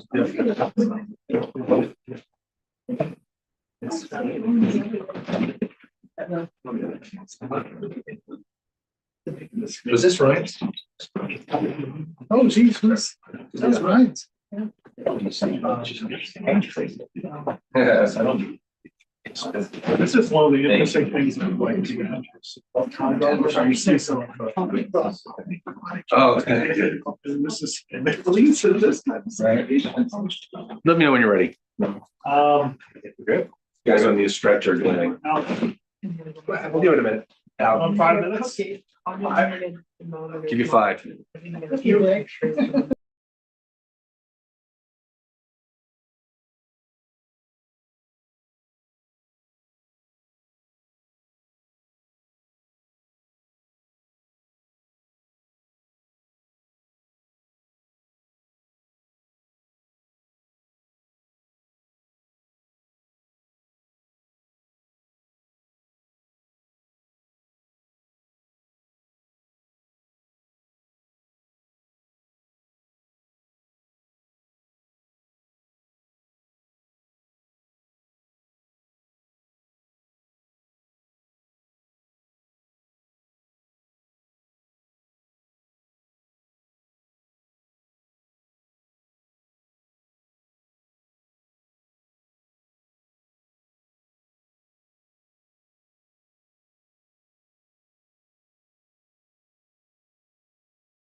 Phyllis is here to talk about the fire operational budget, and then before you came, when we talked about capital, there were quite a few questions about the Ladder truck. ladder trucks, not the top ladder. Okay. So, basically, I think there really wasn't a whole lot to talk about with your operational front, but if we want to give it an overview here. That's perfect. And I appreciate the time. Thank you, everybody. Basically, you look at our FY 25 operating budget. As it currently stands with the current staffing, I think it comes in just at around 3.84%. So this advisory and select board members, we met, explained each line. Basically, in the salary and wages, most of them are contractual or based on what we saw as trends for actual over the last couple of years. We are sending some people to paramedic school, which we talked about last year. We get into the non-salary and wages items. Typically, these are either what we've been trending, what we anticipate, known increases, or expected increases. So realistically, the budget's pretty solid. There may be some flux in it. As we move forward, we have some promotions coming up, some new people coming on. But I think it's a good idea to keep it as it is right now, because I think it covers all our liabilities. So, and with that, I'll answer any questions.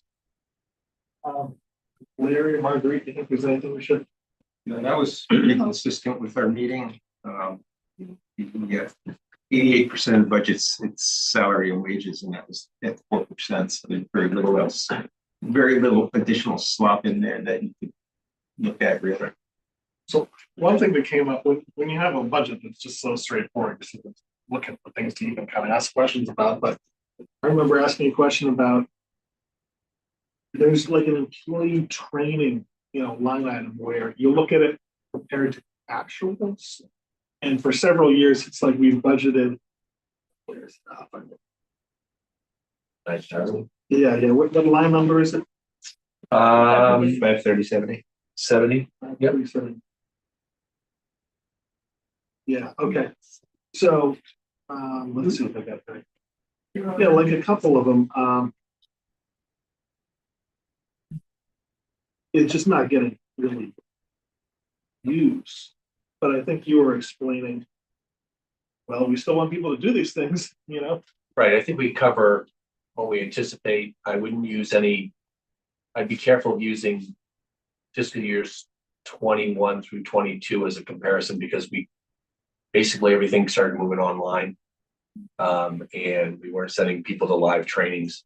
I know last year we spent just about $6,000 actual, and we're asking for 9. So I think it's a good You Send somebody to a paramedic school. Yep. Good thing. Yep. Do we have a requirement that they get for us for a certain number of years afterwards? So They signed an agreement, and it's prorated. okay, it's pretty normal. I just curious. All right. Anything else on any of the lines? Any questions about the operational budget? So I've got one that may have to get added at some point. So as you know, we don't have a contract with ENC for the tower that we use for Correct. property. So we've got a draft agreement that they've sent us. The concern was they're selling the property. They've got that property is under contract. I don't think it's closed yet. It's under contract. And you got a new owner, right? And we don't know what they think about us physically residing on the tower without paying anything. Right. So they sent us an agreement, and I believe it was $2,000 a month is what they were going to charge. We're going to push back on whatever, but I assume that's not in your budget anyway. Correct. So we may have to move that. I'm sure that won't be your problem.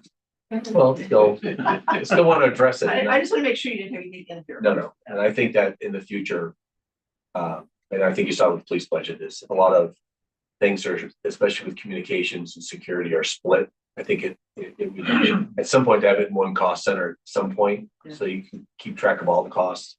But I don't think that's probably the time right in this year's budget to do that. I have one more that's not necessarily a budget for this year, but I understand we have communication problems on Oak Hill Road.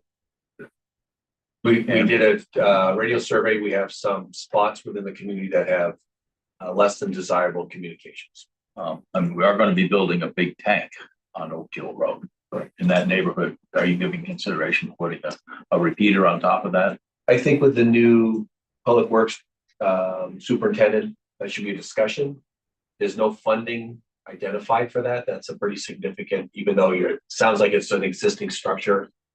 There's still a significant investment that you would have to make because you have to connect and buy the stuff. And I know that as part of the regional communication center conversations, one area that Chief Newell and I spoke about is over the course of this next year is really look at what infrastructure, hardware, and connectivity you would need in our community that hasn't really been addressed.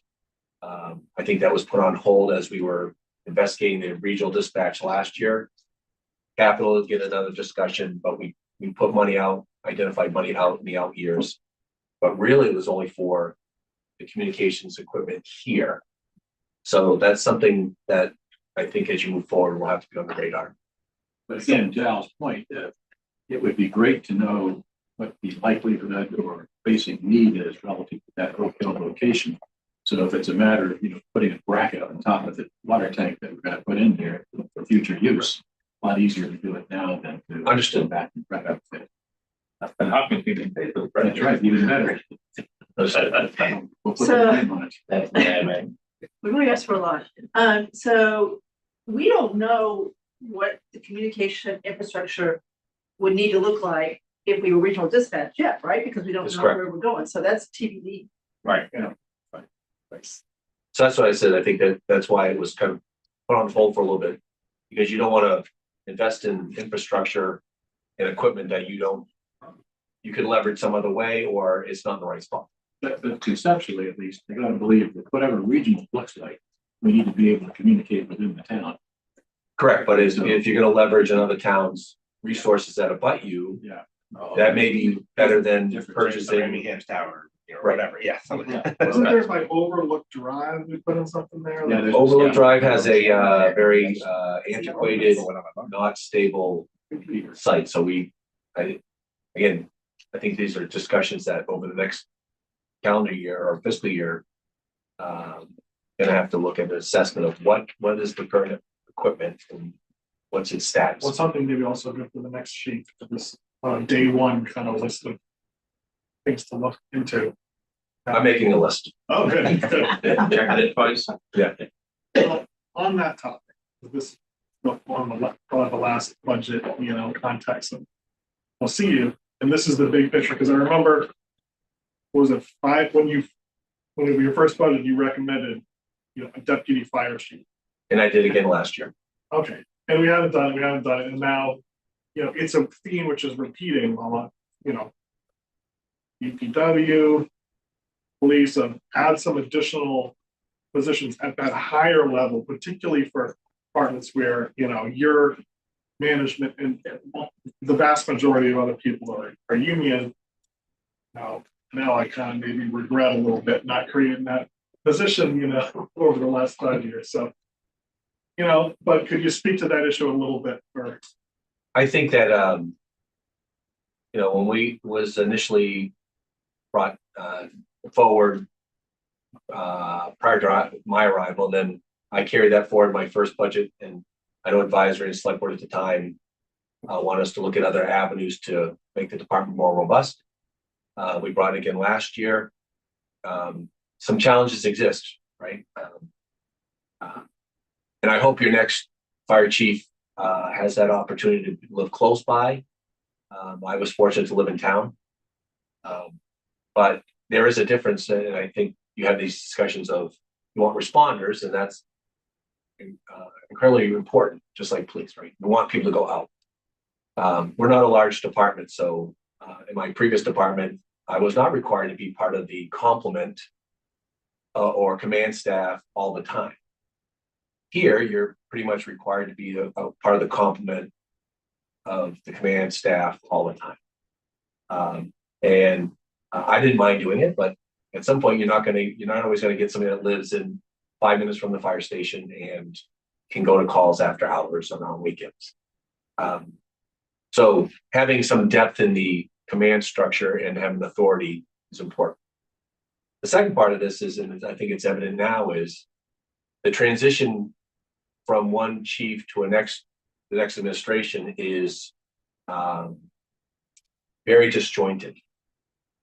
Because there's things I am doing as the chief officer that's not in labor that I cannot share with labor. Just that's how it goes. So I can't really transition a lot of the administrative high level labor issues with anybody. So that's why we're getting an interim, and I will do that with that person, but still, you would wish you could have done that over the last 2 to 3 years, not basically what it's going to turn out to be is like a week. And then a new chief will start, hopefully. I hope in, by June or July. And what's that succession and what's that knowledge? And unfortunately, this is true with the DPW. This is true with police. Police was fortunate had a identified person.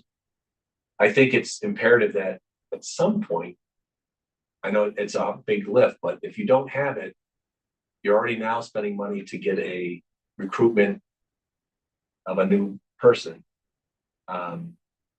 So I think it behooves the town to have an identified second person. And I couldn't, as I mentioned to you guys, I couldn't make anybody in the union the interim fire chief, because there would be a conflict of interest and they would basically be privy to information that you're not supposed to have. So I think in the future, I hope the next chief probably carries it again, and it's not going to go away. And if you keep on pushing it down the road, it's going to happen again and again. And my recommendation is to really focus on this.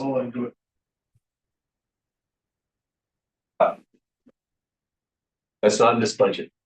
Well, it's, you went for experience a little bit. I understand there was some questions on some other items. On capital. Okay. Jason, gave a really good explanation of the truck, 13 years old, $200,000 maintenance, that would take it out of service. And you wouldn't get it. So then that prompted let's take a look at what if we just got a new truck. And then also maybe even you sell the old one or sell the. So, and I'm not sure if any of the members here today have watched the capital, they may have. I'm going to give you, if this is a draft, so please take it as such, okay? So if you just. It's a universal needle ladder, you just drive it down, load it up with all your stuff. They use another department. I think that's enough to go on. Oh, no, there's more. So I think if they come that way, if you're short, let me know and I'll give you a couple more. Oh, No, we're one short. You're one short? Yeah. I have plenty. I made many things. so this is much shorter. So, That's what he said. so last year, and I'll just give you a quick history. And again, I don't like, just showing fire trucks, but our current apparatus, our current ladder truck, I can pass it along, but basically is a very large truck. And a lot of commitment was made into getting this truck. It's has served the department very well. I think all good intentions. To replace that is a lot of money, but basically it has 13 to 14, it's about 14 years old. And really what it needs, and last year we submitted this to both, I think advisory saw it and capital saw it, was we had one of the apparatus shops come and say, hey, you just go over and see what kind of updates and repairs this needs to continue its in-service life. So, we had a shop come in and they were around 100,000 plus or minus. Again, we were proposing it for FY 24. We had a different shop come in, closer. We were hoping that it would be a closer turnaround. And it was over $200,000 to do the same work. So capital said, well, if it's $200,000 and it will extend or ensure the lifespan of this truck for 5 to 6 years, is there any value of looking at getting another vehicle now, knowing that apparatus and ambulance costs go up, unfortunately, unpredictably and significantly each year than it used to do. So where before we could see a 3 or 4% increase every year, you could have a 10% to 40% jump every year that you put this on. Some estimates, we have in the capital $1.9 million to replace the current truck in 5 or 6 years. I've been told that as of last week, you're probably, that would be what it would be if you bought it today. So again, it's going to continually go up. And I can't say what it will be in 5 years, but it will be in excess of $2 million, maybe 2.4. So this is where the discussion was, well, if you were to purchase a truck now, what could you do? And in the last year or so, we've been looking at, well, how are we using the current truck? And what are some of our limitations? So, and I'm not going to read this sheet for you, but the project description was to replace the 2010 aerial platform, and it's a platform because there's a big bucket at the end, with a shorter wheelbase aerial ladder, which you see in that handout. Just as it's a ladder that extends. There's no thing on the end.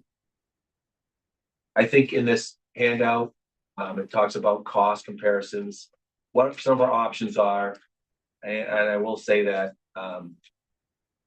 when I talk to capital, one of the options do nothing.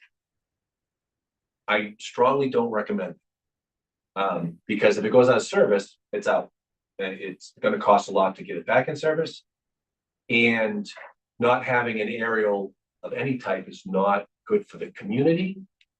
Also, it impacts our ability to manage certain types of incidents, and also affects our insurance ratings.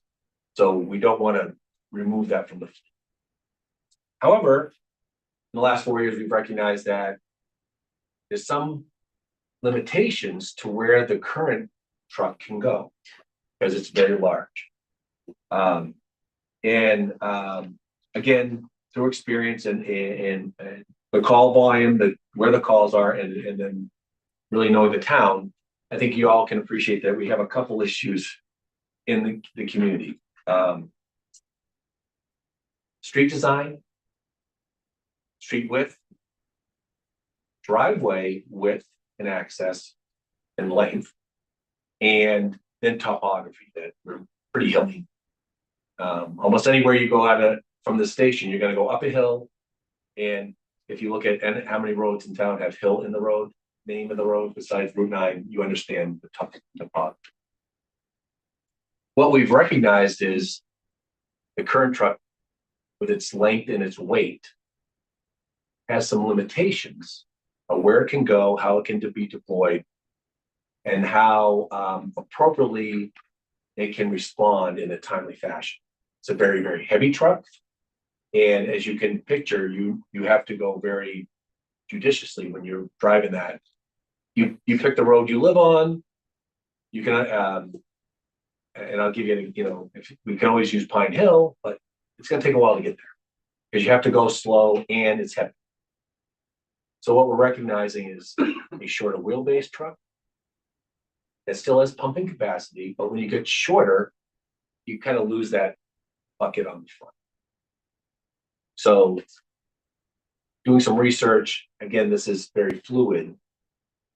We could spend $1.3 million this year and get a shorter wheelbase truck that does almost everything we wanted to do Yes, we'd be relying on other mutual aid towns if we had to get needed a quote platform type truck. Or a longer truck or bigger truck. But the deployment would be better, response times would be better. And over the next, we'll just, for the purpose of this discussion, if you bought it, we need some flexibility, and the next chief's gonna need some flexibility. Because we try to get a demo, already built one, or one that's already designed, that's in the queue. Because right now it takes about 48 months to get one. So if we get one in the queue, you could get one in a year. Or if something came up in 6 months, you might be able to capitalize on it now. That's why we're really pushing this now. $1.3 million versus at least $2 million. And then the thought is, if you don't do anything and you want to, we got to fix the truck we have now. So that's another 200,000. So you're looking at, you know, anywhere between $7 and almost 10,000, so $100,000, sorry, that you could say, right? Or actually, they're more than that. To me, the point that is compelling is just the smaller truck is better. We just need to take it. So there's a significant savings over the course of this that actually it's close to like 700,000. Sorry, I gave it on 700 to almost $1 million, you could say. Now, again, it would be different. I will try to look back when the town got its first aerial device. It's in the 70s, so it's not like we can't go without one. And it would be, I could never, I don't think any chief could support saying don't have one. But a different one might meet our mission better, be more cost effective. And again, if we don't do anything with this current truck, we're going to continue to have issues with it. It's getting old, it's very heavy. And there'll be a time where it's out of service. How long would you expect the truck to be out of service if you did the $200,000 repair? Probably 6 to 9 months. Really, that long? Because they have to basically take the chassis off the frame. Okay, this is a big job. Yeah. And that's part of, a lot of it's the labor. That's why I think the costs are going up, the labor costs are going up. So we had the same discussion at Capital, is if it takes 6 to 9 months to take it, put the current truck and repair it, why not use that time frame to get a new truck? Even if we had to wait a year for a new truck, it's better than. So are you proposing if we get the new truck not do the repairs? Yes. And just sell it as is? Sell it as is. We'd be working with the dealerships that if they, there's 2 ways to do it, a trade-in. But if there is a fire department that's looking for a quote reserve. A city, big city. Yeah, that's looking for a reserve truck of similar type, and they understand that they're gonna have to put some money into it. We may actually get more money. I don't want to tell you, we're still trying to figure out how much it's worth, but I think that we probably will get back at least what we would have done to repair. I guess that's conservatively and. That could be cost effective for a department. Yes, well, yes, it's the same thing. If they're short a reserve truck and they're saying we have to spend $2 million, if they had to spend $500,000, including repairs, they would probably do that. There's something relatively minor use, right? First line. Right, I mean, I'm assuming this truck probably has less than 1,000 hours on it. I'd have to check in the hours. Again, it's a department that would want this would need it for a specific reason. Yeah. What's the, oh, sorry. No.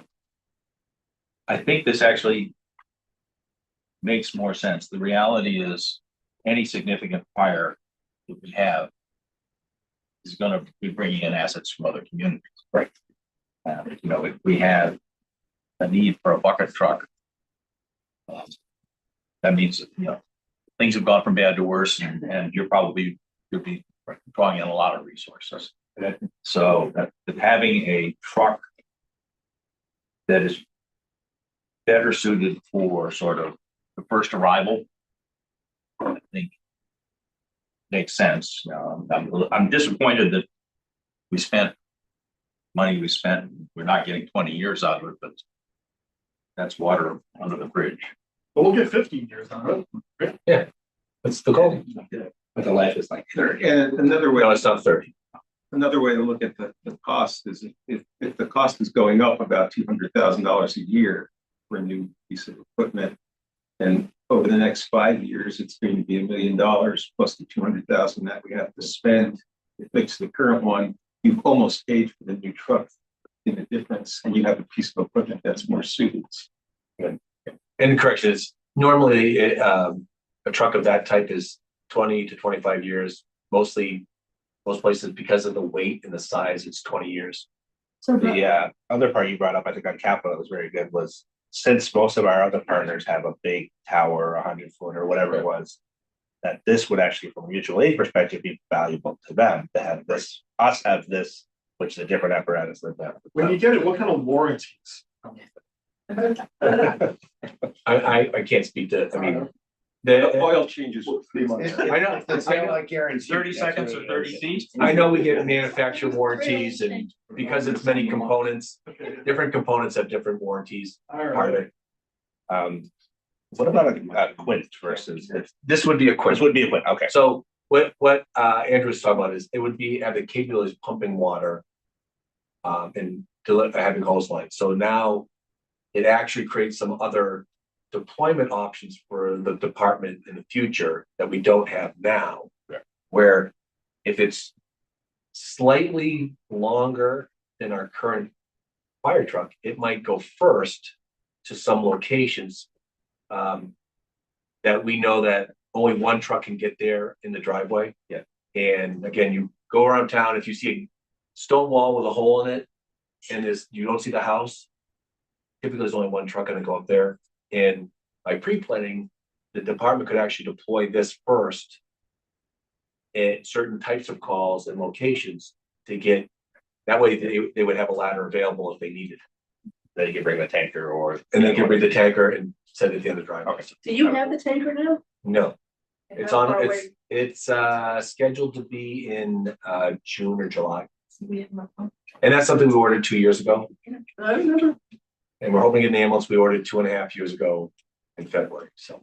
So for purposes of town meeting, how many streets in Sutton or what percentage besides my street would the big truck not fit in? I don't know if that's, I don't have the exact number.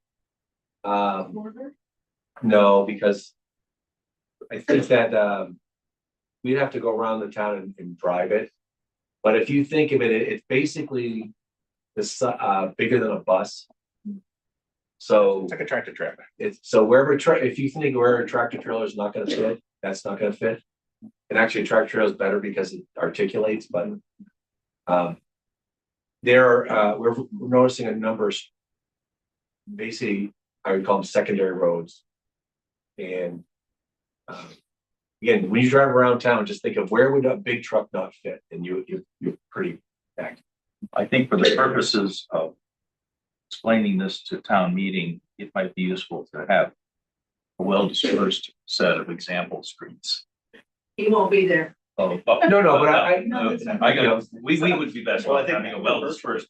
I Example think, streets. if you told me what road you live on, I could tell you if it's gonna go there. And I know Pine Hill is a challenge. I know every road off Pine Hill is a challenge. It would go up Oak Hill, Chestnut Hill, challenge, Lover's Lane, no. Was that Flag? No. Wouldn't it make up Oak Hill with the hill? With the engine? Yeah, it'll take a while. Breakneck Hill.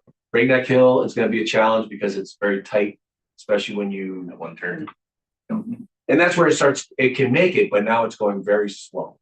Very slow and it's all And that's- multiple, You got guys out there going, okay, a little bit more. And then the problem is, it's not just, and I'll use Breakneck Hill Road as an example because it's near my house. You might get there, but you may not make the driveway because you don't have enough room to turn it. And I'm not proposing a tiller or anything like that. So this is what we're finding. Even our Sears Road fire, that was pretty significant. Hopkinton came in and we had to At some point in the fire, we stopped firefighting operations and we got it in, but it took like a 12-point turn to get it in. Where the engine got in right off the bat. So, these, when you say percentage roads examples, I think basically I know where people are living like. And you could, middle road, great, but an east side road off middle road starts becoming a problem. The thing that's most compelling for me is the access and the timing for access. And it seems to me this vehicle gives you water and a ladder in far more places than you have very quickly. And not that you can't call in a mutual aid, but by the time that truck from Framingham or Marlboro gets there, I can't remember the number, but every X minutes the fire doubles kind of thing. And I think the biggest thing, which is really important for taxpayers, is cost effective. It does most of what we need for a very cost effective approach. It sounds like a very creative way to do this, so kudos to whoever decide how to do this, use this MO and do it now and sell the old one. Chief, could this serve as a backup pumper? It actually could, because it would have the same capabilities. And again, our current truck can pump, but we hesitate to put it as a primary response unit because of the size. I'm thinking like the other one of the 2017 is our oldest one now. And say it takes a couple of years to get this.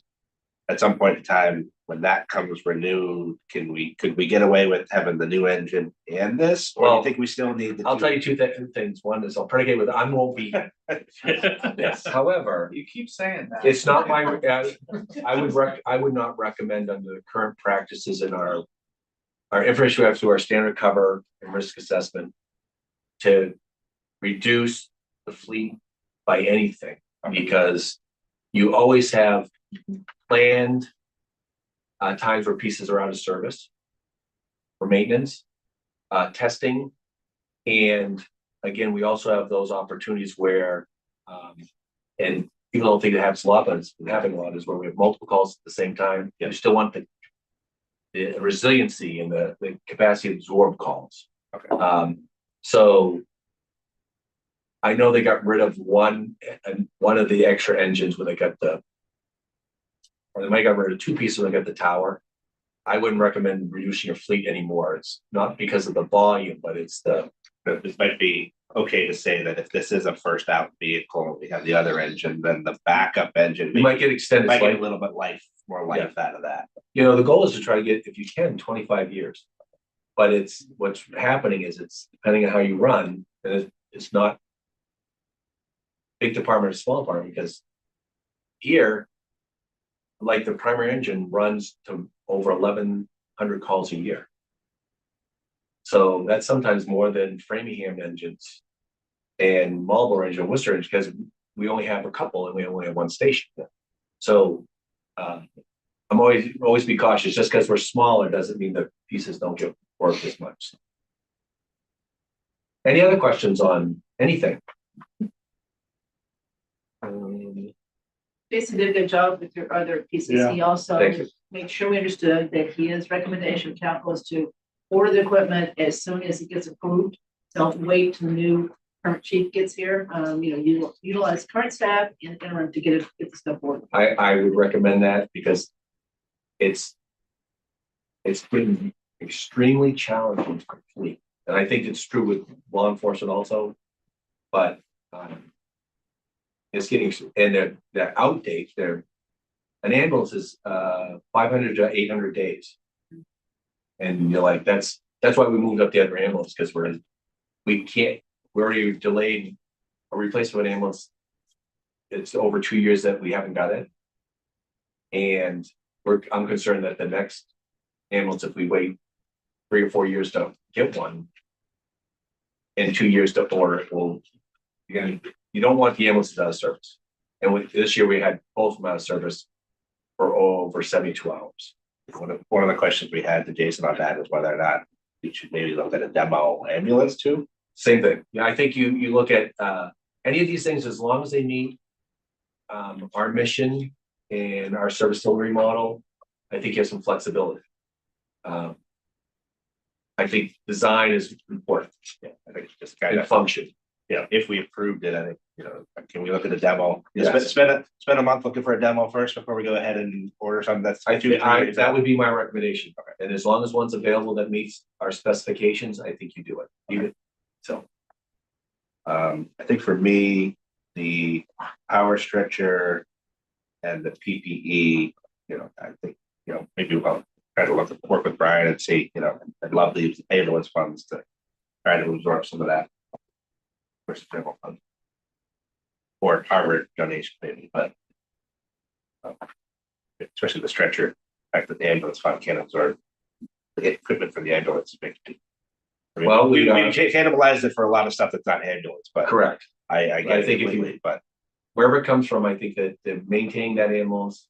Correct. And the ambulance service, how we fund it is important. I think the reality is, our population is aging. And that means more ambulance rides. It is indeed. And And I think power stretcher is one of those productivity tools. it gets used every single day. could we sustain another ambulance? Like, is there enough calls that I we're think- pushing out? to I don't other think people? there's enough calls, but this past year has demonstrated that we were, I didn't, I don't have the data. But I know we were down to only one ambulance a significant amount of time because of the age of the second one that we're replacing, that we, again, it's over 2 years that we've been Is running that it. one coming in? That's coming in February. But Okay. But unfortunately, the primary ambulance has been absorbing the call volume. So we had basically, like I said, 3 days where we did not have an ambulance, we had to borrow one. And what it made us realize is our district, our mutual aid district, there may be value of trying to maintain a quote reserve ambulance in the system. Yeah. Now, again, for the next administration is who maintains that? Right? Yeah. And I think the discussion would be when, if we are fortunate to replace another ambulance this year, hold on to the ambulance we're replacing for at least a little while, decide, let's not trade it in. Let's not sell it. Let's hold on to it and decide, does it make sense to have it in reserve capacity for a length of time? But there's not enough call volume to fund them Fund it, all the yeah, way. But you, well, I think over last year, we brought in over $500,000 in revenue. We're on track to do that this year, maybe closer to 6. I wouldn't wanna, you need an ambulance to do billing. So you do not want to not have ambulances. I wouldn't believe there's a big market where you can use them. People buy them, services buy them. When not really is more or less at the end of. There's a lot of volunteer departments that almost exclusively have to buy. They repurpose them, but, we moved up the replacement schedule because we were trying to do 8 to 10 years and that's too long. Anything else I can answer for anybody? So enjoy your maybe last snowstorm. Well, I hope we get tons of snow this year. And After February 7th. And everybody be After careful February 7th. tomorrow, please, on the roads, be careful, shoveling, snow blowing. We're putting on a couple extra crews just to make sure we can. 13. Oh, and, 8 to 10 inches. please shovel out your hydrant that's near your house. That makes a huge difference, especially before it freezes. Although it's supposed to get in the 50s later this week, so just shovel around 3 feet around your, what's that? We get hurt. I've 58 years I've been managing this, so it's. Okay, all right. So Chief, I don't know if advisory will see you again. So on behalf of advisory, thank you for your service. Thank you. Not only in your capacity as chief, but as a resident and volunteer, and I appreciate it. whoever comes after you has huge shoes to fill. It's been an absolute pleasure and an honor. And I appreciate it. anybody Thank else you. on Advisory wants to say anything? Thank you. Yeah, it's been a great experience. I appreciate the opportunity to do this. It's been an honor. Now the next adventure. There you go. Now you have to deal with real alligators. Yeah, there's alligators. Thank you, everybody. Thank you. So are we, should we adjourn? For the select board, I believe that we adjourn. Second. All those in favor? Advisory, supposed to adjourn? Second. All in favor? Aye. Add those on the phone, okay. Aye. Thanks, everybody. Minutes for you to say. We call the order, select board talked about the